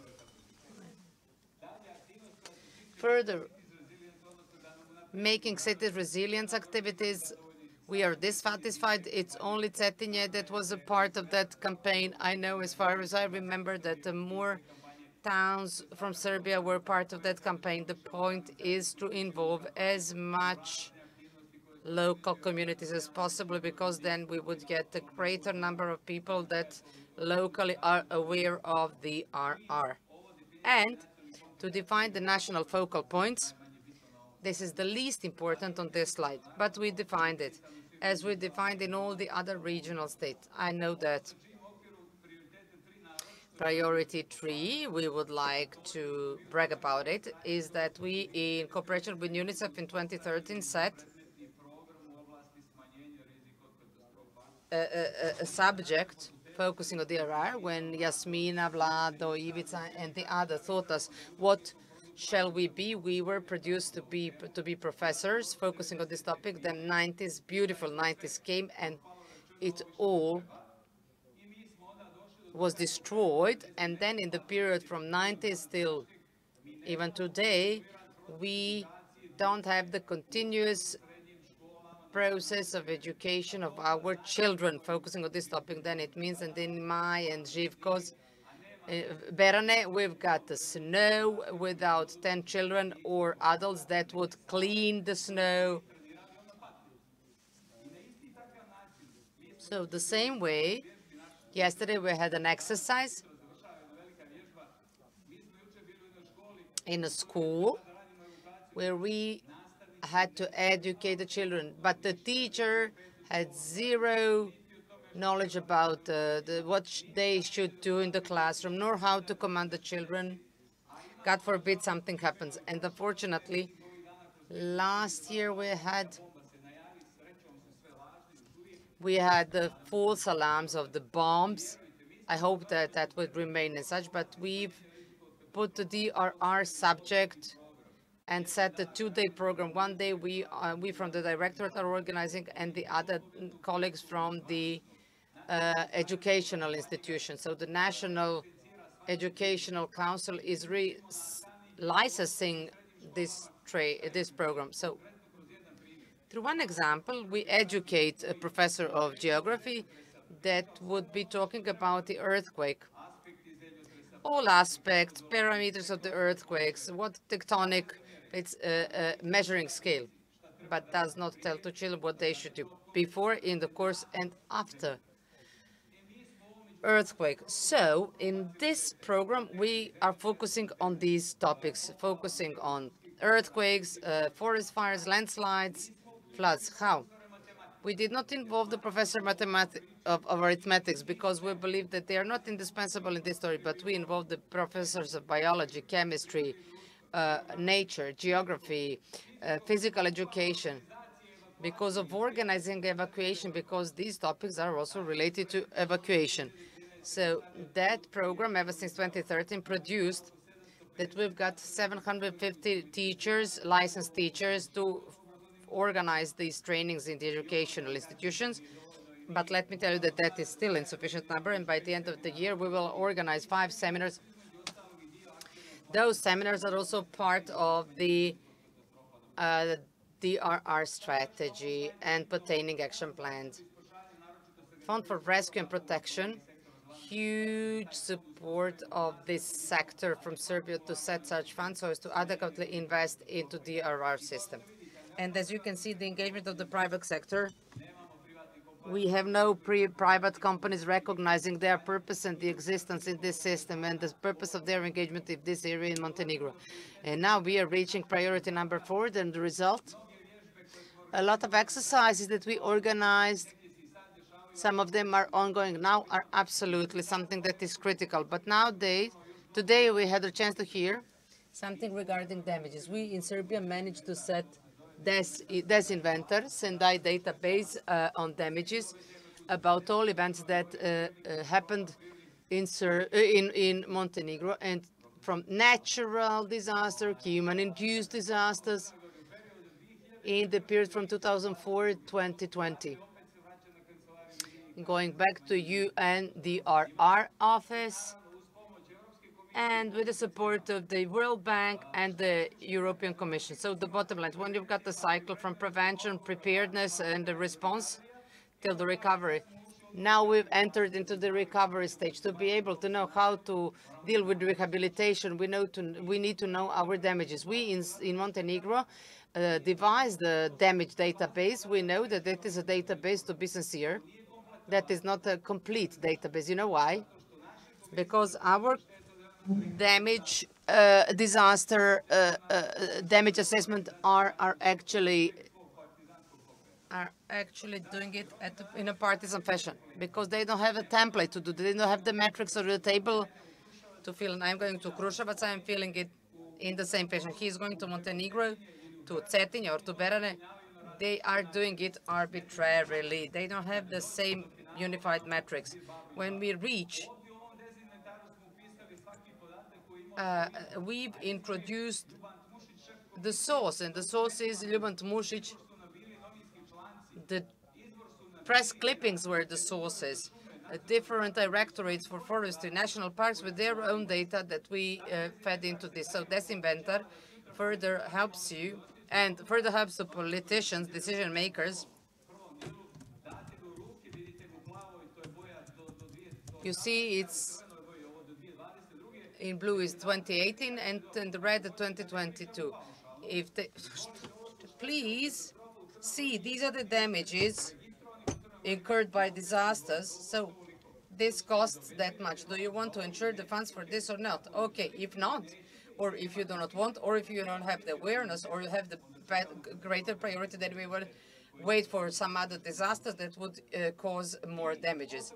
And I would particularly like to reiterate with UNDP, being that UNDP is here, we are setting PDNA concept in Montenegro, post-disaster needs assessment concept. So we are working on establishment of the legislative framework for risk, damage, and needs assessment. This is the lessons learned, as you did it in Serbia after 2014. And this is the lessons learned how the colleague in Bosnia and Herzegovina failed to do after 2014. So we want to avoid any major disasters without being ready, because we don't want to be in a position that we have to reconstruct an area. We have a lot of cultural heritage to be proud of, and we don't want to find ourselves in a situation that there is nobody there to list this cultural heritage. There's nobody there to record whether it was damaged or not if we have, like, say, an earthquake in Kotor or somewhere else. We're working on this together with PIMO from the Republic of Serbia, and I am so very happy to be able to greet them here today and thank them in person for all their assistance. So from Montenegro, we are using our good cooperation with PIMO and with this sector of emergency management, because that helps us to develop our activities. One of the activities we want to implement is the risk register that we have talked about today. These are some of the activities at local level. I'm not going to go into the details now because I see that I'm running out of time. The last thing I want to say is what we want to introduce in Montenegro in the upcoming period in only 2 minutes. In October, hopefully, the European Commission will approve certain activities for us. The problem is that we are under hacker attacks, cyber attacks for the past 2 months, and our whole governmental domain is not functional. So the strategy will be developed for the next year, and it will cover the period from 2024 to 2030, and it will involve an action plan as well. So we are also working on disaster risk management assessment. We sent our project design to everybody in the region because this is something that will be supported by the European Commission. We are assessing the disaster risk management capacity. We define the risks, and now we have to see if we have the capacities to manage them, both administrative and financial and technical capacities. And we have to elaborate to our politicians on our capacity gaps so that we can avoid them in the future. Now I will finish with one last line. Montenegro started reporting according to the Sendai framework. The UN asked us to draft a report. We did this in Montenegro. This report was sent, and we were the first ones to do that. The second country was Bosnia and Herzegovina. So basically, we drafted the report that the United Nations and UNDP will use in the upcoming period as a good practice example. They are pleased with our work.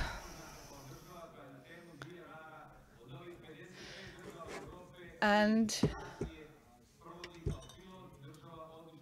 Montenegro is a pilot state for DRR, and I would like to emphasize that because I'm really proud of that. To be honest, in cooperation with these people, with the experts in this area, our job will be easier. Yasmina, my apologies, I owe you a drink after taking so much time. Thank you, Duban. You were really passionate and inspirational in your presentation. Now, I will pass the floor to Alexander Ivanov from the Faculty of Security from North Macedonia. Thank you, dear Yasmina. I would like to thank UNDP for organizing this event. It is my honor to be with you here today. And I'm going to speak the Balkan Esperanto. My presentation is in English. I'm supposed to speak the local language, and it's going to be a bit confusing. And it's pretty hard to be lively and interesting after such passionate speakers and people who are practitioners in higher education and coming from the university sector. It is hard for us to get used to, be here in person, not on Zooms, meaning that we have to wear both the bottom part of our suit. Since 2019 has been a successful story in terms of disaster risk reduction at the beginning. So we are the first country in the region that has a national platform for disaster risk reduction. We have it since 2010. But that's the good thing. The bad thing is that we have now since 2019 the 4th revised edition, and it's getting worse and worse. The first one from 2010, which was conducted by then director of the Center for Crisis Management, Professor Pandel Lazarevsky, had a vision about what DRR means for the whole region. Also, he was a we were as a country host in the second European platform meeting in 2020 for disaster risk reduction. For myself, I was in Rome 2018. Last year in Portugal, I didn't went. So I will try to give you some information about these broad subjects. This panel is about theoretical basis. So as we can see in the slide, what is a disaster? That is the main question. Disaster, it could be an event, but if the event doesn't cause consequences, for example, earthquake in Sahara Desert, it's not a disaster. Then we have the term of risks, which is science itself. I will try to mention only 3 names. The first one is the respected scientist, German sociologist Ulrich Beck, who published Risk Society in 1986, just a few months after Chernobyl. So he then established a new theory about proizveđene, nadvorešne I proizveđene and produced risks. So we have Anthony Giddens also from UK, and we have Zauman from Poland. Those are the main scientists that are still today noted and cited for the term risks. In North Macedonia, I would not, you know the history of the DRR. We have Yokohama, we have Hyogo, and we have Sendai. What is the zajedničko or altogether about this is they are all from Japan. And Japan is like society that is the most resilient. The respected professor from Croatia mentioned earthquake with 6.2 according to Richter, which caused 7 deaths. In Skopje, earthquake 1963 was 6.1. It had around 1,070 deaths, and 80% of the city was destroyed. 80%, not 80%. So also we have the example with earthquakes in Haiti and Chile, 2011, 2012. In Haiti, the earthquake was 5.5, and it had almost 2,000 deaths.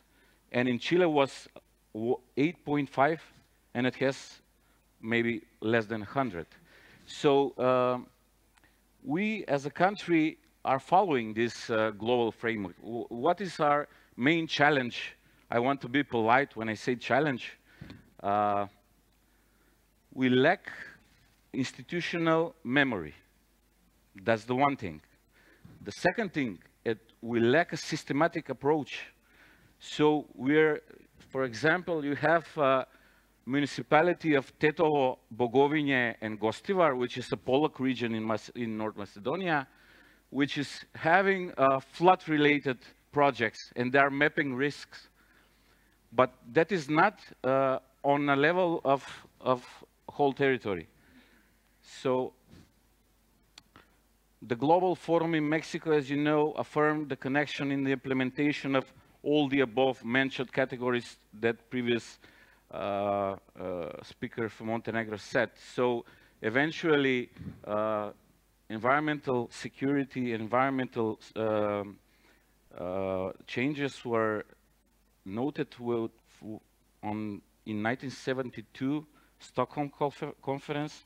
Then we had Rio in 1992, and then we had Johannesburg, Sustainable Development, then we had Copenhagen 2009, we had the Paris Agreement, and at the end, the UN put them all together in 2015 in Sendai. That was a very logical thing to do, and affirm the connection of the reduction of risks and disasters, achieving the goals of sustainable development at the same time, the Paris Agreement on climate change, and the new urban agenda. But in global terms, we are not discussing about this climate change. You know, for example, you remember Kyoto Protocol was signed by Bill Clinton, and George Bush after that was actually revoked. Also happened with the Paris Agreement. Obama signed the Paris Agreement. Trump revoked the signature. So these are also events that also have meaning and discussion between the global South and the global North, and developed countries and the countries in development. Like now, China is making more effort for reducing impact on global climate change than USA, which is absurd in a way. The Global Forum of DRR in 2019 raised issues like public and investor awareness. On this meeting today, I think you lack one segment of the society. That's the insurance policy companies. I've mentioned Ulrich Beck before. So when he discussed risks, he discussed, you know, what are you going to do when you develop risk, and how are you going to assess it? You will get noted by insurance policy. Yesterday we had some discussions with people here from Serbia which are present. For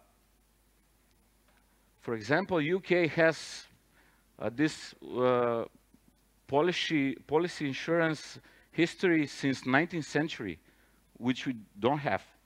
And also think the insurance policy companies should be here. And it's also one of the main issues of the European Platform of Disaster Risk Reduction.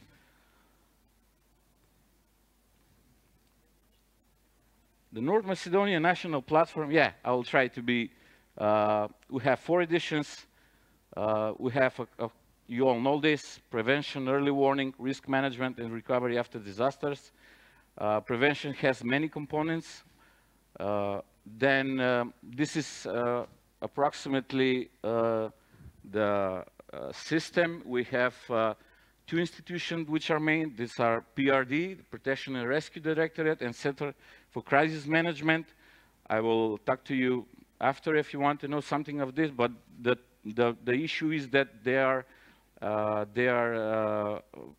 are founded in 2004 and 2005 respectively, and we've noticed that since 2007 with the wildfires, then the other catastrophes, they have some dualism, and there are a lot of peer review in 2018, national World Bank assessment, and other research that indicates that they should be reformed and eventually be one. This is from the first national platform from disaster risk reduction. You can see in the paper proceedings. This is the emergency preparedness and response system core components. Last year we've implemented the 112, the European unique number. So, but we have some challenges here because probably as in your countries, the Ministry of Interior doesn't want to give up, So what needs to be done is to improve the cell protection. That's the fastest way to respond. Или самозащита, ono što ste vi pričali oko This is what you talked about educating the public. As for informing the public, the system here doesn't work as a whole.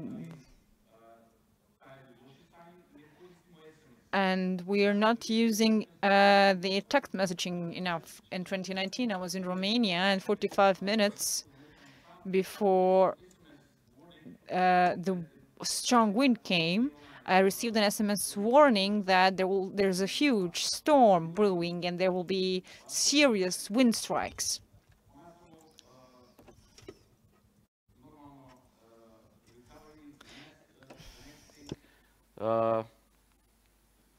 What in North Macedonia we face, of course, the climate change, deforestation and desertification. The estimations are that we are going to lose around 10% of the agriculture because of climate change. So earthquakes, the largest noted earthquake on the territory of Europe is recorded in Pehčevo. It's in Macedonia, 7.5 according to Richter. It's in 1904. Then we have floods. We have extreme air temperatures and air pollution, which is one of the what has been done. We have the MACFIS. It's from Japan, JICA, Japan International Cooperation Agency. Is a system that connects the hydrometeorological system with other system in order to prevent fires. What is the main thing? We have it 10 years and it's not being used. So we have it, but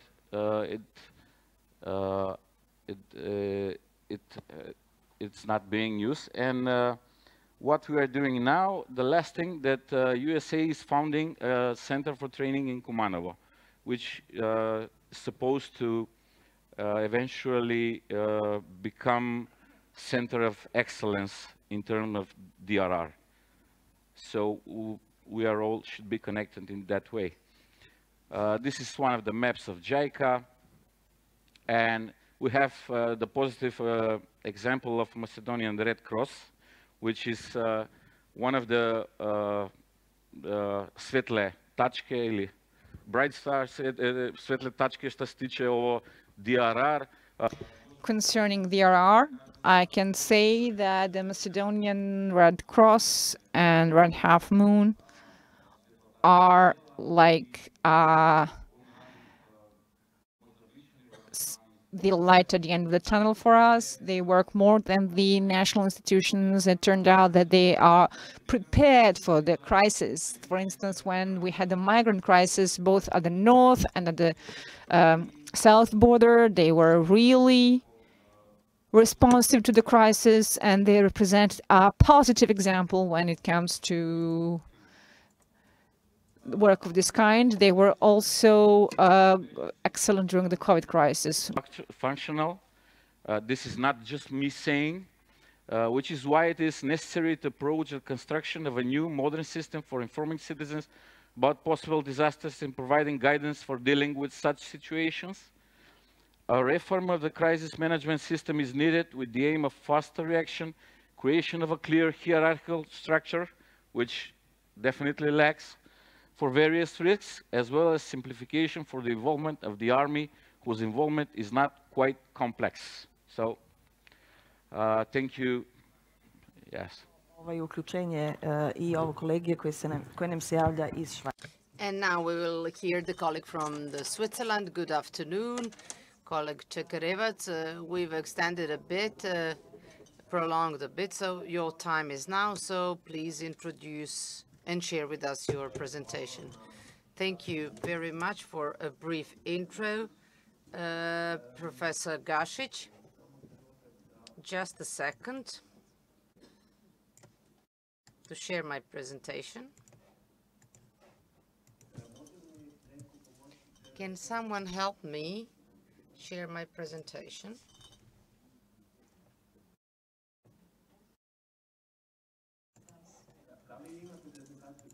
Do you have the presentation? No, okay, I can do it now. I believe that the presentation can be seen.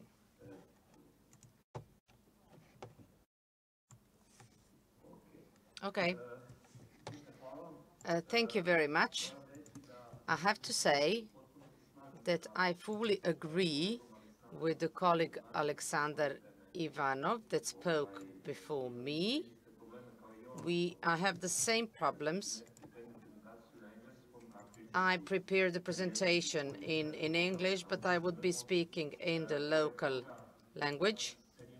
In addition, I fully agree with him that and having speakers that spoke about me, it would be very difficult for me to present my thing, and the fact that I'm speaking before the lunch break. So I would really try to be as concise as possible.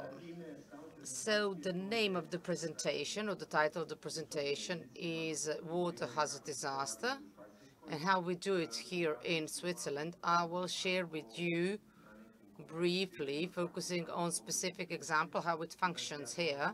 However, I'm coming from the company Gruner. This is a Swiss company with its seat in Basel, but I'm in Lausanne, which is close to Geneva, close to Geneva Lake. And as you can see on this slide, this presentation, a part of the job we do is funded by the SEQA, that is the Secretary for Economic Affairs, financing the regional projects, and has the offices in all Western Balkan countries.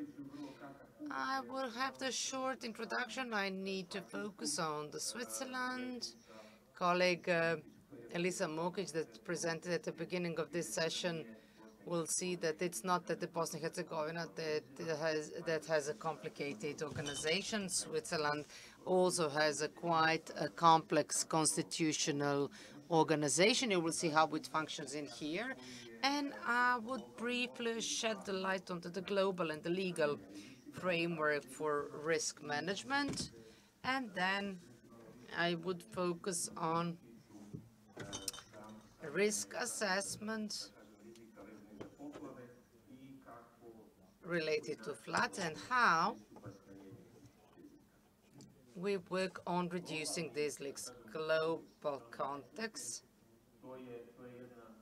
It is, when it comes to Switzerland, it's a small European country with 3 main regions. Geographically speaking, most of the territories are covered by the Alp mountain chain. 90% is Jura chain that is on the northwest of the country, and there is a plateau in between these 2 mountain chains. Due to its geography and the geology, the fact that it is made as it is exposed to different risk, mudslides, rock slides, landslides, floods, either of the lakes or the river basin, erosions, earthquakes, and so forth. What is interesting to mention is that around 20% of the population lives in the region that are exposed to flood risks, and that we have 30% of jobs are into the areas exposed to flood, and 1/4 of the wealth of the country, 850 billion, are exposed to different risks, natural risks. To better understand how do we manage with risk, I have to briefly mention the organization of the country. It's a federal state with the confederation.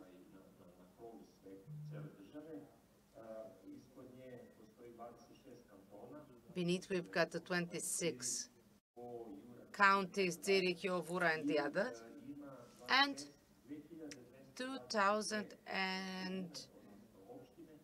2,222 municipalities. It changes and it varies because municipalities do merge or separate. So in a year time, we might have 5 more or 5 less municipalities. When it comes to functioning of such a complex system is that we are applying so-called subsidiarity principle,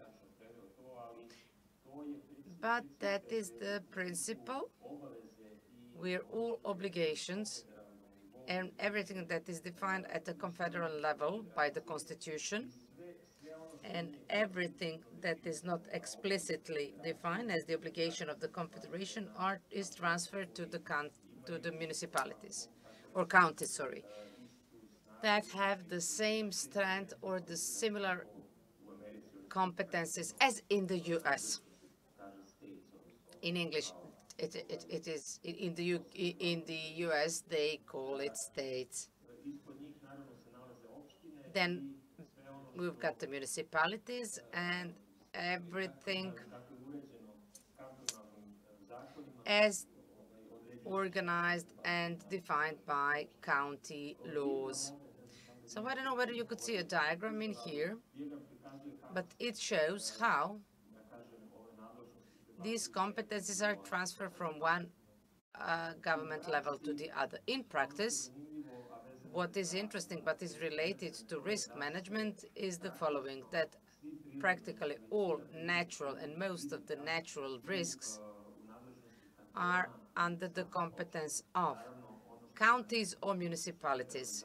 What are the federal laws? They have to be followed and complied with, but everything is in the hands of the counties or municipalities. Just briefly, what are the competencies of the Confederation? So the Confederation is defining the Constitution and some federal laws, such as federal law on the development of water courses, on spatial planning. However, the cantons are also adopting their own cantonal laws that should be in line with the federal. So in the Vaud canton, where the Lausanne is located, there is a law defining the use of land and the construction. And we also have the water law.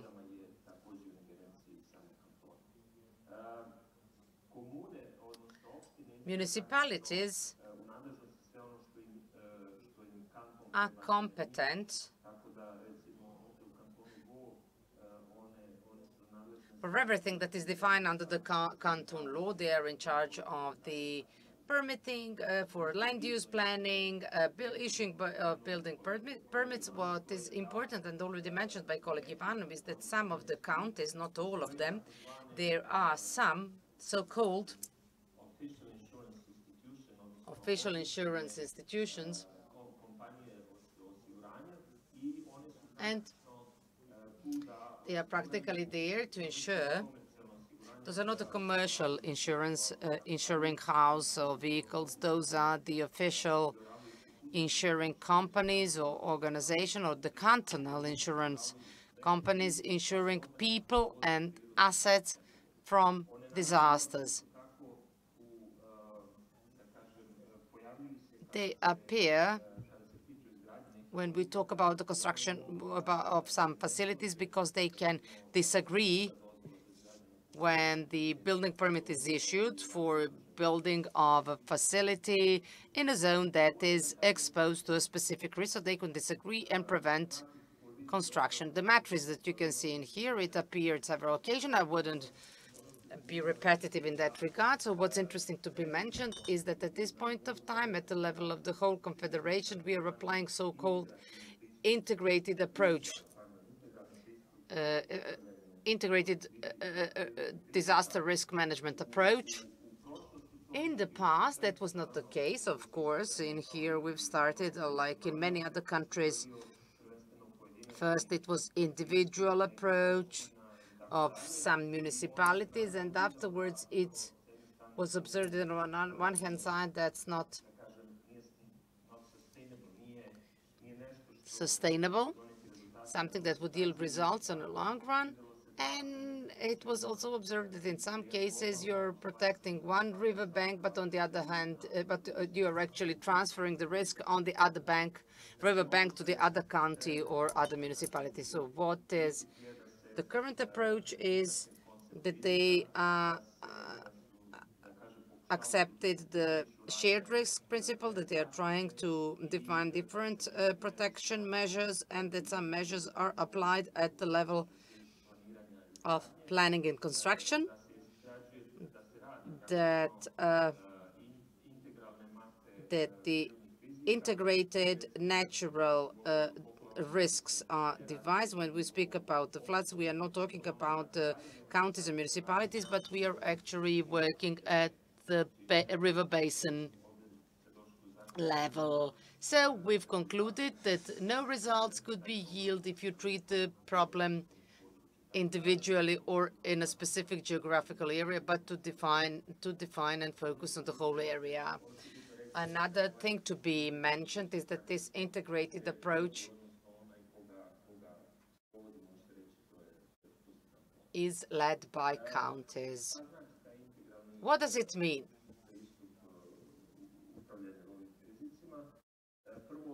First of all, you identify what can happen, the intensity, the frequency, likelihood. Afterwards, it is important to define what is acceptable. That is not an explicit mathematics. This is something that depends from the socio-economic factors. And the term of risk in here or somewhere else is not the same. So when it comes to the individual risk for the life of people, what is acceptable and what is generally accepted is that the probability is 10 to minus 5.5 years. So that is a generally accepted criteria. When we speak about the material goods, then we need to devise risk matrix to define them based on the repeated period, what's acceptable and what's not, and what's in the middle zone of a middle risk that could be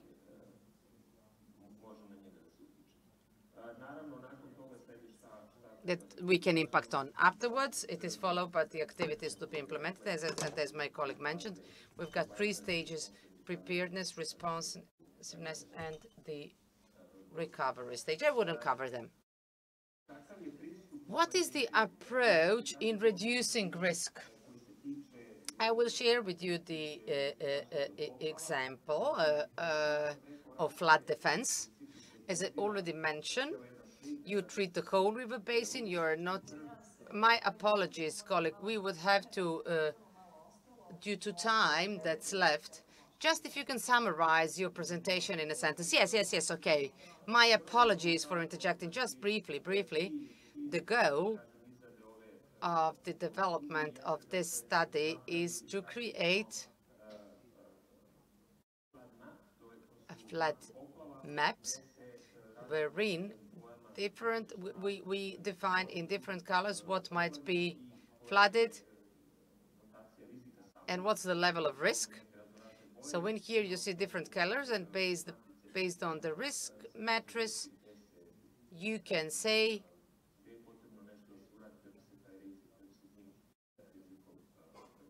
what activities are to be implemented to properly manage the risk? Dear colleague, our time is elapsed. We would have to leave the Q's and A's for afterwards because I've been warned. We all need a greater synergy to reduce disaster risks, which leads us to the road where you all reiterated in your presentation is that we need to create a resilient society and sustainable society. Also, we need to resume at 1:45. My apologies, sorry for speeding up, but our time is off. So 1:45 will resume with the next panel.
Da li se čujemo?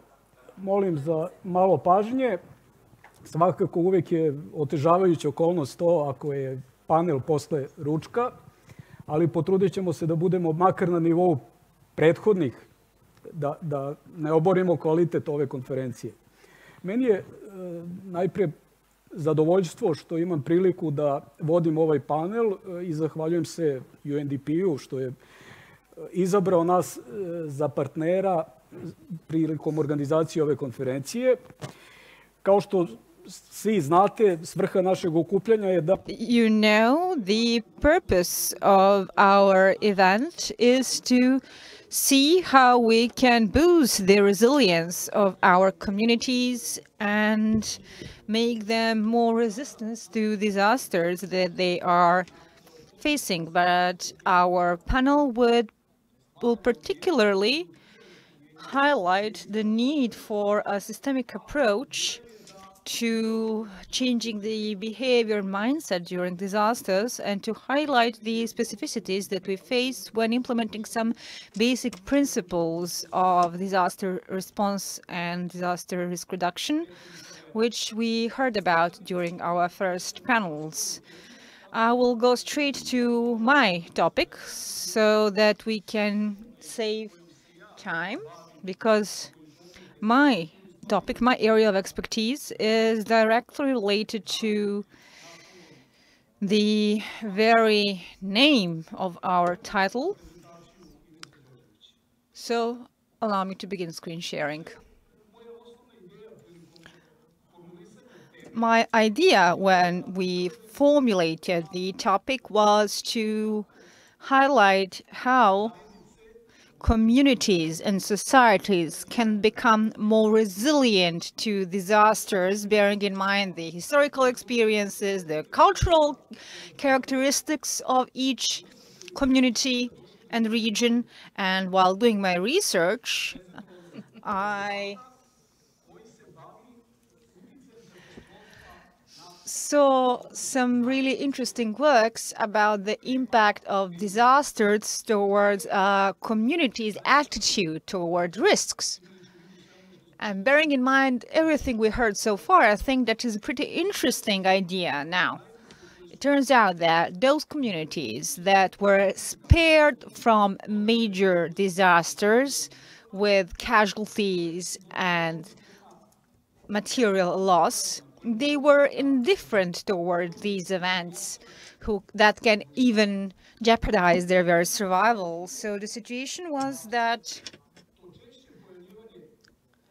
if the more often you have extreme climate events, the more it can actually change the system and mobilize the people so that they are better prepared to face the risks that they are exposed to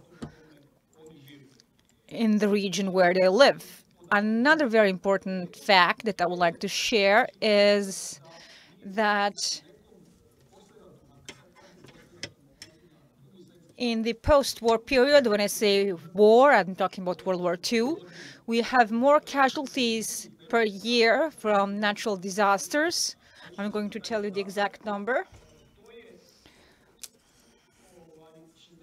62,000 per year. 62,000 people die from disasters per year, whereas classical war and conflicts have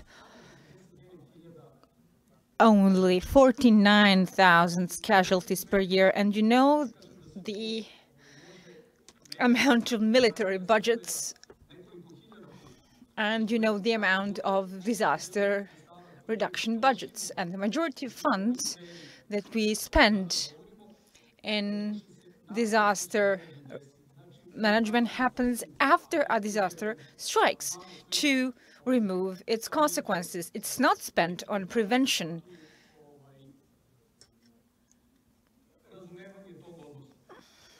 Now,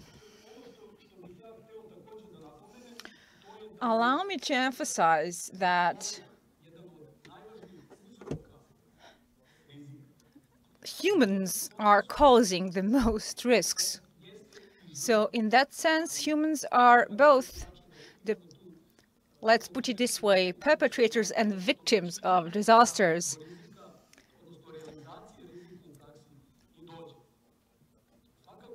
certainly, to properly apply all the principles that we discussed during the morning session, we have to understand the culture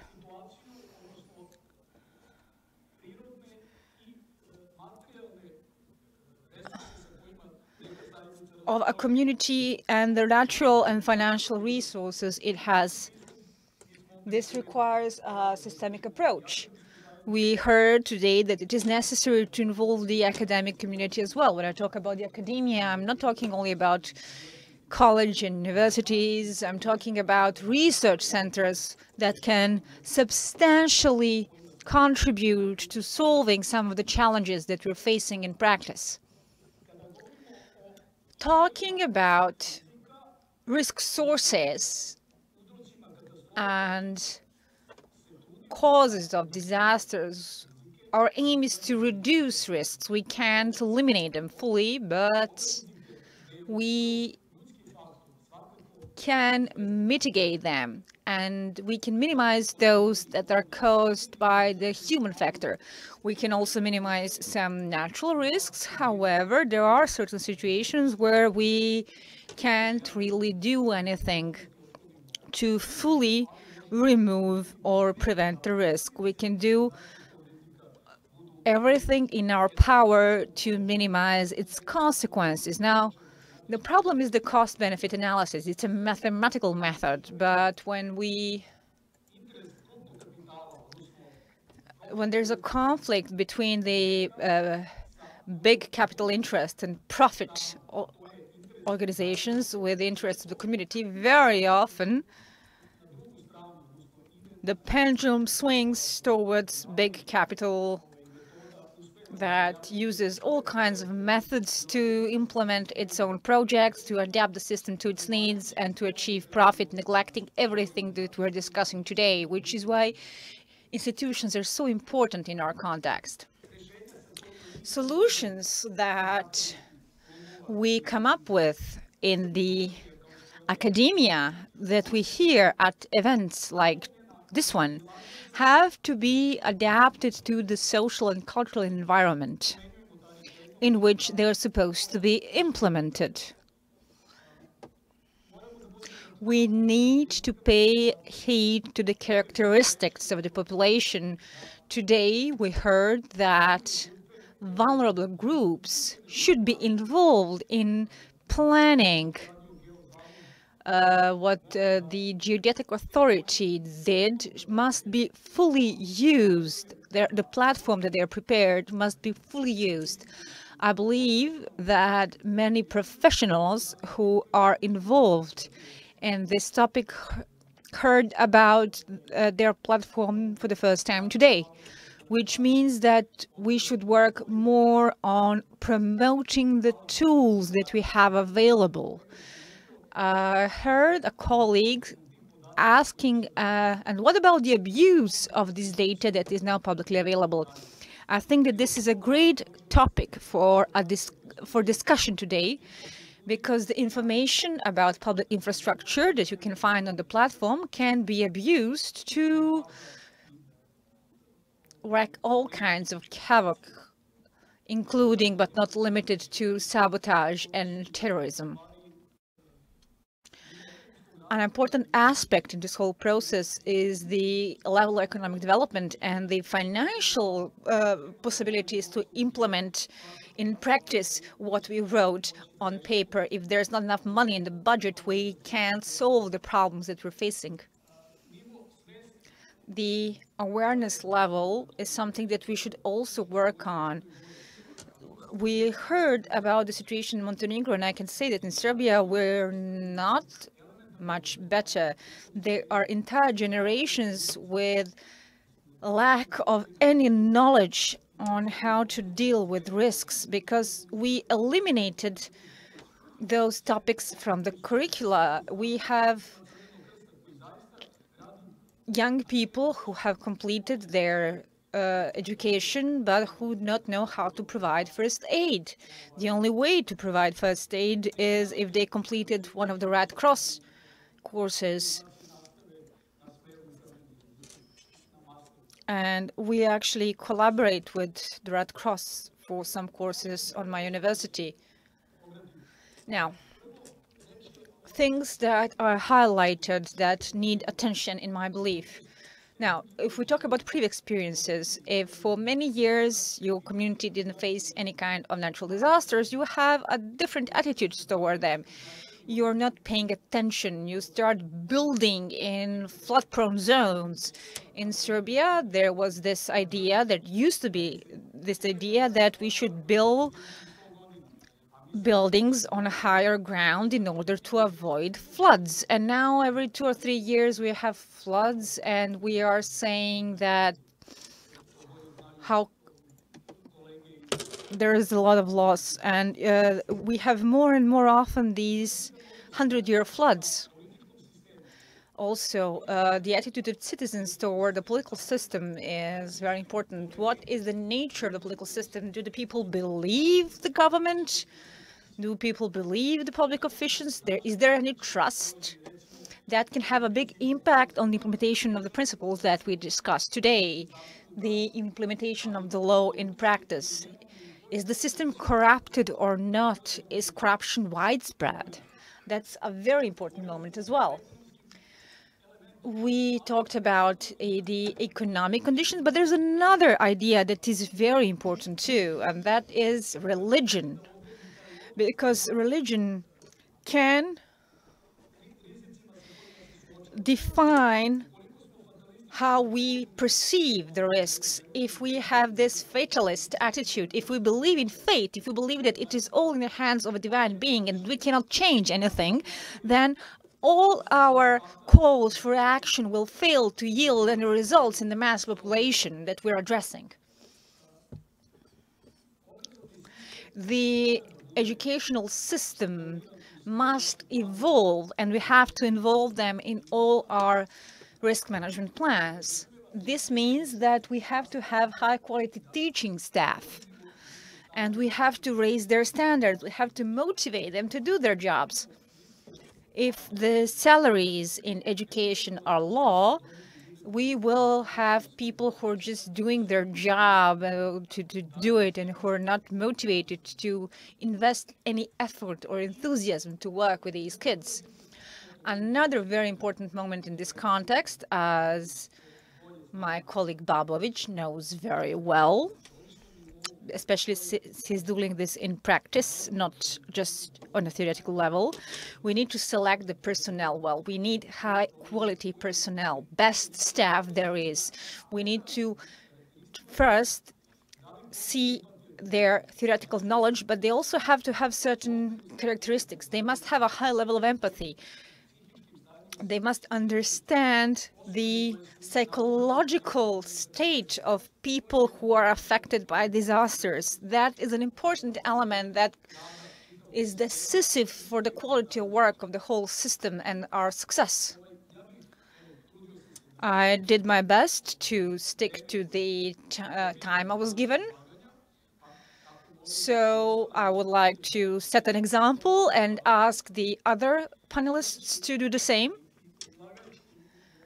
The next panelist is my dear colleague, Michael Faber. So please, Mr. Faber, you have the floor.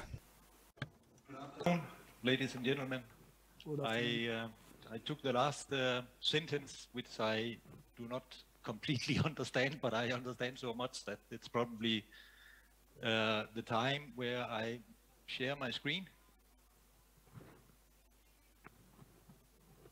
which I will do.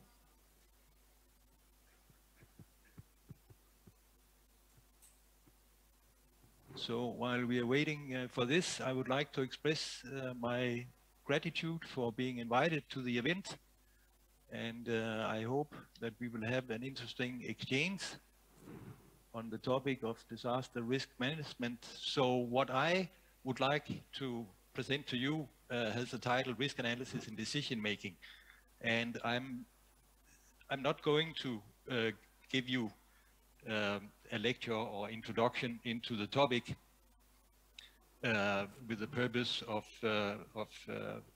conveying knowledge which you probably already have to some degree, but rather, let me see how I can make a change. Rather, I would like to set the scene, and then I will show you a little bit about the theory and the modeling of management of risks, and I will give you a few examples. I will point at deficiencies in disaster risk management, and I will close the presentation on how to improve and introduce, let's say, ideas to a new paradigm on how to do things. The whole motivation from my side with this presentation is to give you the impression of what I believe to be the state, namely that we, to a very big extent, know what to do with respect to the modeling and management of risks, but due to inadequate governance at basically all levels in societal governance, we fail to do the right things. And we need to take that very serious, because governance failure is a severe contribution to disaster risks. So, setting the scene, well, the population has increased very substantially with a factor of 10 over the last little less than 300 years. And we also see that this increase in the population is a little bit skewly distributed to what we consider to be developing countries and industrialized countries. Moreover, over the years, industrialization has facilitated significant societal developments in terms of economy, education, and health for many of us. And now I think, especially in the industrialized part of the world. If we just go back to the century between 90 and 2000, indeed, the life expectancy had globally increased by almost 10 years. So we are talking about substantial societal developments. But though one could argue that things are going really well, it also has a dark side, in the sense that our activities till now, they have resulted in damages to the Earth system, the environment that we all rely on. And this is a major issue, and coupled with the effects, for instance, on global warming and added natural hazards, as we call them, but actually induced by human activities.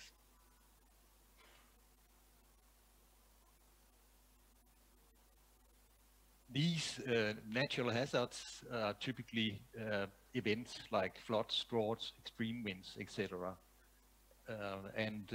Combined with the sustainability challenge, this is one of the main challenges that we are facing right now. We have also, and we can see that there are significant signs of the backcoupling between our actions on the Earth and the living conditions for ourselves, the boundary conditions for the civilization as we know it, and we would like to see it continue. I would like to just point at this IPCC scenario representation, where we have the difference around 2100 with respect to global warming, 4 degrees in a heterogeneous world and 2 degrees in a convergent world. That by all means, it illustrates the significance of some sort of coordinated global governance. And this, right now, we are on full track to the heterogeneous world scenario. So we are challenged on many fronts. There are several signs and damages associated with what we have inflicted on the Earth system over the years. And this is a super important thing for us to try to help out.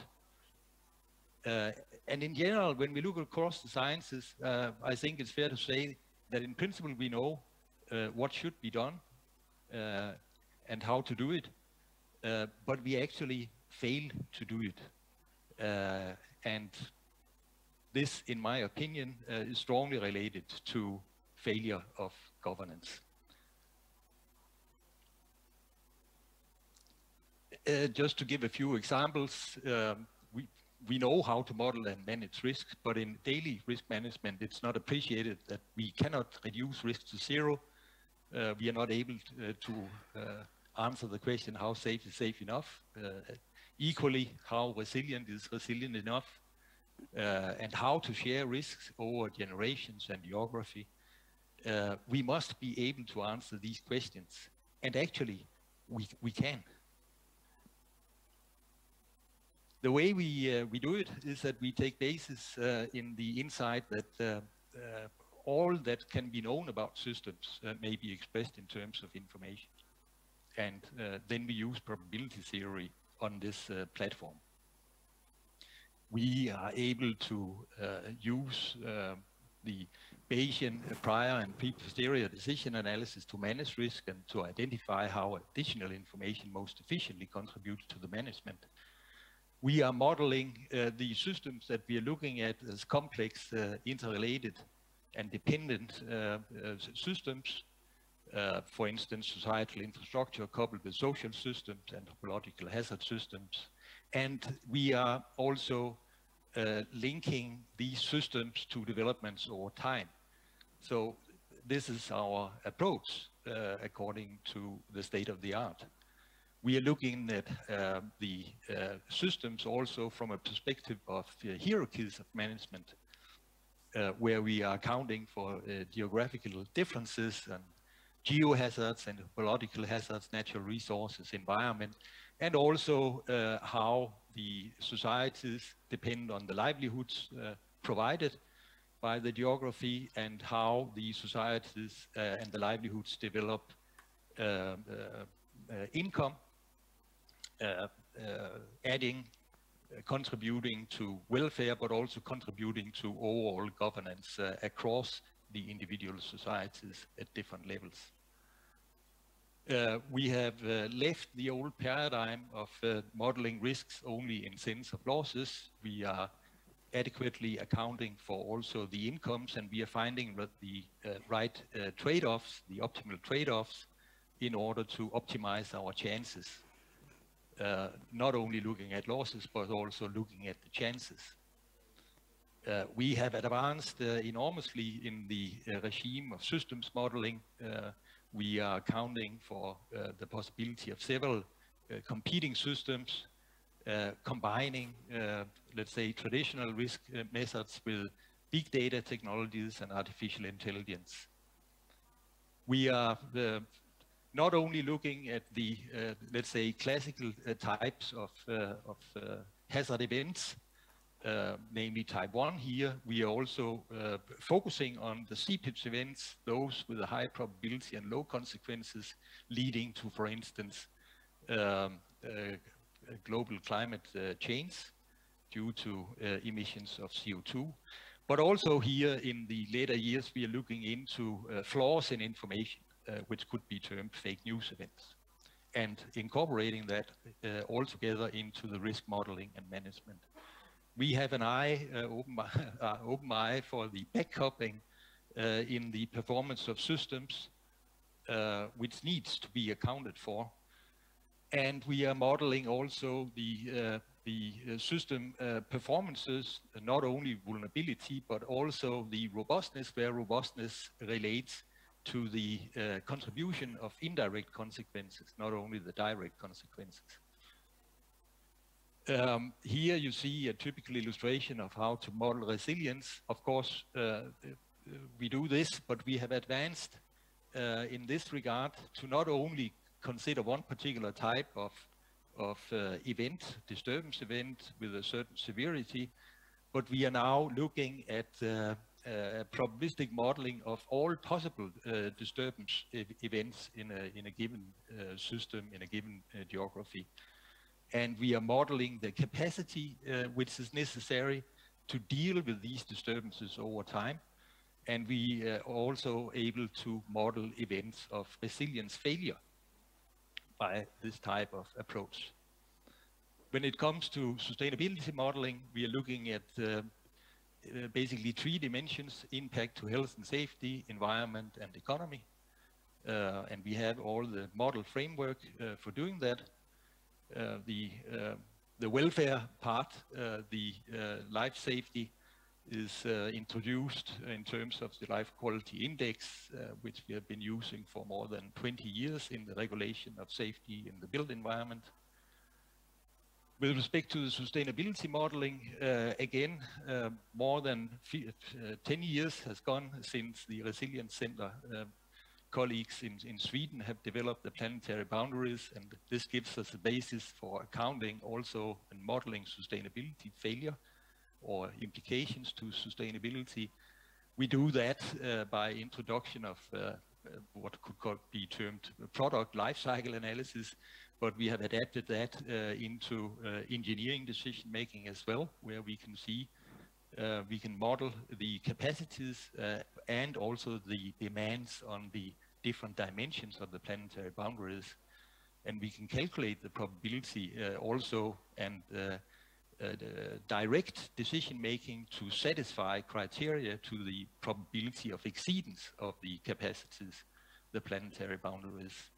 And we can account in this, for instance, looking also at the resilience failure probability at local level. Colleague, I would kindly ask you to conclude with your presentation. If you could finalize or conclude your presentation. Yes, you need to speed up. I just wanted to show you also that these things have been applied. We do it for infrastructure development, where we can identify optimal development paths for the amount and quality of infrastructure in a given society. We have since long been able to perform large-scale modeling and management of earthquake risks and typhoon risks. We have been using for 20 or 30 years models for more common type of hazards like rockfall and, for instance, traffic accidents in roadway tunnels. We are dealing with a couple of deficiencies, or a long row of deficiencies in risk management at societal level. I will not look at all these here, but I will just point at those, the red ones, to be maybe some of the more severe, involving cognitive biases, governance focus on loss reduction, rather than risk mitigation, and mix-up of descriptive and normative decision analysis. Here I'll just point at one.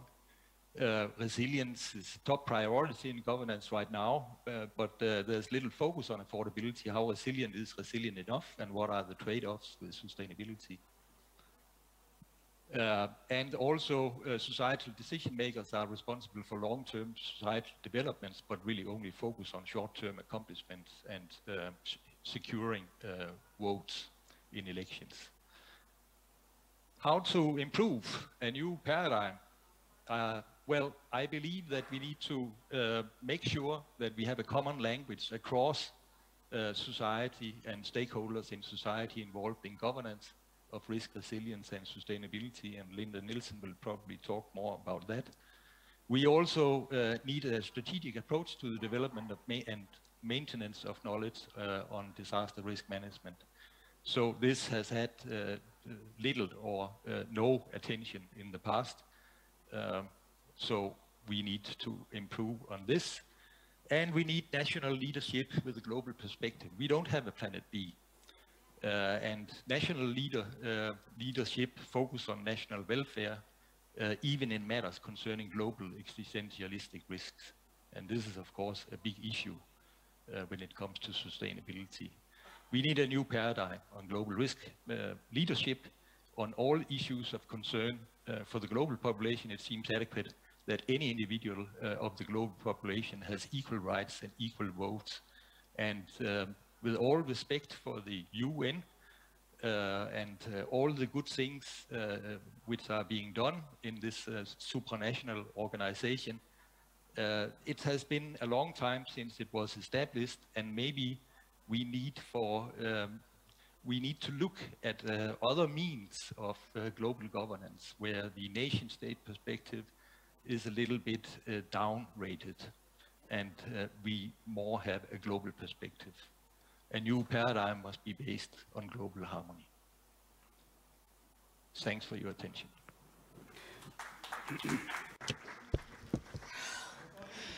Thank you, dear Professor Faber. He did stick to the 15 minutes that we allocated to all the speakers. And once again, I would like to ask our panelists to stick to the 15 minutes. Our next panelist is Linda Nielsen.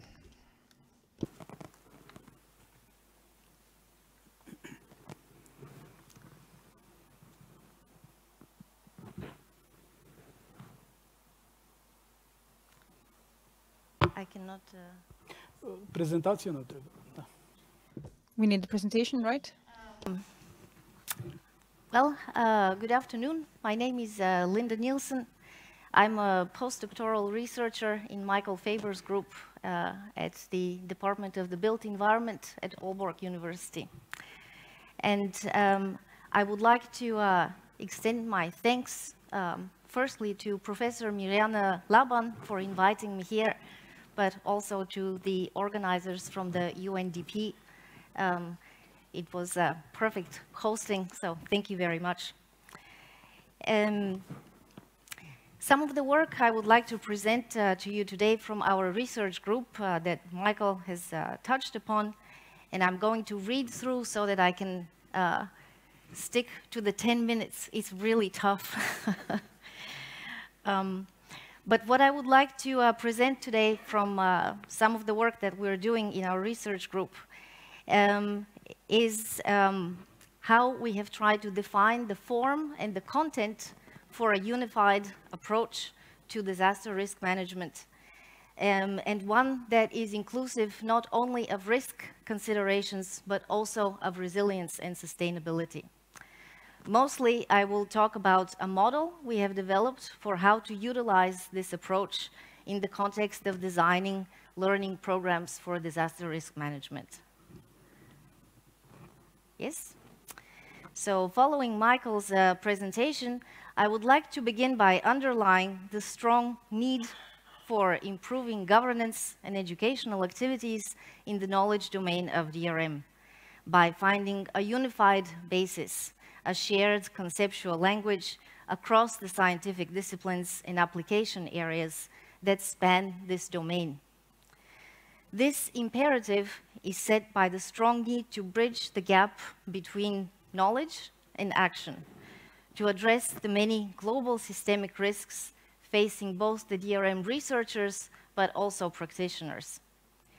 So to arrive at actionable knowledge, we need to actually radically redesign present inadequate best practices, both with regards to governance but also education. Stemming from a siloed approach, what concerns silos within the individual disciplines that make up this area, but also the single sector approach to governance and to actual strategies. Yes, well, most of us in academia and in practice acknowledge that this silo approach and sectoral approach to education and governance is inadequate, and propositions have been made to put forth and establish a risk, a sustainability, and a resilience scientific discipline as individual disciplines, which are better positioned to address systemic backcouplings among engineered natural and human systems. No attempt has been made until now to integrate risk resilience and sustainability considerations into a unified science. Such science could facilitate rational and optimal decision-making with respect to perceived trade-offs that arise between considerations of risk and safety, but also resilience and sustainability.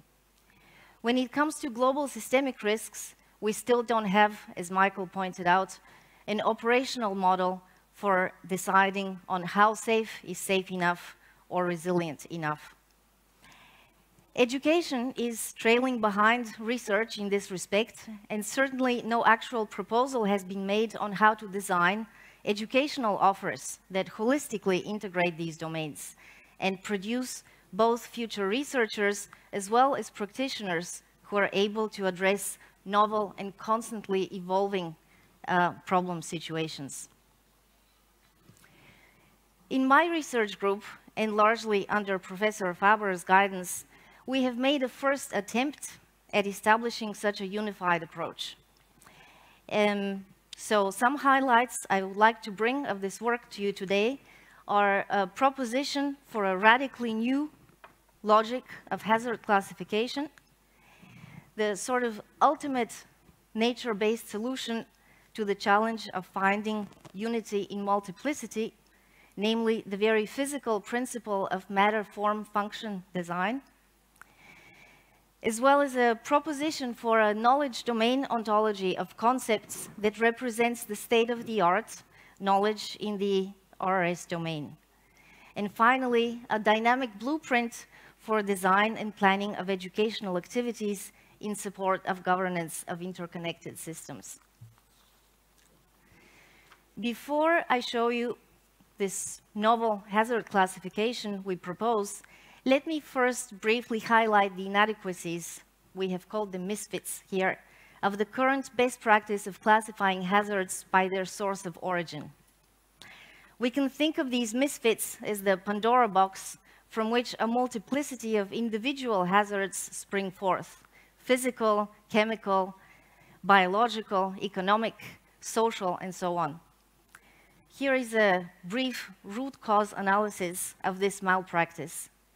Classifying these hazards in this manner creates divisions among the disciplines, the academic disciplines involved, which in turn creates divisions into technical, engineered, natural, and social systems.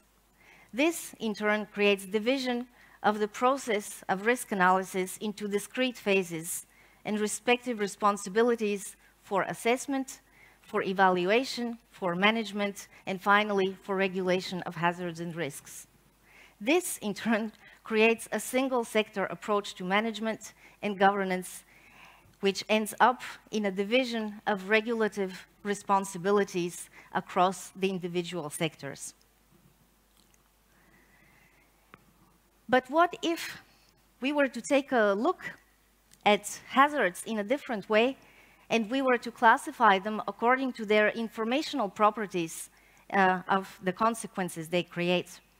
Then we can radically compress this multiplicity into 4 types of hazards, which Michael just highlight these types. So to spare the time, I will skip over them. But those were precisely the 4 types of large-scale averaging events, such as natural hazards and seepage events, number 2, and then black swans, extremely rare events, number 3, and then this final novel hazard classification, which refers to errors in information, so statistical errors type 1 and 2, or fake news.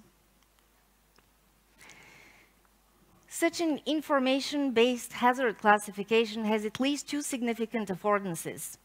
For one, it can allow us to get rid of all the a priori value settings that go into the initial phase of risk analysis, namely the phase associated with problem definition and system identification in time and space.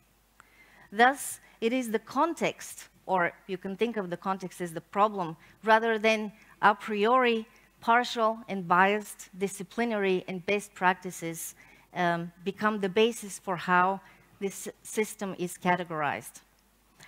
Secondly, grounded in the concept of information, this hazard classification affords us a unified logic for comparatively consistent and transparent methodology and metrics across disciplines, sectors, and application areas. On this very busy slide, for which I apologize, information you can see is moreover the core of the design principle we have followed of matter, form, function. It is, in our opinion, the queen mother of nature-based solutions. When designing the domain ontology, we followed this physical principle, which has been used by nature to shape the multiplicity of forms by engineers and architects in the shaping of our built environment, and by analogy, we have used as data scientists in our pursuit to define a logic for a knowledge domain ontology. In addition to this very powerful physical principle, several other logics were used in the synthesis of form. In turning matter into form, we have conducted an extensive desktop study of over 100 DRM master-level programs, from which we derived a set of misfits and requirements for the ontology and the blueprint I'm going to show you in a moment. We conducted a massive-scale cluster analysis of the state-of-the-art in risk resilience and sustainability based on about 1.5 million records from the Web of Science. You can think of this as this is all the best knowledge we currently possess in this domain. These concepts we organized formally as a nested hierarchy using principles of embodied cognition, such as image schemas. The image schema logic we use to classify these concepts into categories show how they are related and is found to be consistent with Bayesian reasoning with non-informed priors. Here are a few visuals. I am not sure how well you can see and read on these graphs, but they are available for your further use after the presentation. You see here the front and back of the domain ontology, as well as a figure which shows our attempt to translate it into a non-Western conceptual system, namely that of the Eastern conceptual system of Chinese Taoist logic. This was a very small first step in addressing the problem of translation of Western thought and value systems for non-Western audiences, since we strongly believe that if the global systemic challenges are to be addressed successfully, also other than Western knowledge systems should be at the table defining the agenda.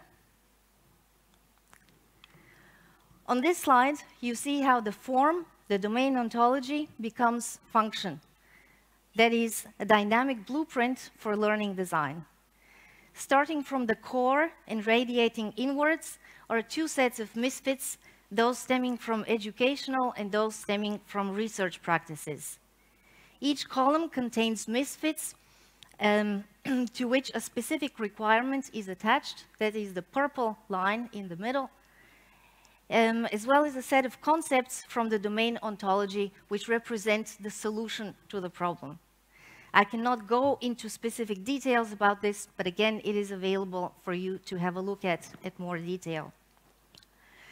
So how can you use this blueprint to design for educational activities? In principle, the possibilities are endless, but I will show you just one example of how we have used this at Aalborg University to redesign our Master in Risk and Safety Management. What you see here are represented 3 semesters, each with a theme. The first one, strategic risk governance, the second, operational risk management, and the third, tactical risk management. You see how the individual modules in each semester are associated with learning requirements from the blueprint, that's the outer circle, and supported by concepts from the ontology, that's the inner circle in the figure. The middle circle represents methods and tools which are appropriate in a given problem context, rather than the indiscriminate teaching of multiple methods for the sake of becoming proficient in a given discipline. This is another example of how we have used this our design. This is not for a full program, this is just for one individual course. Here we took the scientific framework we use when we teach our course in systems engineering, and we transformed it in the matter of this design. You can see that what this facilitates is a non-linear, context-driven approach to the problem setting. I am at the end. I promise this is the last slide you're going to see. Okay. And although a lot of work has been achieved, there's still a lot to do ahead, and we are very interested and grateful for any participation on a number of issues. First of all, we would like to work with information systems and interaction designers to create embodied cognition learning environments.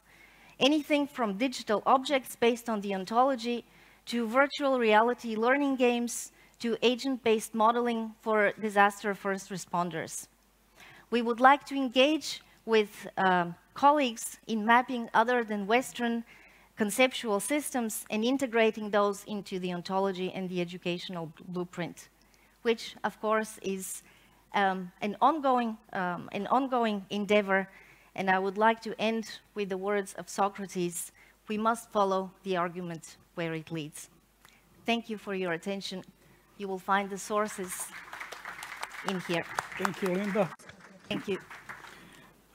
Thank you. I would like to extend the thanks to Linda for complying with the given and allotted time. It seems that our communication and correspondence yielded results because we agreed about the duration of each and every presentation. I will kindly ask colleague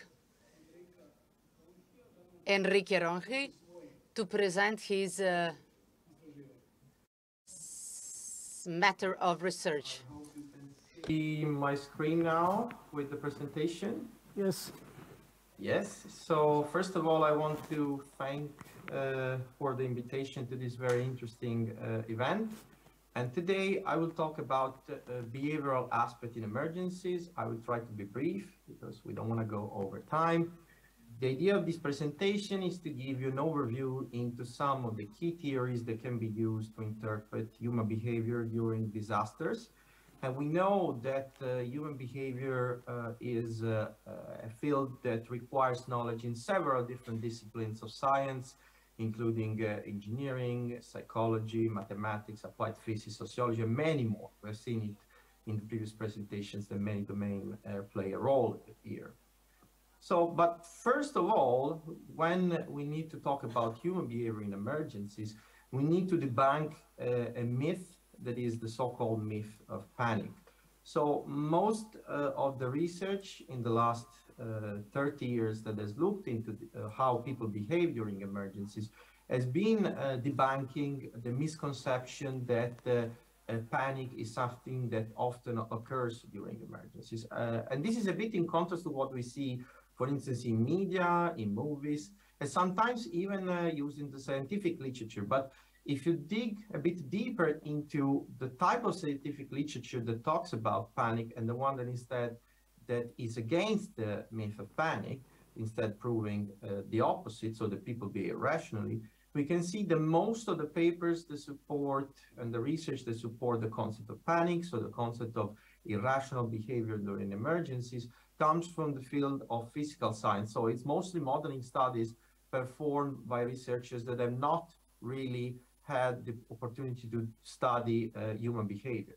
While instead, most of the research that look into how people behave in emergencies is against the concept of panic and the fact that people behave irrationally during emergencies. Why this is important? It's important because panic can be seen as a scapegoat when something happens. So the consequences, the negative consequences of a disaster should not be seen as something directly associated with inappropriate behavior by people. And also, it's often used to achieve sensationalism, which is not really the goal of us researchers that we approach this problem systematically. So when we look at the formal scientific definition of panic, this relates to inappropriate, excessive, irrational behavior and competition. So, but while instead we look at real events, real disasters, we observe the opposite. We actually observe altruistic behaviors, those are much more common than competitive behavior.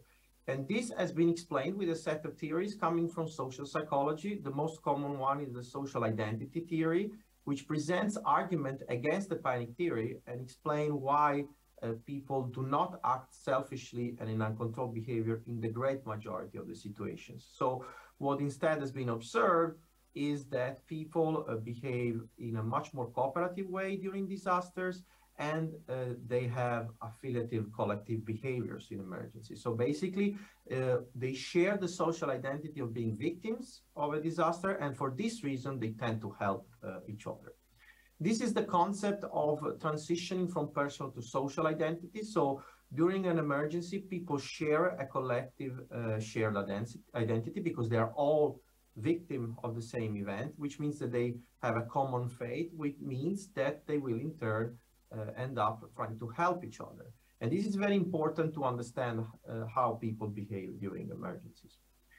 Another important theory that has been developed since the 80s is the affiliation theories, which explain us why and how people move during emergencies. And it has been observed in many instances that people may not necessarily use the closest route or may opt to evacuate in groups rather than acting alone. And this theory explains us why, which means that people tend to move towards familiarity, so towards familiar people or familiar places. So this theory is also helpful to interpret human behavior. Another very important theory that has been developed since the 70s is social influence theory, which explains us how people tend to respond earlier when they're alone, when instead there is a mechanism of diffusion of responsibility when they are in a crowd, and the so-called passive bystander effect. So if you don't see someone acting, you will also tend to not act accordingly because you don't want to stick out from the norm. And in this theory, it's important to understand the difference between normative social influence, which means that people do want to act differently than the norm, and information social influence. So in any action that we do during an emergency, we take information from what other people are doing. Another important model is the role rule model, which explains us how people keep their pre-emergency roles during an event, during a disaster. And this we see it a lot when we look at the actions of authorities versus general public, management events employees, security guard and attendees of events, or anything that has to do with different roles that are pre a disaster. They keep happening during a disaster. And this means that we need to act especially on those that have leadership roles during emergencies, because they can have a definitely strong impact on the outcome of an emergency. Another important aspect to look at is how people react to threats and how do they perceive risk. And it's very commonly established in the scientific literature that people tend to react very slow or very late in case of disasters and emergency compared to what they're supposed to.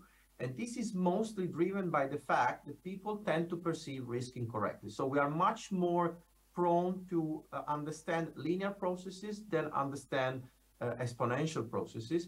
And since many disasters develop in an exponential way, we have an underestimation of the risk. So it's very important to keep this in mind, because in most cases, our problem as people that work in disaster risk management is not to keep the population calm, but instead to make them understand the seriousness of the events that they're facing. So all this information, it's very important for us to understand how we can interpret human behavior and how this can be used in practice. So often we cannot really pinpoint with precision how a certain group or what kind of behavior we will have, but we can use probabilistic models, we can use certain so-called behavioral statements to interpret what is likely to happen.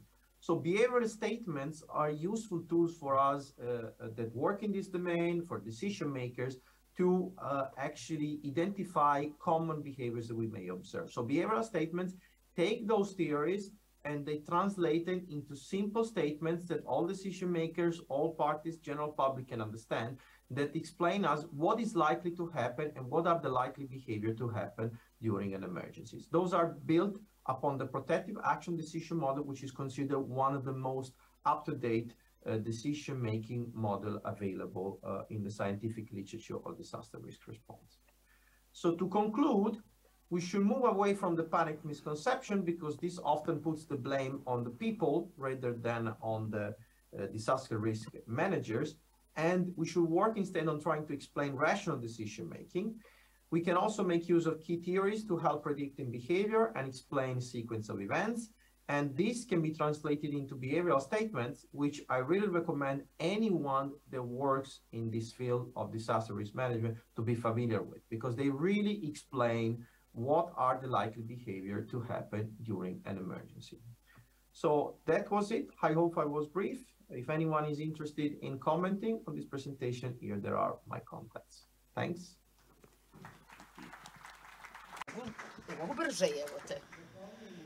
Thank you so very much, dear Enrico. Thank you for being so concise and for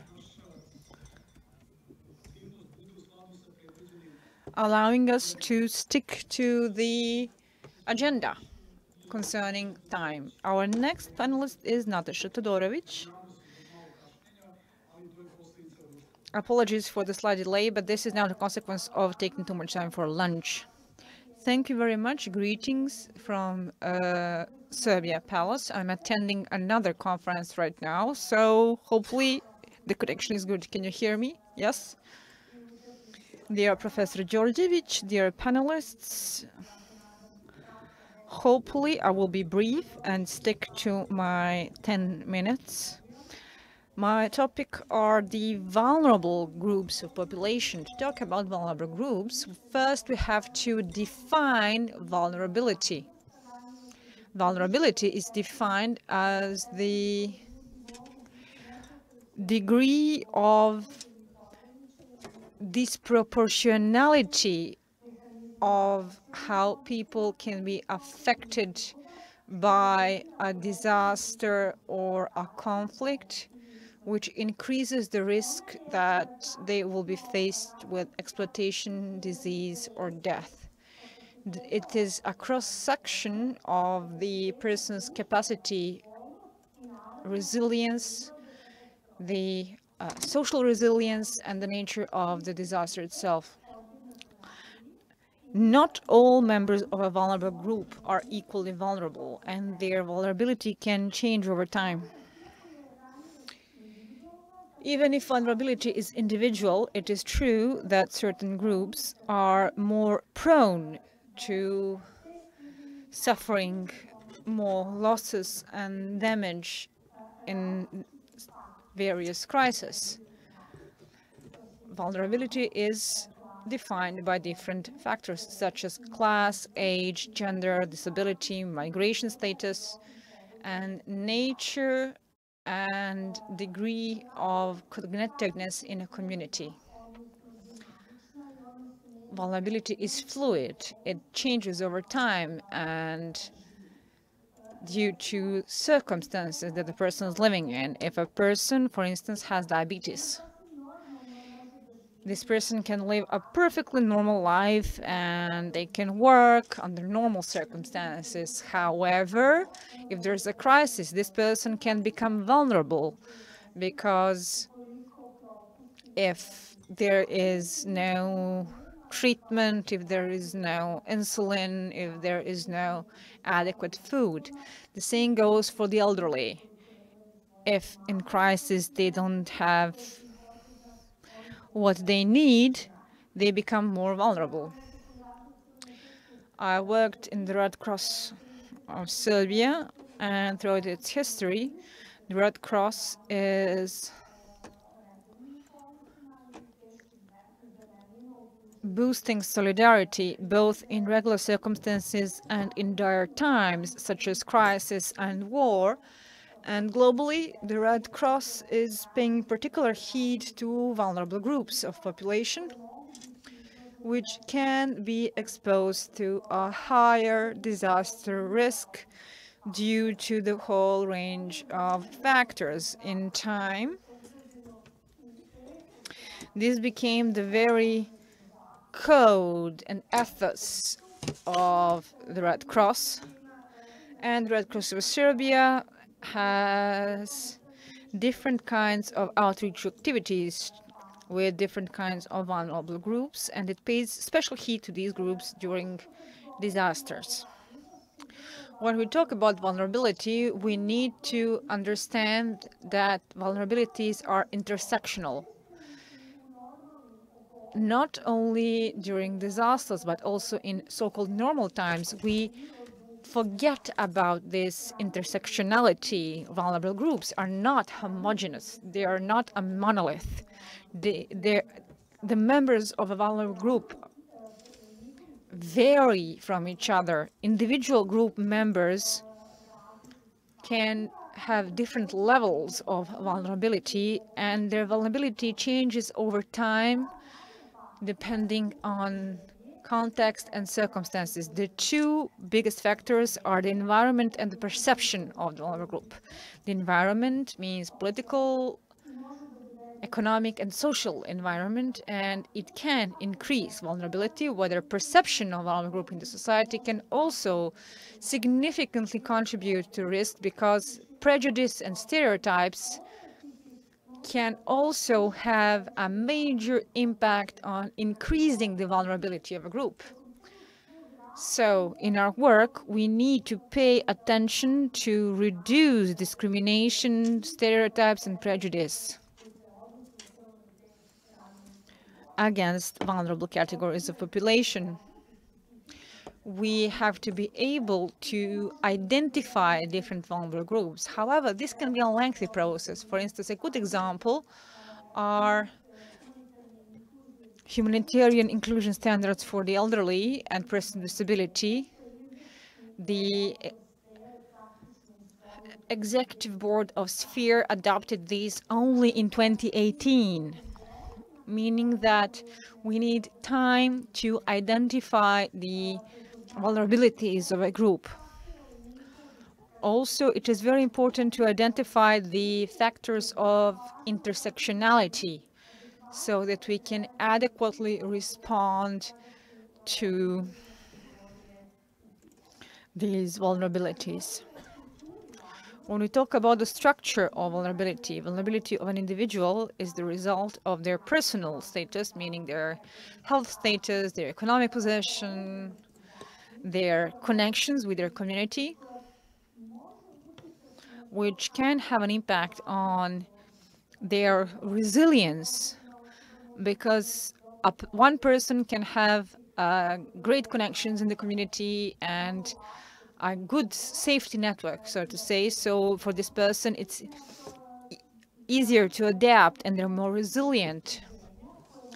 Also, vulnerability results from the environment, which can have an impact on mobility and access to humanitarian aid. For instance, I mostly work with the elderly, and the elderly can be used as a good example that shows different limitations imposed by vulnerabilities of our population group. Social vulnerability is affecting whole groups within a society, not individuals, and it is directly connected to their life choices or personal characteristics. Social connectedness is what provides emotional support to people in emergency situation, and therefore it affects their health, mental health and physical health, and it impacts their well-being. Social inequalities and lower social economic status can come from lower income and can have a direct impact on resources that a person can access in an emergency situation. We have to pay heed to this. We're talking about access to transport, to communication technologies, accommodation outside of the affected areas. And finally, there are social inequalities related to geographical territories, because, for instance, people living in flood-prone zones are more vulnerable. Now, as for limitations, we need to underline the issue of digital exclusion. Digitalization, as the research has shown, can increase the existing inequalities in a society, because timely access to vital information related to health protection and distribution of aid is extremely important. However, information channels and media used to convey information can result in exclusion if everything goes online, because if everything is online, vulnerable categories can end up excluded. We have to be careful there. Also, age and gender exclusion are a factor that we have to pay heed to during emergency situations. Very often, elderly women are illiterate, and sometimes it's difficult to convey information to them on how to receive humanitarian aid or how to behave in an emergency situation. Also, communication technologies do not give voice to people. They just allow their voice to be heard if there are the preconditions for that. And these preconditions are a strong civil society and the existing social capital. Now, what makes these groups additionally vulnerable? Lack of information related to, in particular, gender and age, age-related limitations.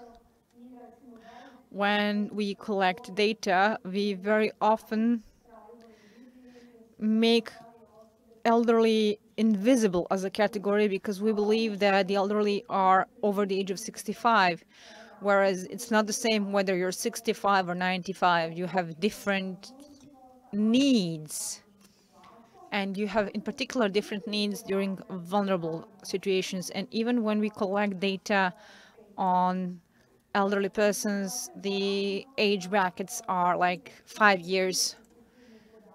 And data collection, therefore, is very important when it comes to different categories of vulnerable populations. On the other hand, I'm just giving an example of elderly, but this goes for any other category of vulnerability.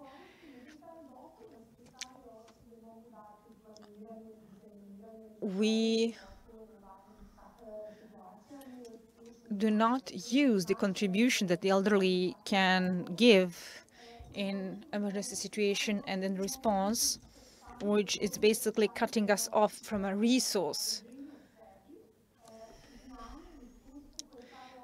The knowledge and the experience that elderly have in an emergency can be precious to us, not only the elderly, but also persons with disabilities.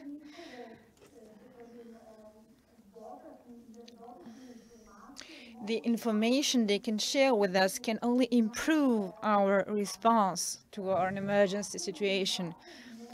And therefore, we need to include the vulnerable categories in our response to emergencies. Now, these are some numbers concerning the vulnerability of elderly. We can see that in all the crises, the elderly were the most affected group. I'm not going to read you the numbers. I'm going to go straight to recommendations.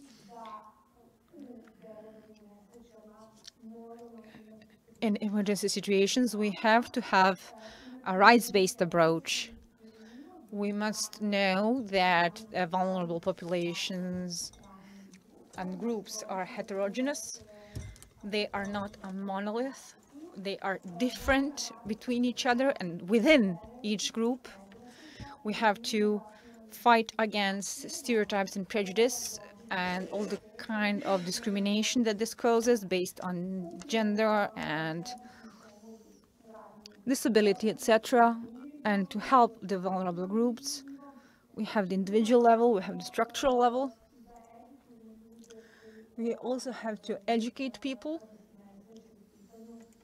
that work on emergencies, on how to suppress discrimination, between the gap between policies and implementation must be bridged.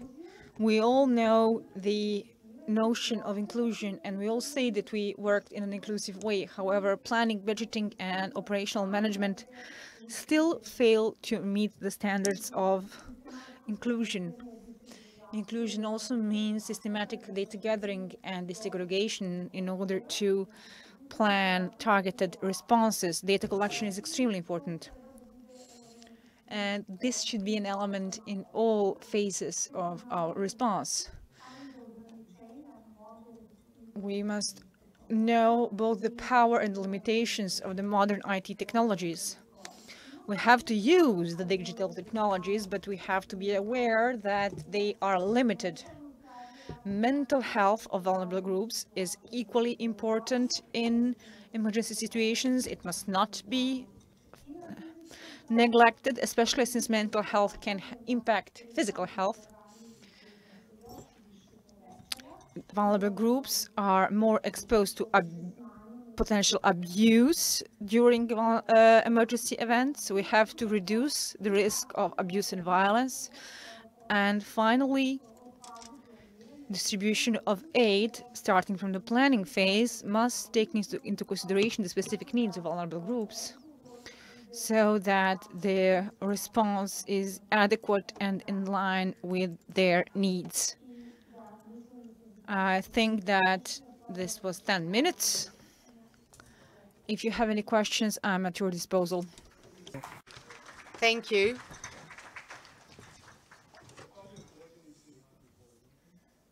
We would like to extend the thanks for the presentation that was completely in line with our requests. Now, according to our agenda, we have a coffee break.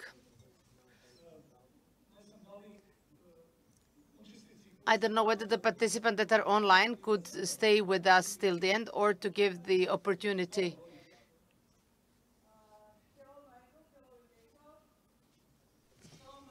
Hello, Enrico. Thank you very much for your time and your efforts to be with us here today.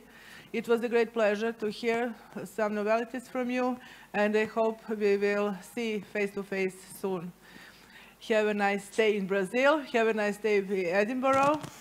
So all around the world, Thank you so much. But we are still in the same place, yes? Yeah, we are always together. Yes. Thank you so much. Thank you. Thank you. Enjoy. Enjoy. Da li ima nekih pitanja? Do we have any specific questions for the colleagues that are online? If not, we will go to coffee break. Okay. See you in 15 minutes' time.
Nadam se da ste se... I hope that you had a chance to take some refreshment, which implies get-together that would yield some results in our following activities. These conferences do serve for those purposes. Colleague Miriam Alaban will briefly present us her topic, the resilience in the urban environment. Good afternoon. My name is Miriam Alabal from the Faculty of the Technical Science in Novi Sad. We've got the Disaster Risk Reduction Center with the international and multidisciplinary group. I like to make a joke that we've got a Balkan train or a circus traveling around, trying to raise the awareness, actually trying to involve and incorporate all those professions that are solely operating in their separate, in silos, to become a member of our expedition and to try to impact on changes in the field. When speaking about urban settlement, we can say that they are particularly vulnerable. Why? I mean, settlements, but urban settlements particularly, because if some disaster occurs without the people, without the building, if the landslides occurs in a forest without damaging infrastructure, we won't have a problem. The urban settlements, particularly in the Balkans, is problematic. What kind of challenges are involved therein? We've got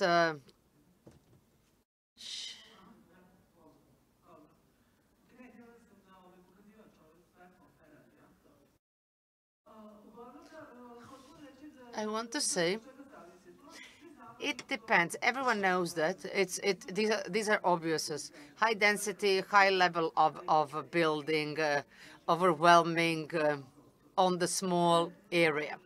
Where do we like to live? Where the towns have always been constructed, the crossroads, where there is a possibility to navigate, where we can swiftly communicate. That is, to have all conditions for the development of a settlement, with the water supply, with the food, with the communication, infrastructure, exchange of goods. The towns are economic and cultural activities. Aristotle used to say the people are coming to town to live a good life and remain therein to stay together. So the towns and urban settlements are not only the huge communities piled up. Those are the transmitters of culture and knowledge and basic means of development, and thereby the most vulnerable areas. What do? They exploit the natural resources. They are contributing and creating artificial ecosystem compared to the natural ones, and they have way in and way out. They are inhaling everything that's good to be able to function and to exist, and are exhaling everything what's not needed, what's waste. We don't need to list it. You're all aware. So they're exploiting the natural resourcing and are extremely vulnerable to disruptions that might occur in the system. All these conditions, the urban settlements exist, and the foundation for the vulnerability are the induced risks with the natural disasters or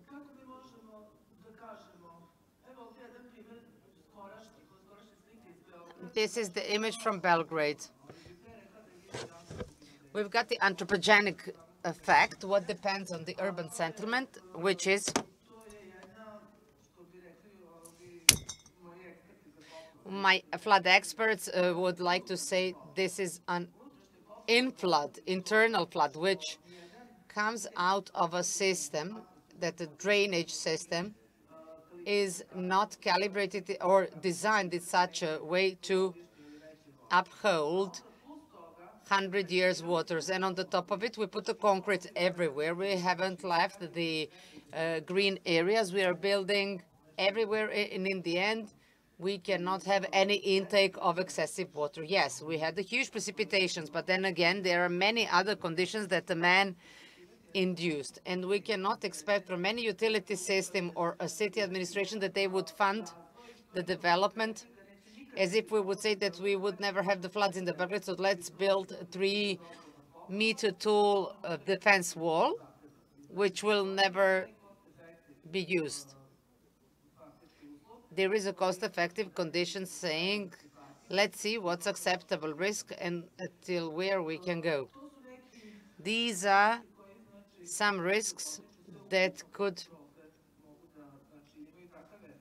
and the disasters could have these effects, such effects,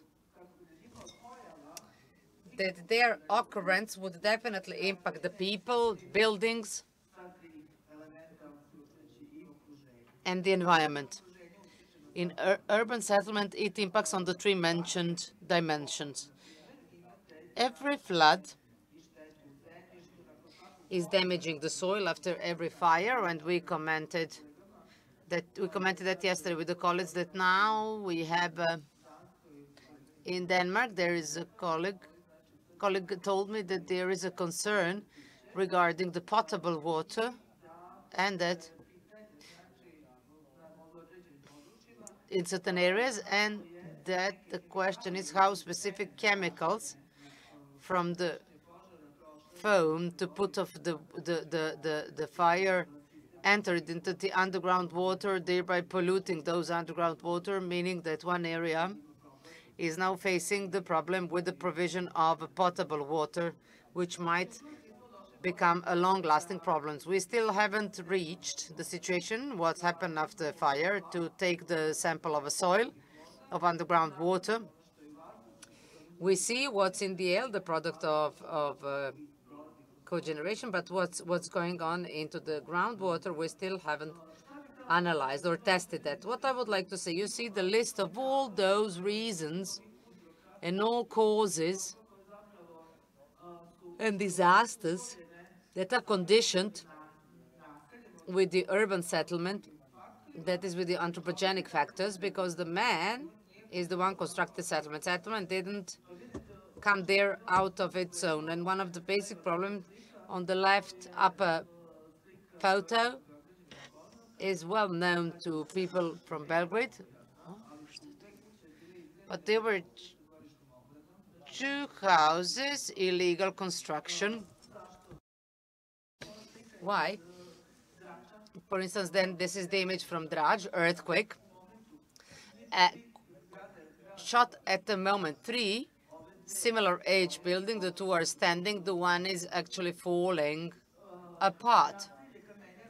Kameder settlement in Novi Sad into the riverbed of Dunav in the non-controlled area, poor settlement, and Krupanj, landslide, the whole house that slided together with the hill that went towards the plain. So what's the problem? The problem is that we have to start observing the warnings of the expert, town plans and designs, not to construct a building where they shouldn't be constructed, not to construct them with the poor quality material.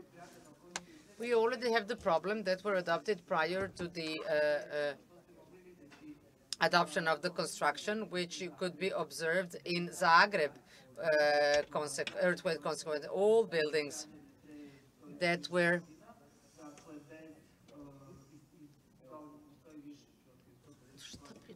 that lived for 150, that were the buildings that were constructed 150 years ago, and a lot of them were constructed after the First World War. These are the buildings built out of the brick, and the mortar connecting the brick is no longer there, and it's not the bonding material. Then we've got everything is without any fortification, so to say, which nowadays we know that we need to apply them. So the horizontal and vertical seismic walls that would fortify that building without preventing it to collapse in the course of the earthquake. That's one aspect of disasters coming and occurring in the urban side. This is the worst that I wanted to share. And of course, we've got the natural disasters that we can never prevent. Our effects can only intensify the effects of disaster or can make that disaster have a consequence only because the people acted in a way that they acted, such as in the way when you are constructing your house on the landslide. While these natural disasters we cannot eliminate, we can have some kind of predictions, and their consequences depend upon their type. So I wouldn't like to talk much about it because we all know about it and whether it is possible to cause multi-hazards. This is one attempt to present the urban development in urban resilience. When we say resilience, urban resilience, it means that the resilience as a general means that anyone under any pressure be in a possibility to sustain and remain sustainable. We always said that it's for the critical infrastructure to be sustainable and to be used at the acceptable level of use, and that the structure shouldn't suffer.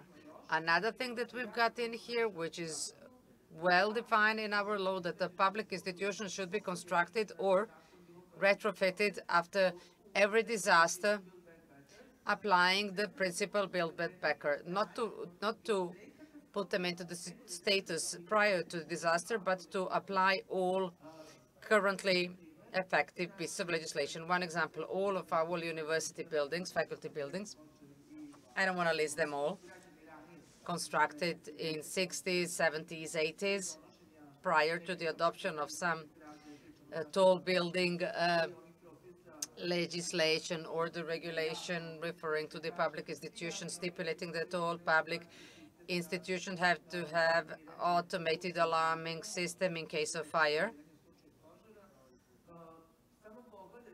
Just go and see what public institutions do have it. Yeah, that's true, that's prescribed by the law, but it applies solely in case if you are requiring the permit for adaptation, addition, or some other reconstruction works in the facility. So these facilities where we do not invest anything, they can exist as such for ages until some change occurs. So in that case, we don't have the possibility to force anyone to comply with the law, but it's good that after disaster, or schools, for instance, are public, part of the public infrastructure, which should be reconstructed and rehabilitated in line with all applicable pieces of legislation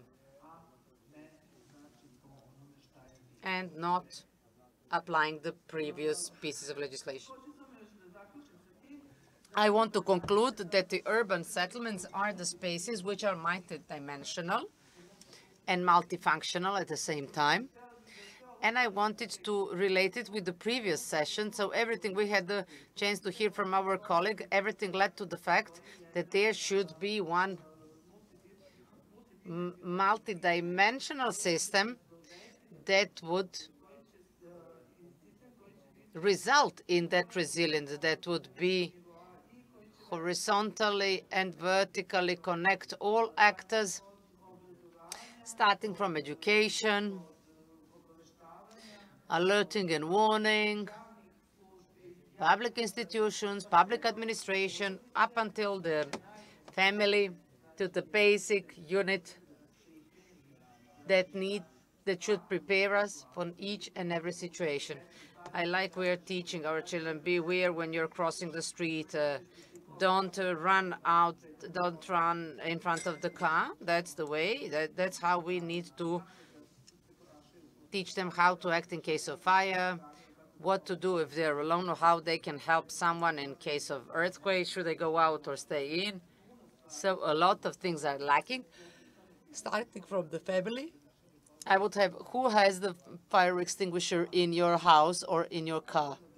And who knows to handle the device? These are the basic things. At least we dealing with this issue should have these kinds of, that would be all. I hope that we would continue.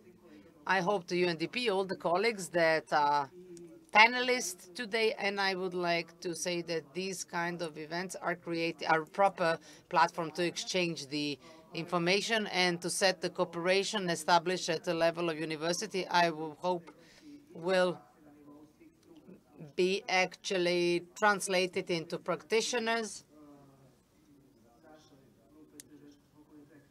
Our group, the faculty, criminal police academy, security faculty, colleagues from Niš that are not today with us, but we are from academia, coming from different scientific fields, are educating experts for this area who are really educated in this area, because these are, how to say, multidisciplinary science for which it is not sufficient to be a civil engineer or the security manager.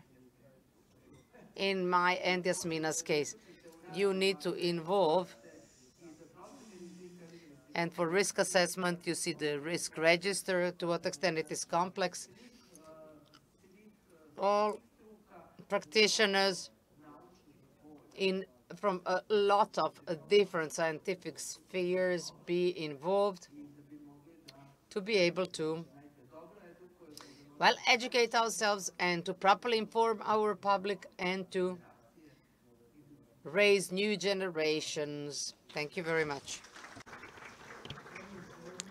Thank you, dear Professor Laban. This is a good opportunity to underline that Professor Laban is one of the main organizers of this event. We talked a lot about the faculty of security. We did not mention your faculty, but you're here in person and you really helped out a lot with the organization. We have excellent cooperation in the region, so as illustrated by the presence of so many people, and hopefully we will continue to work like this, whether within the auspices of UNDP or thanks to some other organizers. Thank you very much. Now we will hear from Vasko Popovski, UNDP consultant. So please, Mr. Popovski. Can you hear me? Yes. Thank you so much for giving me the honor to be part of this conference. I'm going to talk about boosting resilience, and in particular the resilience of critical infrastructure, and I'm going to switch to English now. So please give me a moment to share my screen.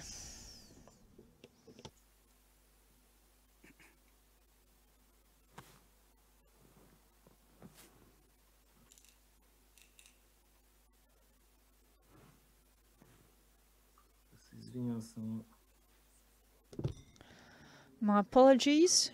Can you see my screen? Yes. Thank you very much. Sorry for the slight delay.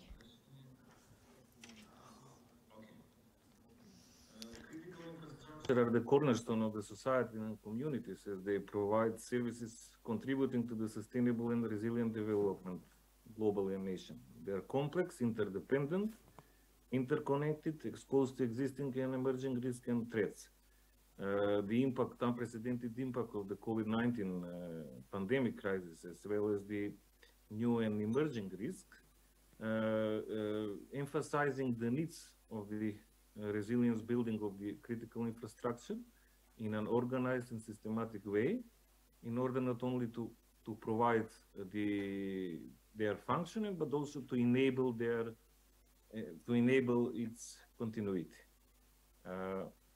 One of the latest examples of the severe impact of the natural hazards is the Hurricane Ian in the Florida region, Florida state, where for a couple of days more than $70 billion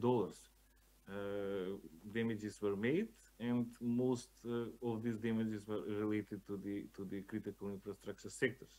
You can see the section of the road of I-75, which was flooded during the hurricane, as well as the washed away runway of the Naples Municipal Airport. The municipality of Naples is one of the rare examples where for the first time the fire station was completely flooded by the high tides from the Hurricane Ian. Situation is similar in our region, in the region of Europe and Central Asia. It is second most affected region in terms of critical infrastructure, losses and damages to the critical infrastructure. For example, based on this and I monitoring in 2018, 1,889 infrastructure assets were affected in 20 countries, with a total damage of almost more than $3 billion. On this slide, you can see some examples of the recent disasters that heavily impacted the various sectors of critical infrastructure, like the flooding of the Kolubara mining basin. Then on the upper two slides are the road infrastructure severely affected in Bosnia and Herzegovina following the 2014 floods. On the lower row in the corner is the flash flood from 2016 in Skopje. In the middle is the regular situation when the Bishkek-Osh, the main road artery in Kyrgyzstan, it's regularly impacted by the huge number of avalanches and landslides, as well as the impact of the mentioned 2019 earthquake in Albania, where the education sector, school buildings, borne one of the biggest impacts. For example, 30% of damages in Bosnia and Herzegovina, which is in the cost of $2.4 billion, were borne by the critical infrastructure sector, by the infrastructure sector. Or this percentage was higher in Serbia with almost 50%, whether 14% in Albania. The damages were to the infrastructure sector. That is why last year the Istanbul Regional Hub of UNDP embarked on a resilience building journey for strengthening the resilience of the critical infrastructure, with development of the technical guidance and for the practitioners, DRR practitioners across the region and beyond, in order how to mainstream the resilience building of the activities. Initial input was the regional online survey, where the situation, existing context of the critical infrastructure in the region was reviewed, and accordingly we have developed the technical checklist and guidance notes on its resilience building. Resilience of the critical infrastructure systems is defined as ability of these systems to anticipate, withstand, or absorb shocks and stresses, while adapting to new conditions that would result in quick recovery and transformation as a way to better cope with chronic stress and acute shocks in the future. You can see on this slide the critical infrastructure resilience building cycle, which is similar to the DRM cycle with mitigation, absorption, adaptation, recovery, transformation.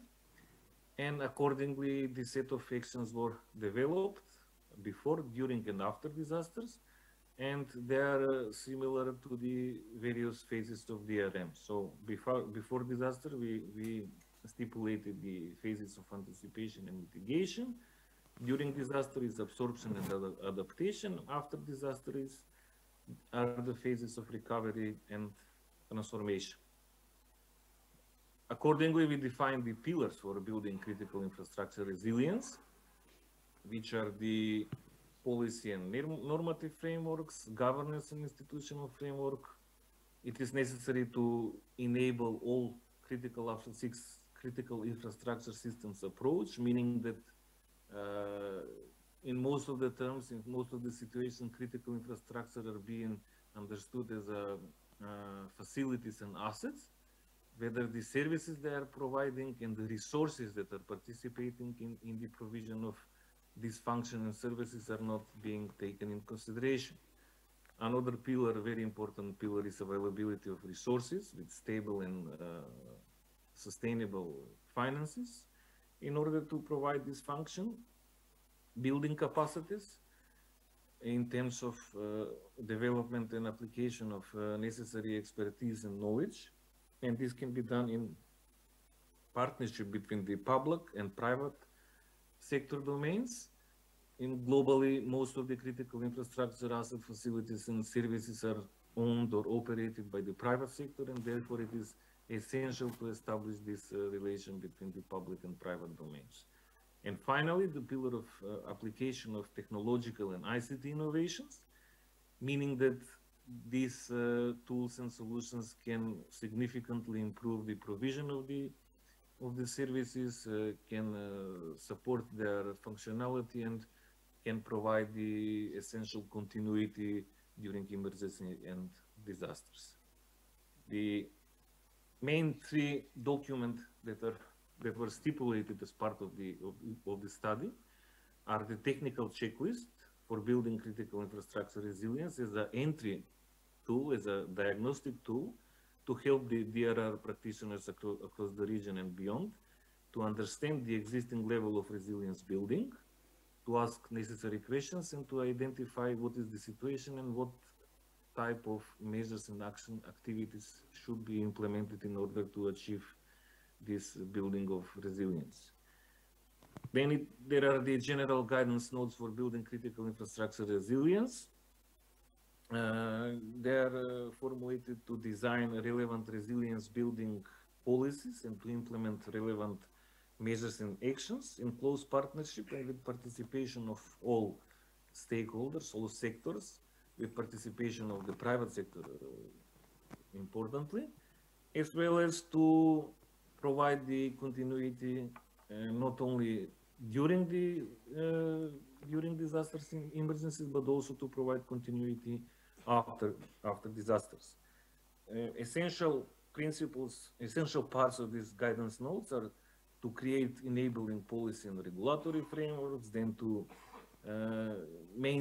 implement the all hazards, all risk, all sectors assessments, and to integrate these assessments in operational planning development, then to mainstream the critical infrastructure approach across the palette of development sectors, across the other areas in the society, to enhance the human capacities, to provide necessary resilient investments, to strengthen the preparedness of the critical infrastructure facilities in terms of operators and enabling their continuity, to manage failures and disruption of services during the phases of disaster and emergencies, and to assess the post-disaster damages and needs, to implement the principle of build back better, which was mentioned by the previous speaker, as well as through the codification of lessons learned and best practices to engage on the transformation of the system in order to be better prepared for the next disaster. Critical infrastructure resilience plan is designed to guide the overall resilience building process on behalf of the owners or operators of critical infrastructure in a structured and operational manner, in order to provide a continuous monitoring and evaluation of what type of activities and actions are being implemented. Within the framework of these guidance nodes, we also identified 3 potential infrastructure resilience development pathways with 3 scenarios: status in quo scenario, routine, straightforward, advancement, and changing scenario towards next generation of critical infrastructure resilience building. We are aware that in our region we are lagging behind the real building of the critical infrastructure. In most of the countries and territories in the region, there are no regulatory or normative framework. There are no coordination body established, and there is a weak or there is a lack of cooperation and coordination between the public and private sector domains. So based on these three development pathways, we can identify in which country which development pathway can be engaged, and what type of support can be provided. Finally, as part of this study, there is a best practices case study in 4 countries in 3 sub-regions on 4 critical infrastructure sectors. We analyzed the consequences of Albania earthquake in 2019 on the educational sector, and how they engage in implementing the Build Back Better and Build Back Together principle. Through the hashtag the school I want, they combine the Build Back Better with inclusiveness and participation from the local communities in order to design what kind of resilient school infrastructure they want to build. Health sector, impact of the COVID-19 pandemic in Armenia, and how the system, while was stressed by the pandemic crisis, engage on its transformation with implementation of activities for expanding the healthcare facilities, assessing the necessary existing and emerging hazards, as well as developing operational plans and continuity plans. And finally, in Kyrgyzstan and Kazakhstan, we engaged in analysis of the transportation aspects of the critical infrastructure systems.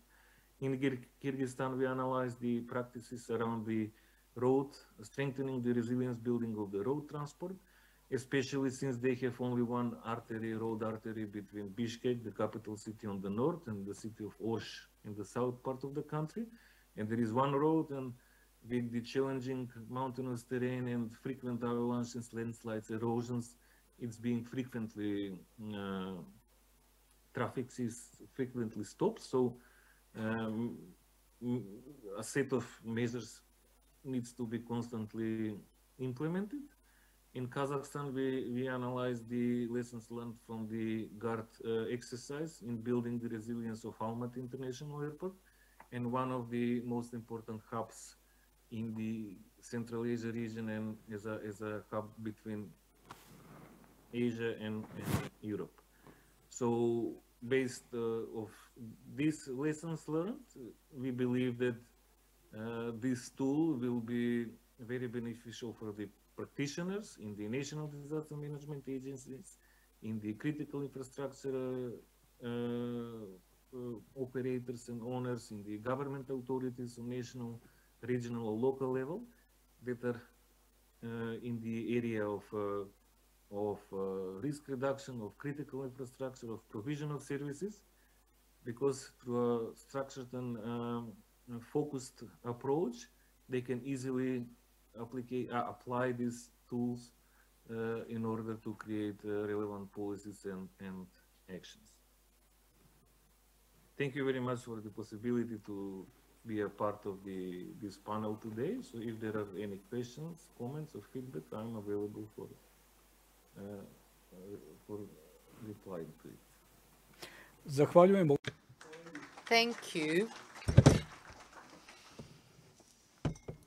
colleague. I hope that you would remain till the end, because there might be some comments and questions regarding the topic you covered. The next presenter is Andrea Mikhailovic from the Law Faculty in Podgorica. He would be covered the topic of the cybersecurity in the course of disasters and the challenges to critical infrastructure. So please, colleague, take the floor.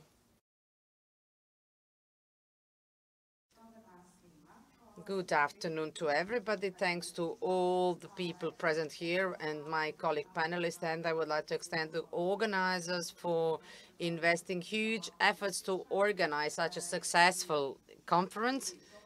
And we're brave enough to face with disaster, potential disaster of a boring lawyer and to invite him to the multidisciplinary conference coming from the academia. So I would try and give my best to overburden the audience, as we practitioners are known to use a lot of legal texts, strategies, decrees, and so forth. And I have to build upon your previous comment regarding Professor Laban. Professor Laban is a regional gravitational force that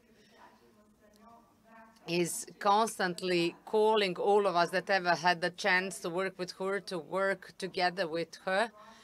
And she, in such a proactive energy that is actually inspiring us to continue working with her. And I'm very glad that we are all together here and that we, from our different standpoints, share the joint vision on strengthening our regional resilience, particularly when it comes to the modern challenges and the green and transitional agenda. So the topic of my essay are cyber risks being a substantial component of the national security. And within that context, we would particularly underline the attacks to critical infrastructure that Montenegro is particularly facing with. So, I prepared my presentation in English, and mostly I speak in English. So I'll try to, for the sake of being closer to the audience and stimulating a constructive discussion, to speak in our language. So where we live in is technocracy. This is the fourth industrial revolution that is completely different from the preceding three, which is actually making a disruption of social, political, economic spheres, because it means this is the revolution based on the information, where the data play a critical role and are the most valuable assets. So it implies it is primarily stimulated by innovations and by digital transformation processes and one ever-increasing expansion of the ICTs with which we are cohabiting, and we are almost eating, breathing, and living on the ICT platform. So it's not a question of choice any longer, but something that we are all forced to use. So digitization is reconfiguring and re-engineering the humanity in a way that none of the previous three industries did, which is, can you please, since I left my presentation, I'm a lawyer and a potential disaster. So we are talking about the cyber resilience, so let's demonstrate it. So the main challenge is, do we have sufficient social, political, and technical capacities and human resources to properly optimize all risks entailed by digital transformation, particularly bearing in cybersecurity threats, misinformation, fake news, increased unemployment rate due to huge changes in the market brought by digitization, where we have a completely different re-engineering of the competencies that will be necessary for the labor market of 21st century, meaning the professors are extinct due to the technological progress in which benefit we all enjoy. But are we ready to face with the other side of medals, meaning the cyber risk? We will see in the continuation of my presentation. So Cyber risks, according to the World Economic Forum for 2022, have escalated, particularly due to the polarization among the states without the effective multilateralism and the effective collaboration. And another thing that I would like to mention and build upon of the previously expressed conclusion of Professor Laban on the necessity for cooperation and the necessity in both scientific and the cross-sectoral sense, and the necessity for including all key stakeholders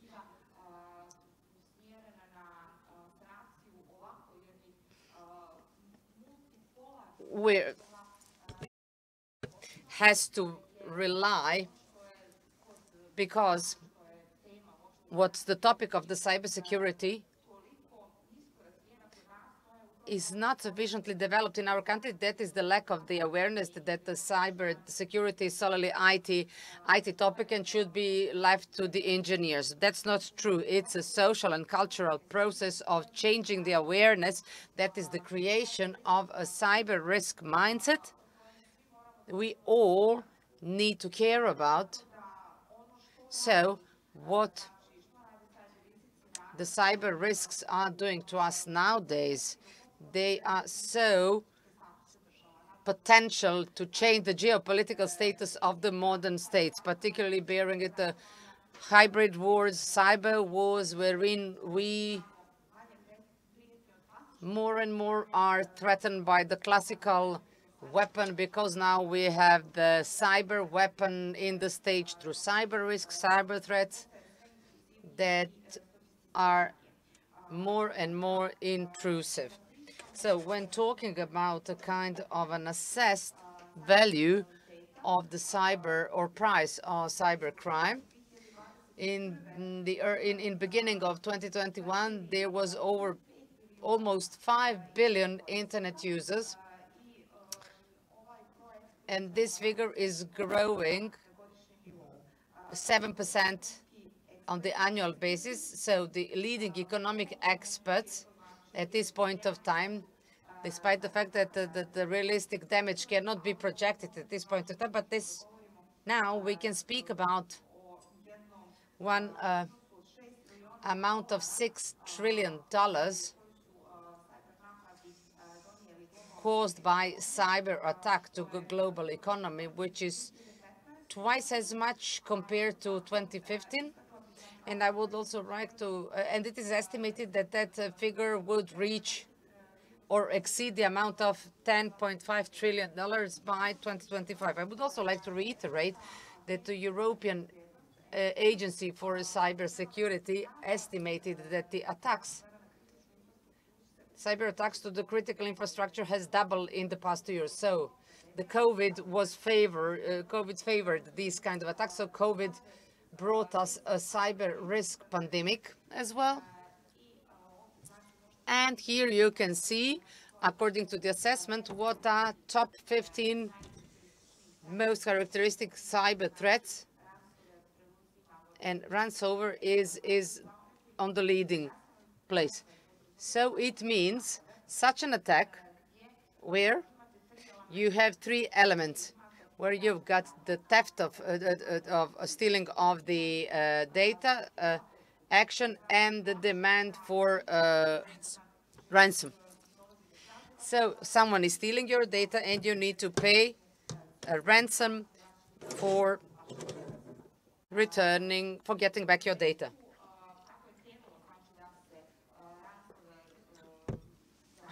As the ransomware started developing, it was advised,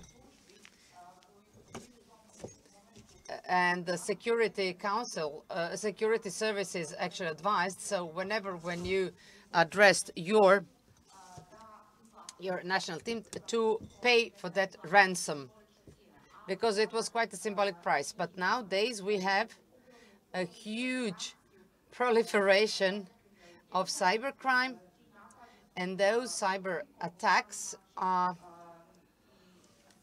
prevalent. that you paying the ransom are simply encouraging cyber criminals to continue with their cyber crimes, which are actually in line with the monetization of their activity, and the market of the cybercrime has developed immensely, so that you've got from different kind of transparent hacking, you've got a quite a profitable business wherein you can order on dark web ransomware for $20 onwards. So what I would like to reiterate further on, significance or importance to confront these threats from all sides. So as a lawyer, I can, in that regards, reiterate the significance of the strategic and the legal framework. So when it comes to legal framework of countries of the Western Balkans, it is not in that sense sufficiently harmonized with the acquis communautaire. But when it comes to strategic, it's well harmonized. For instance, Montenegro at this point of time has a third cyber security strategy. Serbia has, Albania has, all the Western Balkan countries. But what's the problem with the strategy? The strategy is simply reduced to the wish list. We are writing everything in our strategy, how we would like to organize something. But the fact that it was not manageable in the and it does not match our technical capacities and financial capacities, that it would be copy-pasted in the next strategy. So that's a long-lasting politics that we are led by. And what's encouraging is that the Western partner recognize that. They recognized it because the latest EncroChat Sky application and the other different applications actually attracted the attention of the EU to the problem of the Western Balkan. When they determined the amount of decrypted phones on the Western Balkan, they decided to help us,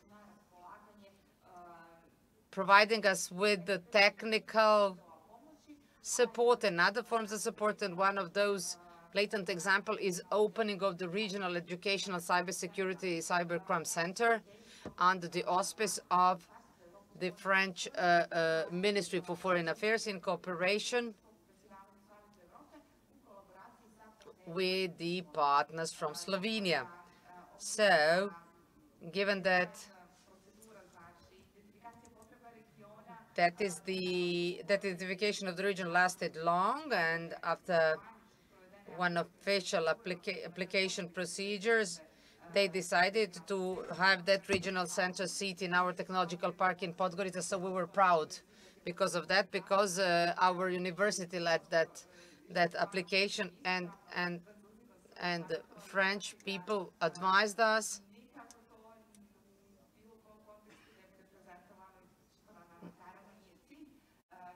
never to present it as a national endeavor, because this is something that is dedicated to the region, and that is something that the region needs. So we are quite proud to have the opportunity to educate our staff, but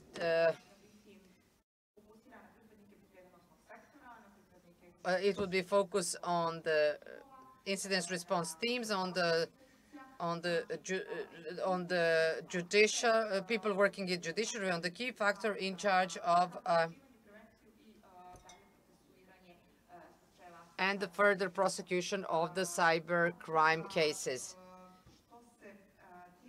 When it comes to what I would like to reiterate,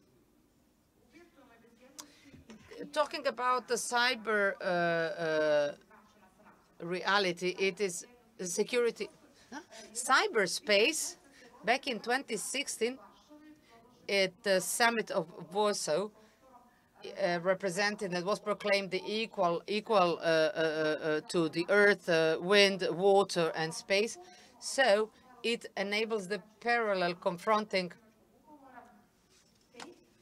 Article 5 implies that each and that all allowed means to defend the cloud could be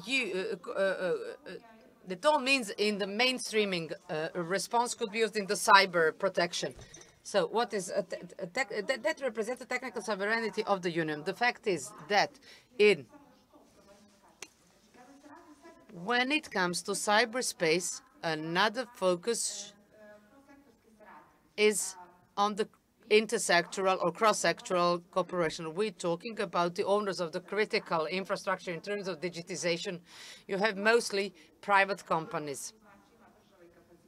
The state is undercapacitated in that regard. So it means that at the level of EU, the practice is set that the national cybersecurity strategies are developed in cooperation with the private sector. So the business sector is the prevailing one, and academia, because researches and innovation should be there and should be impetus for our future program policies, strategic and the action plans. Why? Let me go back to the two reasons why the EU is actually interested. It is assessed that 92% of the EU data are kept in the services owned by the US companies, and that among 20 most prominent global technological brands, there's not a single EU company. So that is something that stimulated EU to additionally strengthen its technological sovereignty, because within the context of these wars, technological powers such as China, US, Russia, Israel, it's the question to what extent EU is capacitated to confront. When you've got a nuclear weapon, the fact that you have it, of course, it's been used 2-3 times in the history, but the fact that you own it is sufficient reason to be feared of. When it comes to cyber weapon, nobody can know what are your competencies in the cyber world. And that is tricky. And on the other hand, it requires huge investment, whether you would have the need to use it or not. And every year you need to revise it and invest and reinvest. I have to kindly ask you to conclude, despite the fact that your presentation is quite interesting. So that's it.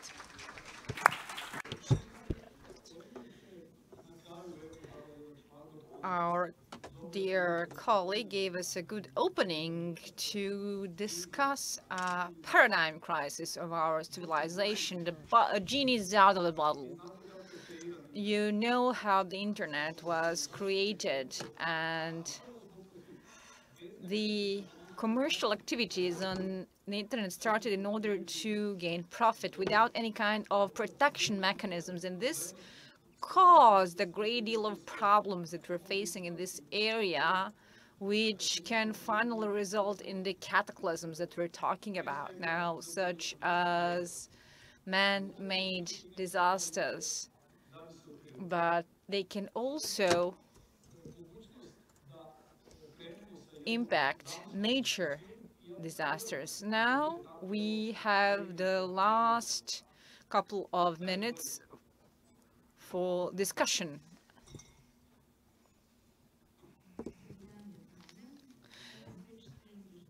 Address Ms. Popovsky directly. This is just a small reflection to his presentation of the resilience tool. In that regard, I would like to say that Mr. Popovsky was one of the consultants sent by UNDP Istanbul Regional Hub to support Serbia in the aftermath of 2014 floods.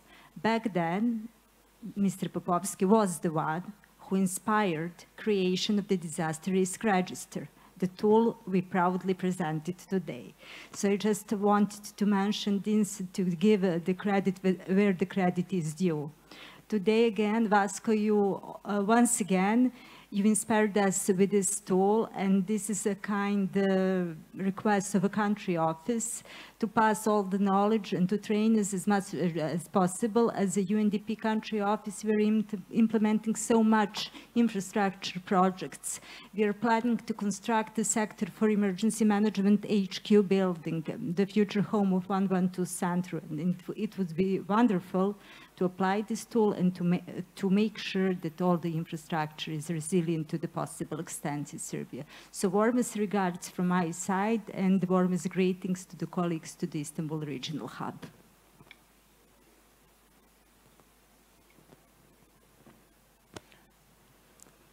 Da li možda kolega želi nešto? Maybe Mr. Popovsky has something to say to this. The kind words.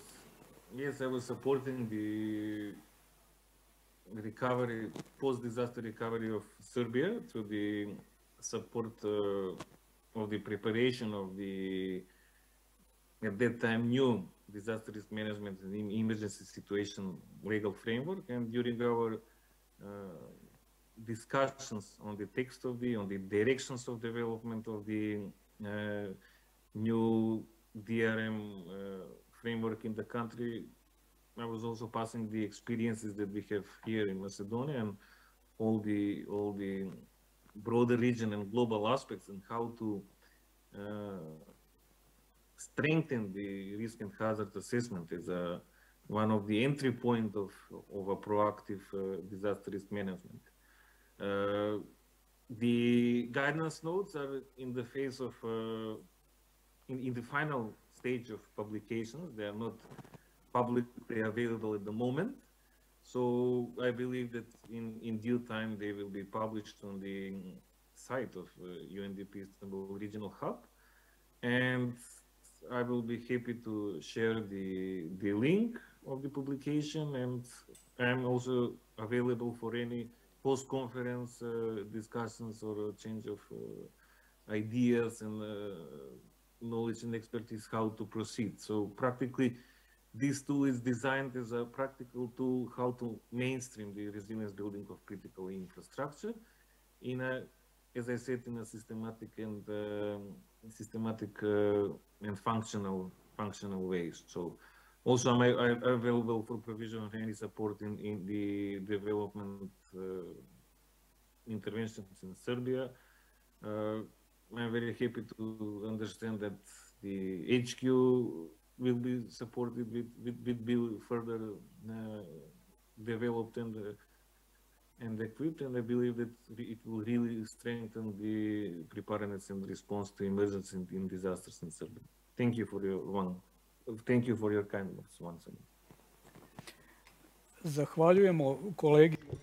Thank you, Mr. Popovsky. I would like to thank you on behalf of our whole community and our academic community as well.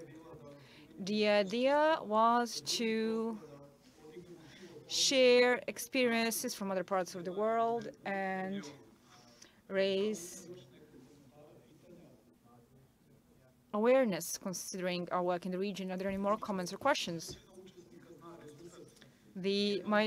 Most of you know that one of the results of this conference is going to be a publication that will collect all the papers written by the participants, which will also contribute to awareness raising in our region. If there are no any further questions, maybe tomorrow we will have a livelier final discussion to come up with conclusions. Thank you so very much for your attention. And tonight we have organized a small cocktail at 8 o'clock.